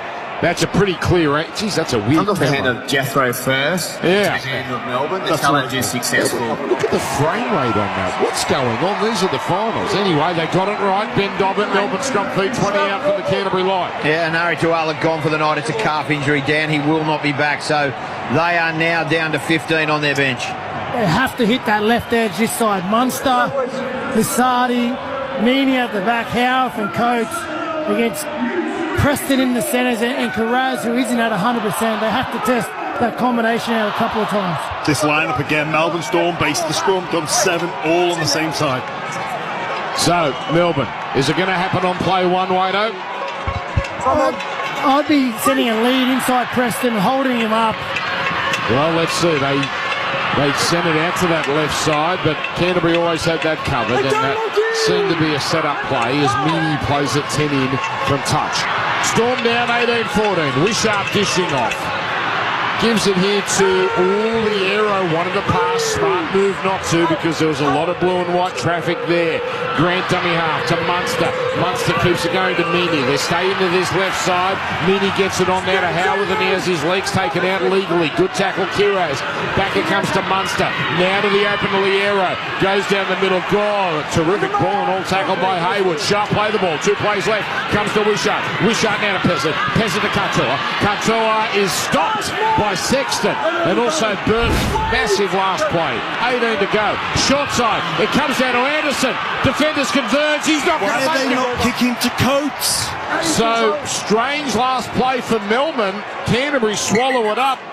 And it's strange to... Oh, hello. Oh, no. We've got a player down here. Anderson. His leg. Maybe I hope we had a bad angle here looking at the monitor. His leg was at a strange angle. He's gone down very awkwardly here. That's a problem. They're claiming hip drop here, the Melbourne Storm. That's what they're claiming now. So Burton's come in. His leg. They're going to have to stop showing replay. Yeah, they're claiming your hip drop. Well, now that's what the Melbourne Storm players are claiming. Harry Hayes hip drop, or Matt Burton hip drop. So Burton, he catches him. And he's perpendicular, have we got that right, parallel, perpendicular to the ground. No penalty. That doesn't mean this won't be assessed by the match review. And the bunker might be looking at it as well, but it looks like it's got the all clear. And look where the Dogs have got to play this ball. But that is a tough one from Rinakama. Claiming the high tackle, the Bulldogs doing all sorts here. 18-14. Canterbury digging deep. Kick out. They've just given it to me, boys. No offload here. He's got 4 of them. Quick play the ball as well. Comes to Burton. Burton with a great charge. In 2 plays, Kickow and Burton have got them 30 metres. This is, I'm telling you, Kickow's best game of the ball by miles. And now a huge tackle as Max King is absolutely backslammed, not illegally. On the next, it's Salmon working at one out, gets to halfway. Canterbury do well. 17 to go. They need to get this kick right, though. Comes to Sexton. The steady hand of Toby Sexton kicking towards the sideline. It's too wide. Just when Canterbury had got out of deep water, they put themselves back in it. Oh boy, Melbourne. You can't keep giving Melbourne chances like this. They've got it on halfway. And it was a brilliant set of 6 stuck in the corner. They had to wear some tough carries, but kick out. Burton, back-to-back runs, got them out of trouble, as you see. Salmon racing up out of the line to put a shot on Utoi Kamadu, but he flings it out the back, hits the ground, taken by Munster. Munster is stopped. 16 and a half to go. 18-14 Canterbury. Burton with the only try this second half. Munster frustrated with the referee. It was a slow play the ball. Utui Kamanu with his 11th run, but well contained. 45 metres out. Grant dummy half. To the right to Wishart. You know he wants to run. That's what he does, but he runs straight into the waiting arms of Max King, who swivels him, turns him into a pretzel. It's played now by Wishart. Goes left side. Onto a running Meany. Meany thought he could slice through, but he stopped. As they open up the right side, 2 plays left. It comes to Munster at first receiver. Munster onto Liero, centre field. Keeps the game to Peasant. Delays the pass. Onto Kartua, flat-footed. Bumps away from Sexton, though. They can't stop Kartua. Now they do. Kickout was there. Tackle made 14 away. Surely. It is set up for Coates here. Surely. It comes down to Peasant. Rolls in a kick. Trace coming through. Meany didn't get there. Batted out the back by Canterbury. Well, clearly they've decided they're not going to put it up for Xavier. Have they got that much respect for Jacob Kiraz that they're not going to give the greatest aerial pursuitist in the game a chance? Listen, I think it's obvious a plan. Everyone knows they're going to coast, so there could be an opportunity for that short kick in there behind, but the time's come in the game. You're down by 4 points, you're in good field position. Give your strike centre a chance in the air. I understand the idea of it, but give him a one-on-one. We've seen him have success all year as an aerial threat. They have not kicked to him once. I just remember a final here 2 years ago, Melbourne down against the Roosters. High kick into the corner was their last hurrah and they won. You got some news, Ben Dobbins sideline? Yeah, well, we just thought that that we're going to come off. They're just having a look at the video at the moment for Nick Meany. He did cop an elbow when he went for that ball and batted back. He's to his feet now. He's coming off now. They are coming. I think they're calling it HIA. HIA. Josh King has got the play. Yeah, it is HIA definitely coming off. Okay. Wishart to fullback and then Josh King into the middle. Wow. This is finals footy. It's not clinical, but my word, it's captivating. 15 and a half to go. 18-14 Canterbury. Big dropout. Canterbury have had a few of these now. This will be their 4th one, all in the second half. Burt has gone towards Coates a couple of times. Puts it up. It's a good kick. It's gone 10. It's gone 15. It's a contest. Batted back. It's on the ground. Melbourne have got it. Melbourne have got a through kick. Josh King. And he gets it beyond the 20-metre line. The only good thing for Canterbury out of all that, they've got a fair break. But they need all the help they can get right now because Melbourne are coming. Utoi Kamanu, a great charge. Straight into Hayes and Salmon. Kick out down low. Leg pull from kick out. 6 more tackles. In front of the post. Munster. Crowd can sense a moment is on the horizon. Munster underarms the ball along the ground. Finds Peasant. Peasant goes nowhere. And now 6 more tackles. Kick out, not getting away with Nigel. Goes to the open side as Curran all over Trent Liero. Curran's 44th tackle. Now a little inside play from Grant to Utoi Kamanu onto Grant. Here's Wishart. Over! Wishart's in! Of course Tyron Wishart scores in the second half. And you just knew Harry Grant was going to make his mark on this game. It's an easy kick. Melbourne about to go in front. 14 to go. 18 all. Well, Utoi Kamanu take a bow. They've tried shifting to the edges. They've tried some trick plays. But the front rower just said, I'm going downhill. Ran over the top of Josh Curran. Forces the offload to Harry Grant and just catches the Bulldogs defence on their heels. He doesn't need much opportunity or space, Harry Grant. He knew where to attack. Is there a hint of a lost ball there, Jimmy? Look, that is a brave run from Wishart.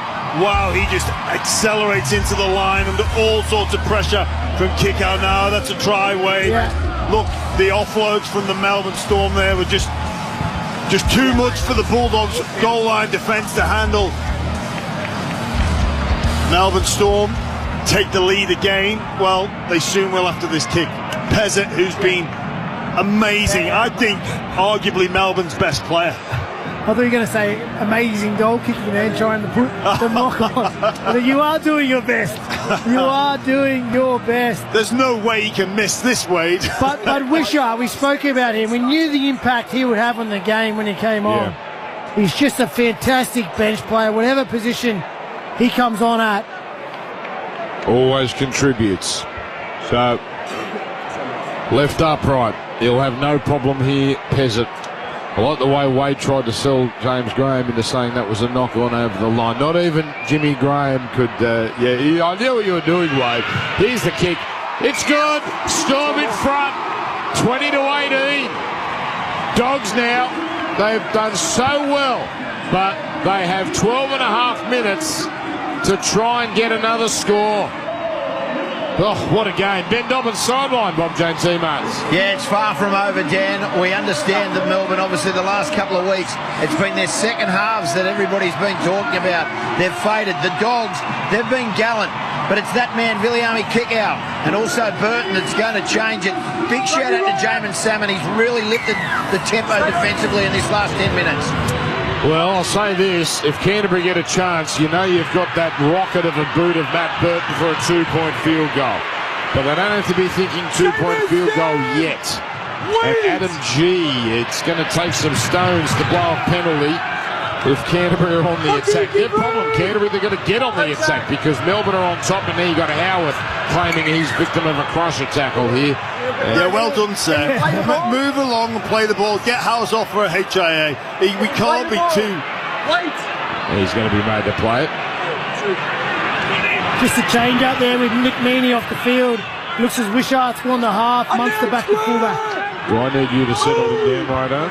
God, I'm not going near him if he starts to lose it. Here's Josh King with a good bump. That's why I gave it up, mate. I don't want that smoke anymore. Now it's played to Grant, giving it to Munster. Munster pushing forward with a tough run. 4 defenders needed to stop him. He still goes about 13 metres, almost a halfway. So it'll be played now to Grant.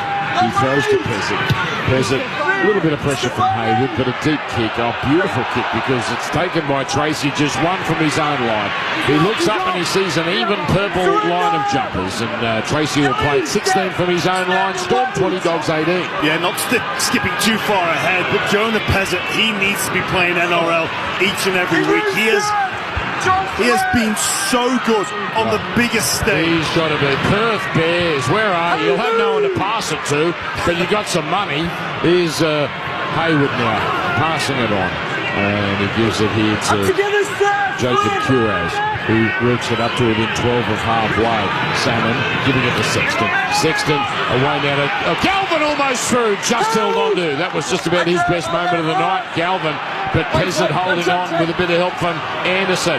Here's a conventional bomb from halfway from Burton. The chase coming through, but no pressure on Munster, who takes it. And with only 11 to go, you suspect we might see the old knuckleballer coming out from Burton. He only saves it for special occasions, but we're getting towards special occasion territory. Storm 20, Dogs 18.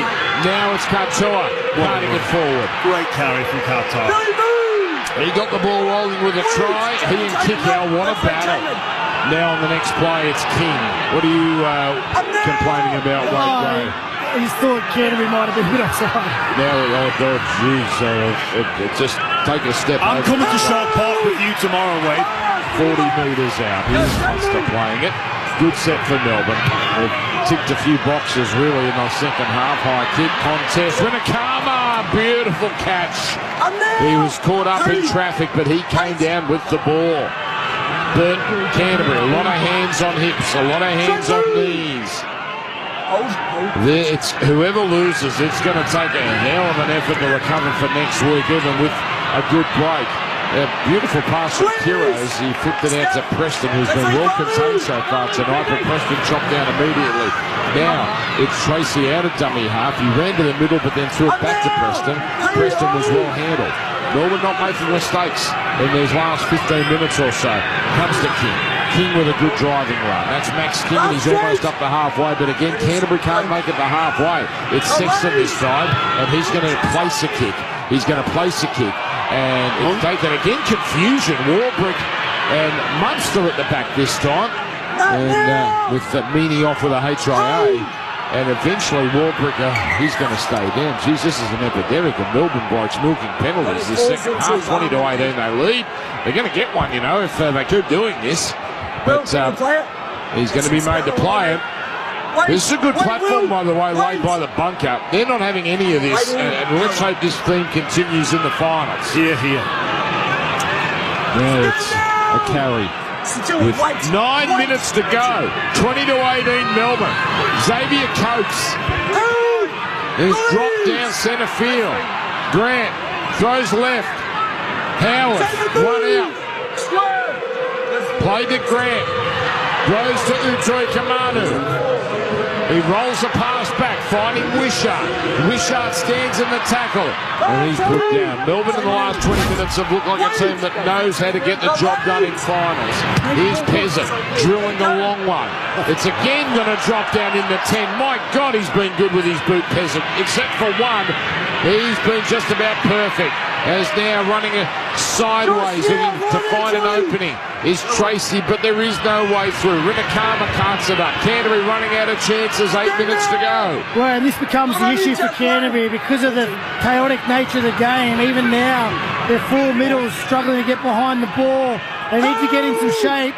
As we see Carreras go for a late offload, they need to try and get in some shape, get some field position to throw some attack at this Melbourne Storm defence. Harry Hayes with a decent run, but Melbourne is swallowing this up right now with the ball now shifted to the left. Salmon to Sexton. Sexton to kick out, winding up, but he's been well contained the last few minutes. He's up to halfway. Last tackle, Burton. Skinny blindside, puts up a high kick. Munster under it, no problem. No problem for Munster. 12 out from his own line. They'll do this all day, Melbourne. And Munster is just going to take the tackle here, but that's another set expired. 7.5 minutes left. Melbourne 20-18. There's a great driving run from Will Warbrick. He's gone 15 metres. He'll play a 10 short of halfway.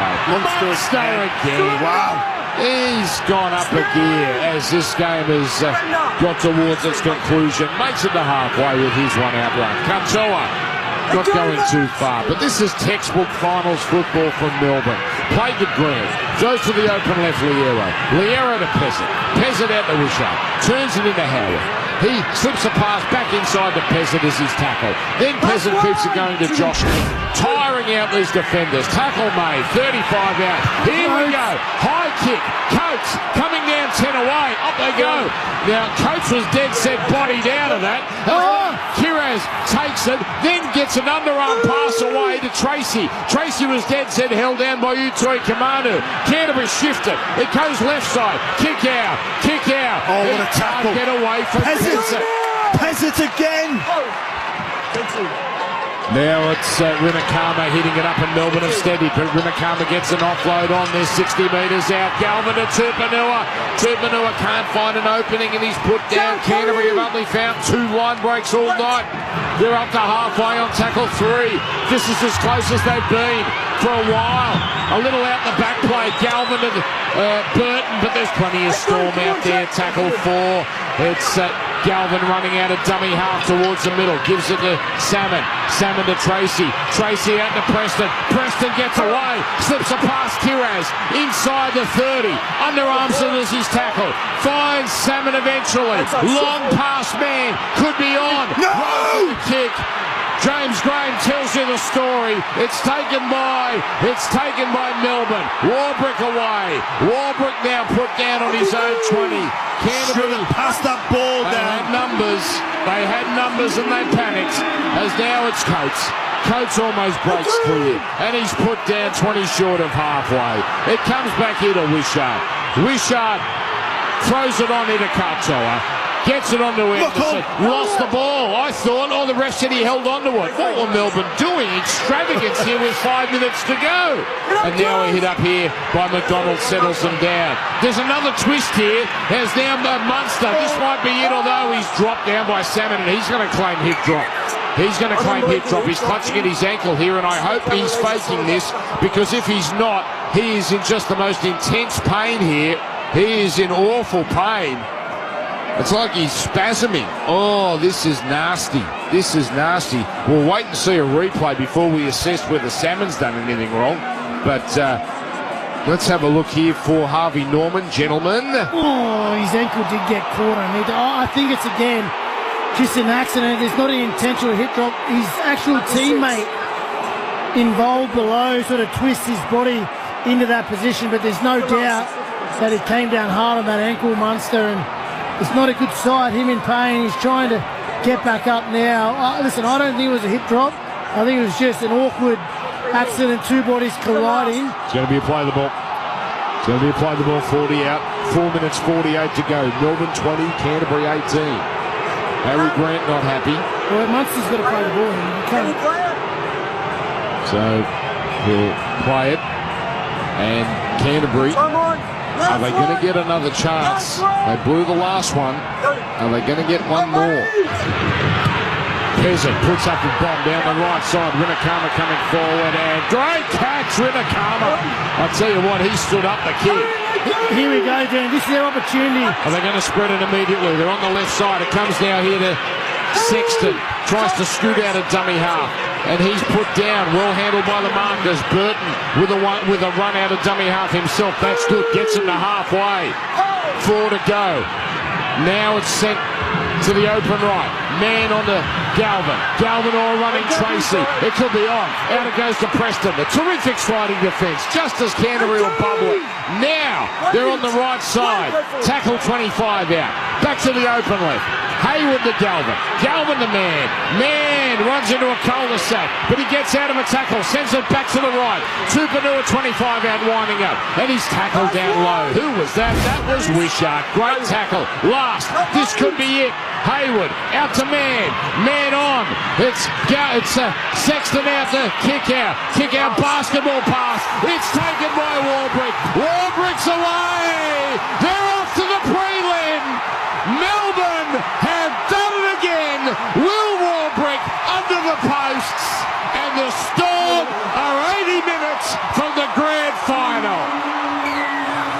Don't you just hate Melbourne Storm?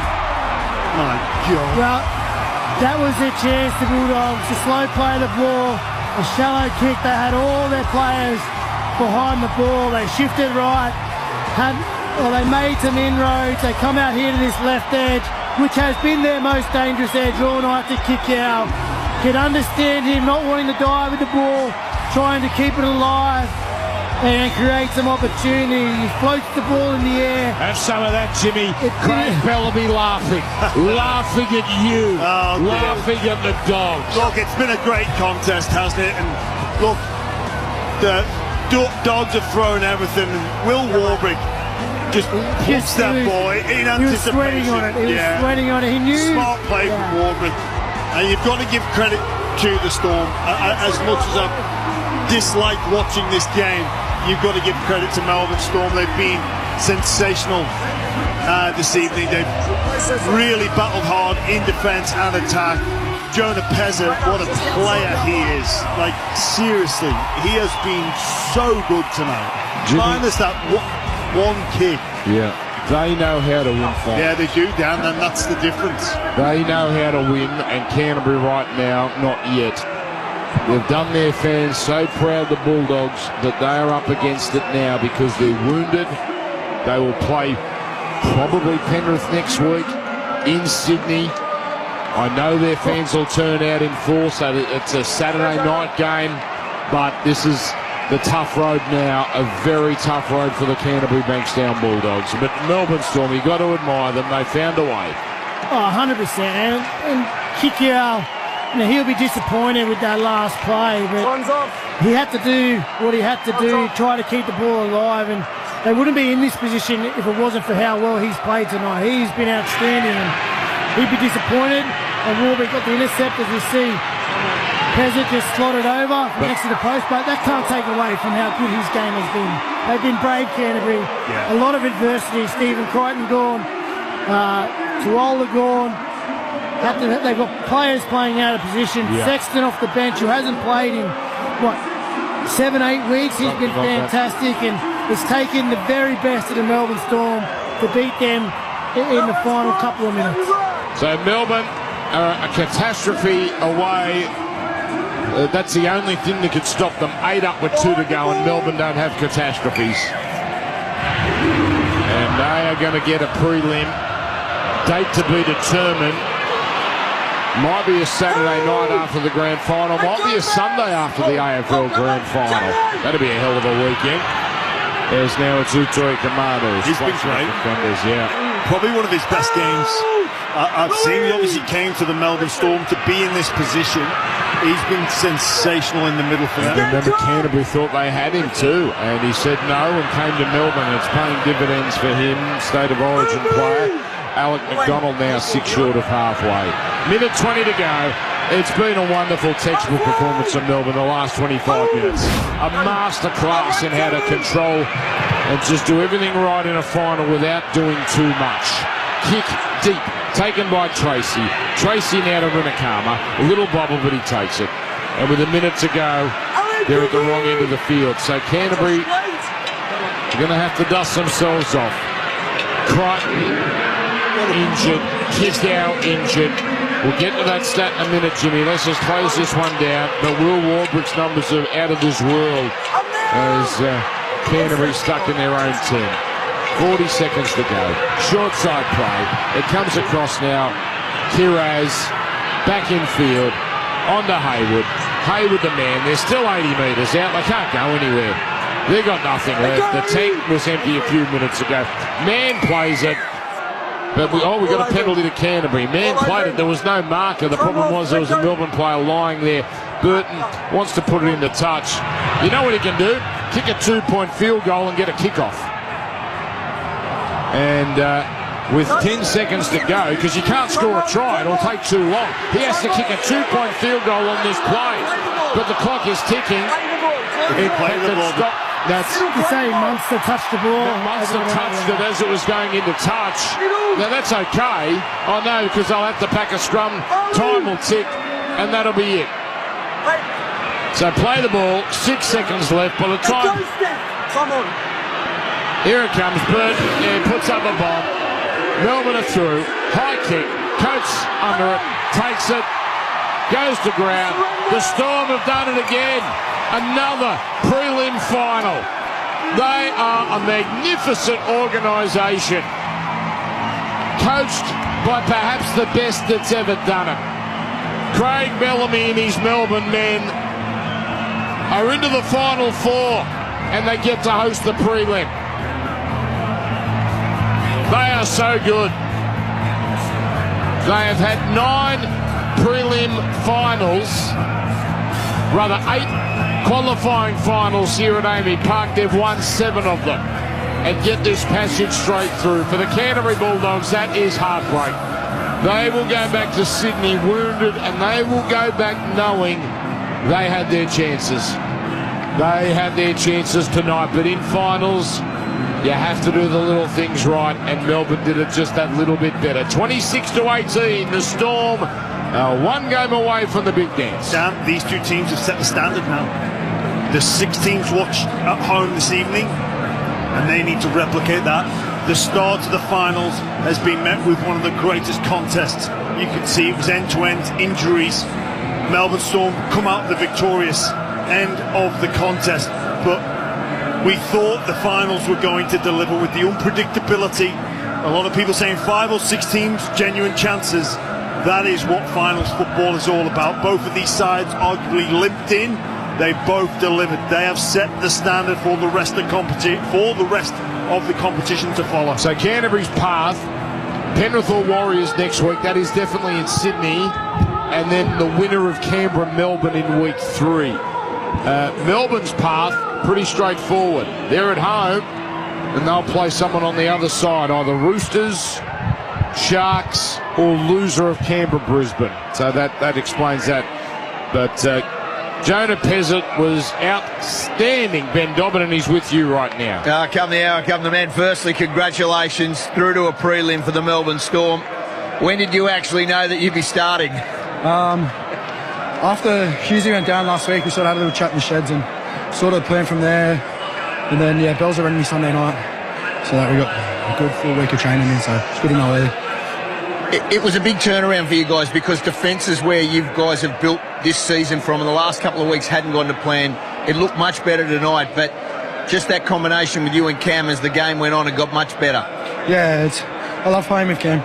He lets me control the team, and he just runs the ball. I don't know how many minutes we would have ran for tonight, but he was outstanding, and he just lets me control the team. And I was a bit shaky early. I think nerves kind of got the better of me finals footy in the first half, but I think that second half I really took control of the team, and let Munn just do his thing. He was unreal tonight. Big Viliami targeted you a bit, but you came up trumps. He kept on running at you. Yeah, he's a big boy, and we knew that from the start of the week, and Belzer just said, just put your body there and do the best, and the blokes around you will help. And I just tried to do that, and they got a little lucky there, got a little offload to come off Toby's knee, but yeah, just the blokes around me just fought hard. Ellie Katoa was outstanding, and yeah, the whole group just put a lot of confidence in me tonight, and fully grateful for that. Well, you get a week off. You're back here in a prelim in a fortnight's time. Best of luck, and you must be happy. Yeah, it's unreal. Thanks. I dare say thank you, Ben Dobbin, on the sideline. I dare say he will have the 7 on his back for the next game, not the 14. Unlikely Jerome Hughes will come back, and job done by Jonah Pezzett. Just the second time all year he has started in the halves. Oh, well, what a performance it was from Jonah Pezzett. We spoke pre-game about how does he make a game simple, kick well, defend well, communicate well. He passed with flying colours. So did this man that Dobbo has right now. What a game he had. Take it away with Will Warbrick. He loves an intercept try at the end of it. Will Warbrick, you buggered, brother. I'm blowing, man. I've been out for a while and feel myself still getting my legs back, but what a game. What a game, man. Another prelim at home. It's important for the Melbourne Storm. You guys love it here, and this victory meant a lot to you guys tonight.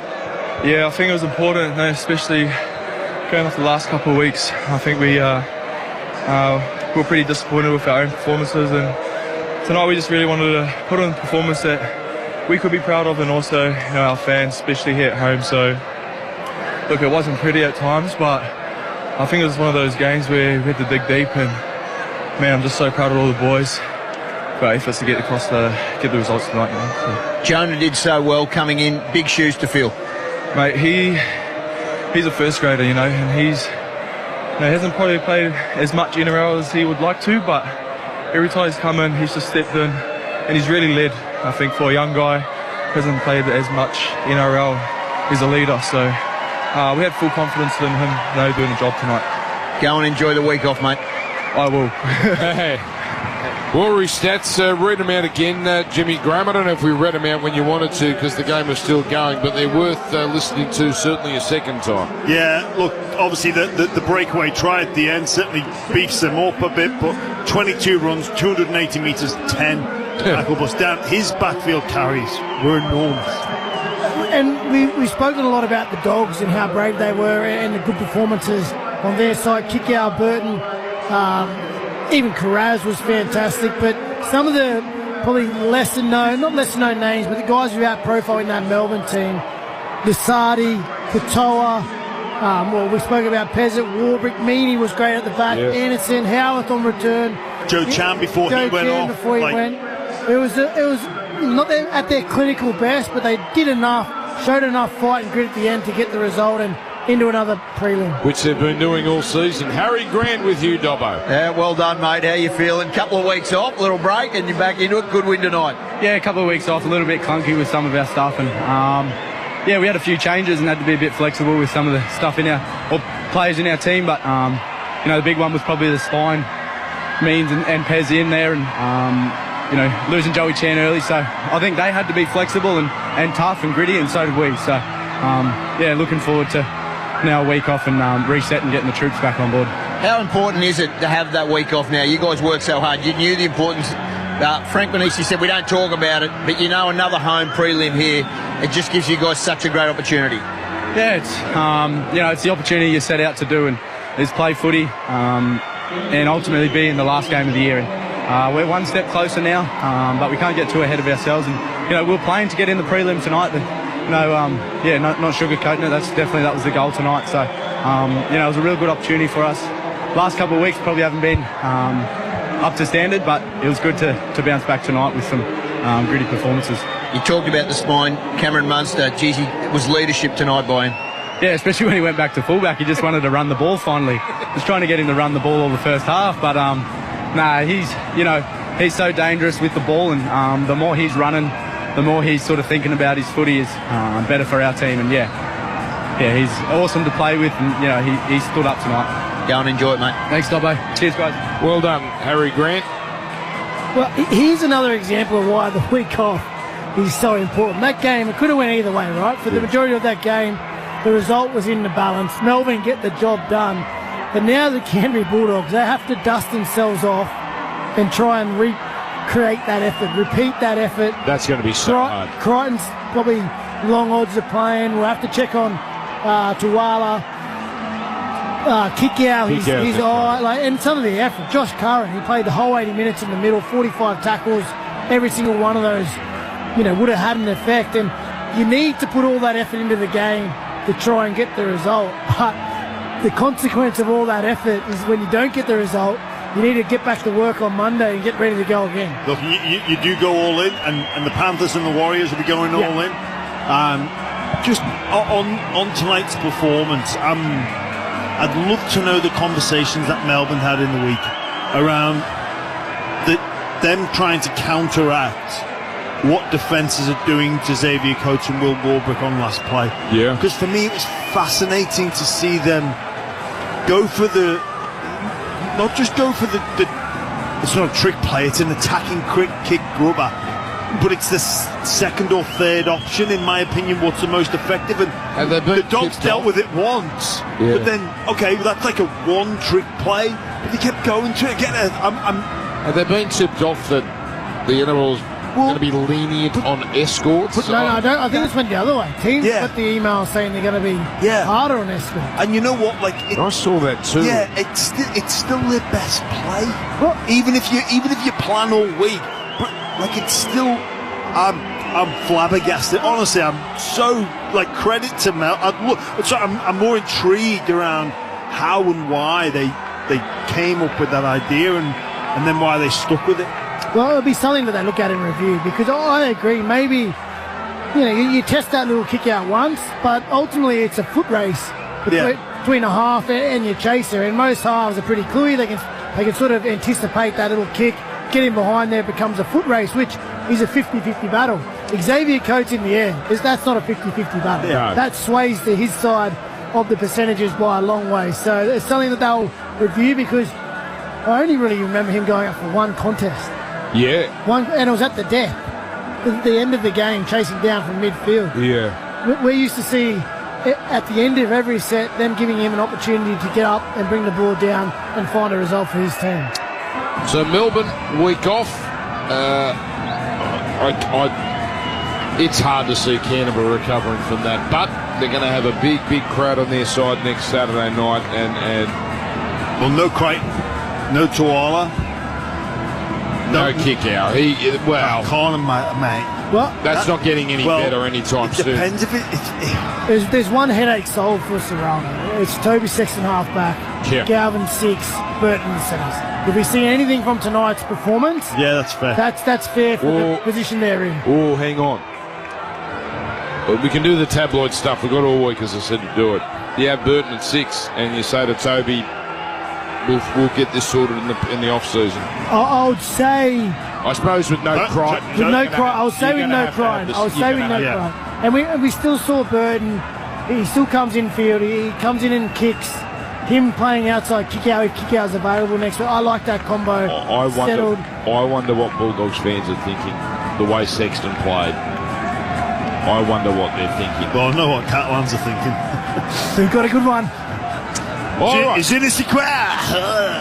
Toby Sexton. Oh, can you please not make that noise there? Sacre bleu. Triple M Rocking Finals are off and running. It was a cracker. And it was Melbourne, again, 26-18 over the Canterbury Bulldogs. By the way, AFL score, Hawthorn is giving it to Adelaide. I'm sure they'll take that well in South Australia. 88-55. Is that straight sets for the Crows? Always been very good fans, Adelaide, so I'm sure they'll be taking that with good grace. Triple M rocking the finals. More after this. Specsavers Audiology. Rediscover the joy of everyday sounds with a Specsavers hearing expert today. The Triple M NRL Play of the Day. Kick out basketball pass. It's taken by Warbrick. Warbrick's away. They're off to the prelim. Melbourne have done it again. Will Warbrick under the posts. And the Storm are 80 minutes from the grand final.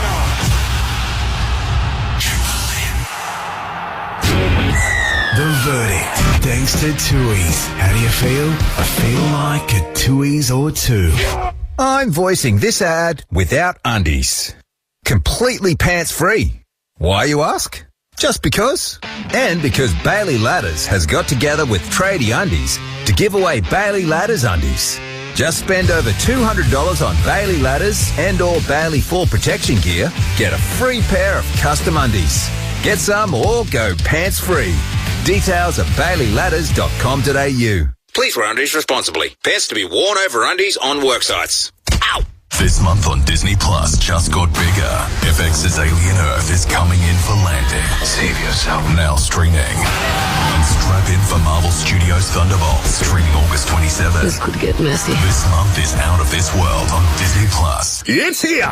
The Supreme and Leader Caravans nationwide Super Spring stock sale is on now. Save thousands on brand new Supreme and Leader Caravans. These Aussie-made legends have delivered style, comfort and unmatched quality for over 39 years. Make an offer. No reasonable offer refused. Hurry, these are never to be seen again prices and they won't last long. Sale ends NRL Grand Final weekend or while stocks last. Visit your nearest Supreme or Leader dealership today or jump online now at supremecaravans.com.au or leadercaravans.com.au. Anytime is 7-Eleven time.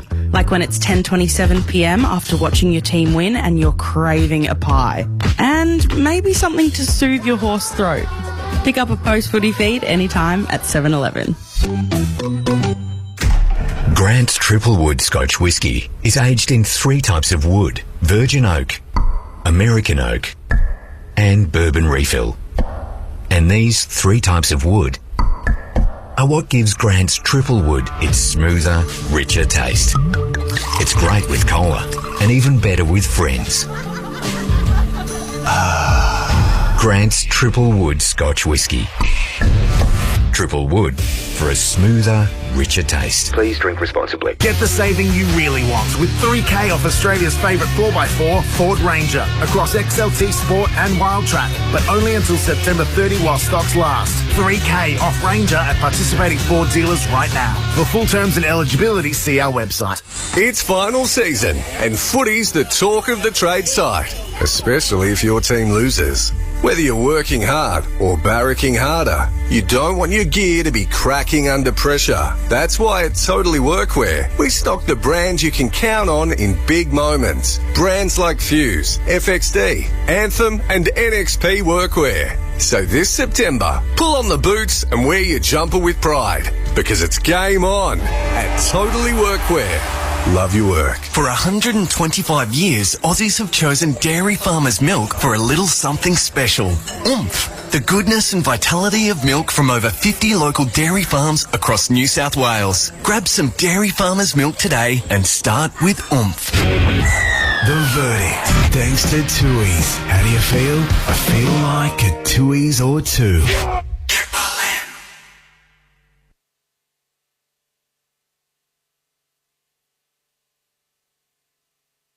Shut up! The footy's on Triple M!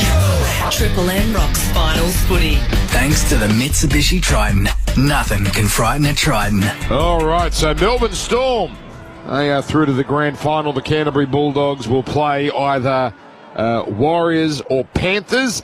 They play tomorrow in New Zealand, 4 o'clock Australian time, Australian Eastern time, and of course we'll have that game. We'll have all the finals live on Triple M footy. You calm down, Jimmy? Yeah, I'm heart rate has come down a bit. It's so hard, Jimmy. Just that hollow feeling. You're just so flat after a performance like that, where you're so close. You love the team out there on the field, and they just fall short after being so brave. I've been down. That's a lot worse than losing by 40, isn't it? Yeah. In terms of emotion, because you like right now, how you kind of know. And the drain now, like you're not riding until the 78th minute. Right? Like when it's over, it's over. You're disappointed that there wasn't a contest. Yeah, but you're not riding the ebbs and the flows. Like he's run a marathon. You know what? You wouldn't have it any other way. Nah, that's sport. It's what makes sporting contests, our game, just so good that you just, and especially this year where you don't quite know who's going to win.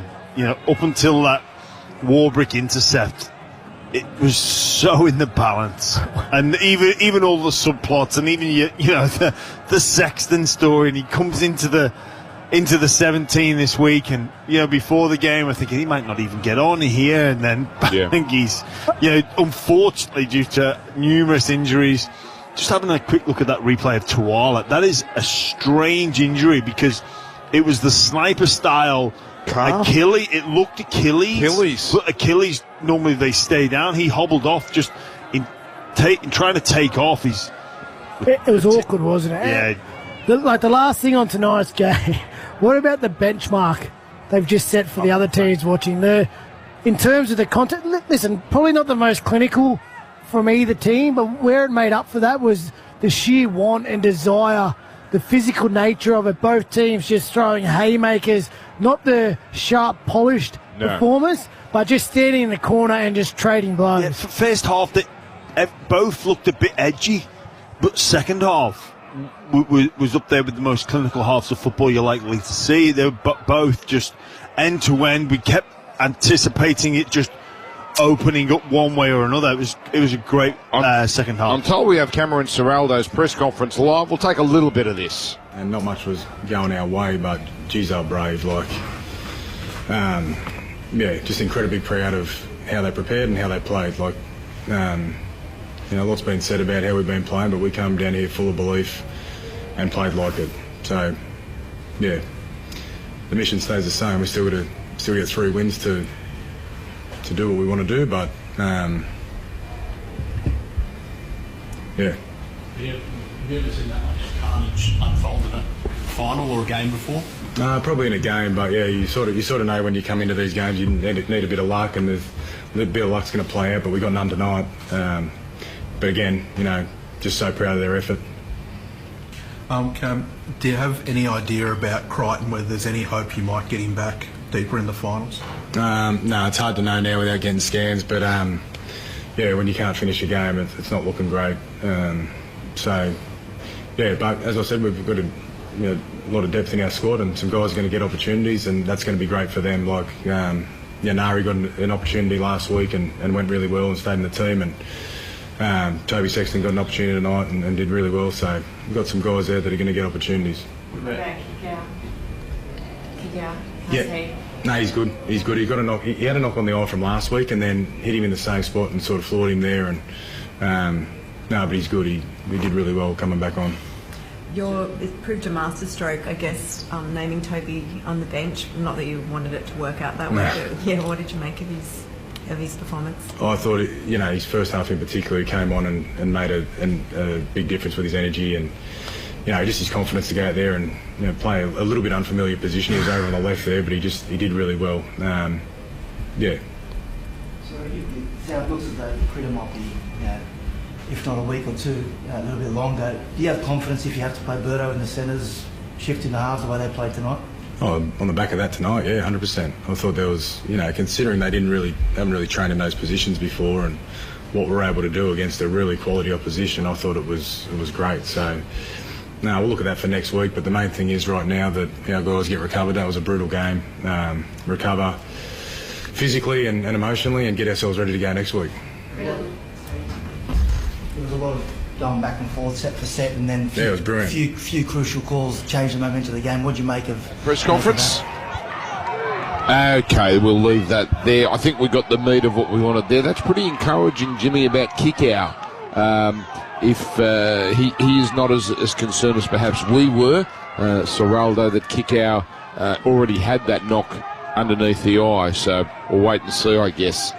It did appear to blow up, close. Yes. Well, it could just be swelling, Jimmy. If you got a knock there last week, getting hit in the exact same spot, it could just be swelling from the initial injury, and we obviously that's the hope. We don't know the initial injury, so we think the worst straight away. For something to blow up that quickly, we go, oh no, there's some damage in there. But if it's a pre-existing injury, it just could be a little bit of fluid that's blown up. So still beyond pain. You'll be right. You know what that pain level's like, Wade. And I think sometimes, to our listeners, just credit to what some players are willing to push through. And even in the moment there, never mind next week, like in the moment for kick out, to come off for a HIA, to dust himself down, pass that HIA, and then have the conversation with the doctor, say, put me out there. That's It's not a normal. Yeah. It's not a normal life. It's certainly not a normal working environment. You know,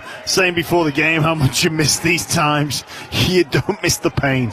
So, look, trying to look at the glass half full for Canterbury. Yes, they're going to lose Crichton. He looks no chance for next week. And Tuala, that was a bizarre one. So that's both their centres. But Sherry comes back. Montoya. Now, obviously, the story last week at the match review was his injury wasn't as bad as feared. If he comes back next week, I guess he'd come in for Rinakama. Did a job, Rinakama, but you're going to get much better ball running from Montoya. Tell you what, though, Rinakama, like... confident under the high ball. Mate, talk about, like, players that should be playing first grade, Jonah Pezzett. Well, Rinakama's... He ain't playing New South Wales Cup next year. Yeah. Well, he shouldn't be. So, I mean, if Kickow somehow plays next week, it's not anywhere near... Oh, look, Crichton's a big one. That's your leader. Yeah. That's your match, that's your X factor out wide who can, influence games significantly. So, obviously, it's not a great night, but it might not be as bad as perhaps it could have been. Yeah. Just quickly to Melbourne now. Obviously, winning tonight means they only play 3 games in September, which leads into no Nelson. Oh, yes.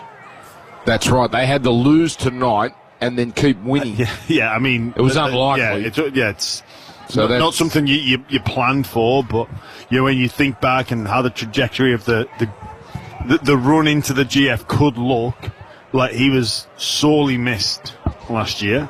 And he will not be available. I'm going to say something contentious. Whoever comes down here is going to like their chances. Now, that may be fool's gold because you're playing Melbourne in Melbourne, or whether it's Roosters, Brisbane, Canberra, Sharks. They're at least going to come down here going, there's some vulnerabilities with this Melbourne. They used all their championship qualities to get over the line tonight, but they're not playing anywhere near as good as they could be. No, definitely. Yeah, and there's some reasons for that. Obviously, a lot of changes in their spine, that cohesion, having your best players out there. Like Jerome Hughes fully fit, Munster fully fit, Pappenhausen fully fit. That's your bread and butter of your team, right? They create the opportunities for everyone else. Because of the change, like Pezza was fantastic, but his ability to unlock other players, he's not quite there because he hasn't played with those players enough of the time. And he will get there given enough time. But again, no game next week. Got to reproduce that in the prelim. It's a tough ask. I think it's always tough to come to Melbourne, but it's not like coming to Melbourne 3 years ago, 4 years ago, 5 years ago. This is a different team, and they're not quite at that level that those great Melbourne teams were. No, but they're good enough to make another prelim. Who's got the CPAP Man of the Match award? Let's give this the official title. The CPAP Direct Triple MVP. Yes, I knew it had a fancy name. Triple MVP. Get expert advice and unbeatable prices at CPAP Direct. Visit in-store or cpap.com.au. That's me tonight. Dan, 1 point with Warbrick. What an impact he's had since he's come back. His stats tonight absolutely through the roof. 22 carries for 280 metres. No wonder he said he was tired at the end of the game. He's earned that week off. My 2 points, Stefano Utoikamanu, his second stint, when they were sort of teetering a little bit, some of his carries, some of his physicality to lead that team north-south against a great team with line speed, that's a lot for a young front rower to take that role on and go, give me the ball, I'll show you the way. He bumped off Josh Curran, created the offload for Harry Grant, who sent Wishart over. That was a big-time second stint for Utoi Kamanu, and man of the match for me, Jonah Pezzett. First starting game in at halfback, did what he had to do, kicked well, got the team around the park, but more importantly for me, it was his defence. So some of his one-on-one defence on Kickow, last line of defence down there on Burton to save a try. That's just every goal he had leading into the game, just tick, tick, tick. He did his job and helped secure our prelim final for the Melbourne Storm here at home. All right, so that is it from us tonight. We'll be back tomorrow, 3 p.m. Our league game coverage commences, but on from midday with the Saturday Scrum, Dead Set Legends for those that get that show, and then 4 p.m. kickoff, and then it's off to Shark Park. So after the Warriors Penrith game off to Shark Park. Cronulla versus Roosters. Footy all day tomorrow. Triple M rocking the football. Well done to the Melbourne Storm. Winners again in week 1 of a final series. Triple M rocks finals footy. Full game highlights for Mitre 10 Trade. Huge tradie brekkie, September 19 at Mitre 10 and Home Hardware. Check the website to find a brekkie near you. The ball is burdened and the finals are underway. Kickow is down and he's in trouble. He's clutching at his head. He copped an accidental elbow. Yeah, it's a category 2, so he has a chance to be back. It's a cat 2 for Viliami Kickout. Munson to the right. Peasant gets it on. It's Kapsua scoring in front of the Slater stand. Goes left to Salmon. Salmon to Kickout. Kickout. It's play on. It's play on. Looks like it's been knocked on by Sexton. Well, this will be the most remarkable start. He's celebrating like he certainly scored. He was confident that he didn't touch it, and it's all knee. It's going to be a try. What a start to this contest for Toby Sexton. Is that first touch? First touch. Last tackle. Centre field. Sexton. Runner. It comes away now. Galvin. A beautiful cut-out pass. And over untouched is Jacob Kiraz. Melbourne have been caught out. Peasant from nowhere has drilled a 40-20 to completely turn the momentum. Last play, Munster, Lasardi. He's confident. It's a try. And that's Munster at his best. Then the Melbourne Storm defence hold up. Comes back open side with Salmon at second receiver. On to Sexton. Sexton to kick out. Kick out of Burton. Burton goes for it. Burton scores. Dogs in front in Melbourne. Canterbury are producing an inspired second half. Inside play from Grant to Utro Komodo on the Grant. Here's Wishart. Over. Wishart's in. Of course, Tyron Wishart scores in the second half. And you just knew Harry Grant was going to make his mark on this game. Kick out basketball pass. It's taken by Warbrick. Warbrick's away. They're off to the prelim. Melbourne have done it again. Will Warbrick under the posts. And the Storm are 80 minutes from the grand final. The Storm have done it again. Another prelim final. They are a magnificent organisation, coached by perhaps the best that's ever done it. Craig Bellamy and his Melbourne men are into the Final Four and they get to host the prelim. 26-18, the Storm are one game away from the big dance. Grab Triple M NRL daily all week on Listener. And drive home with Triple M's Rush Hour. Thanks to Ream and Macca's. Triple M rocks finals footy. The verdict, thanks to Tui's. How do you feel? I feel like a Tui's or two.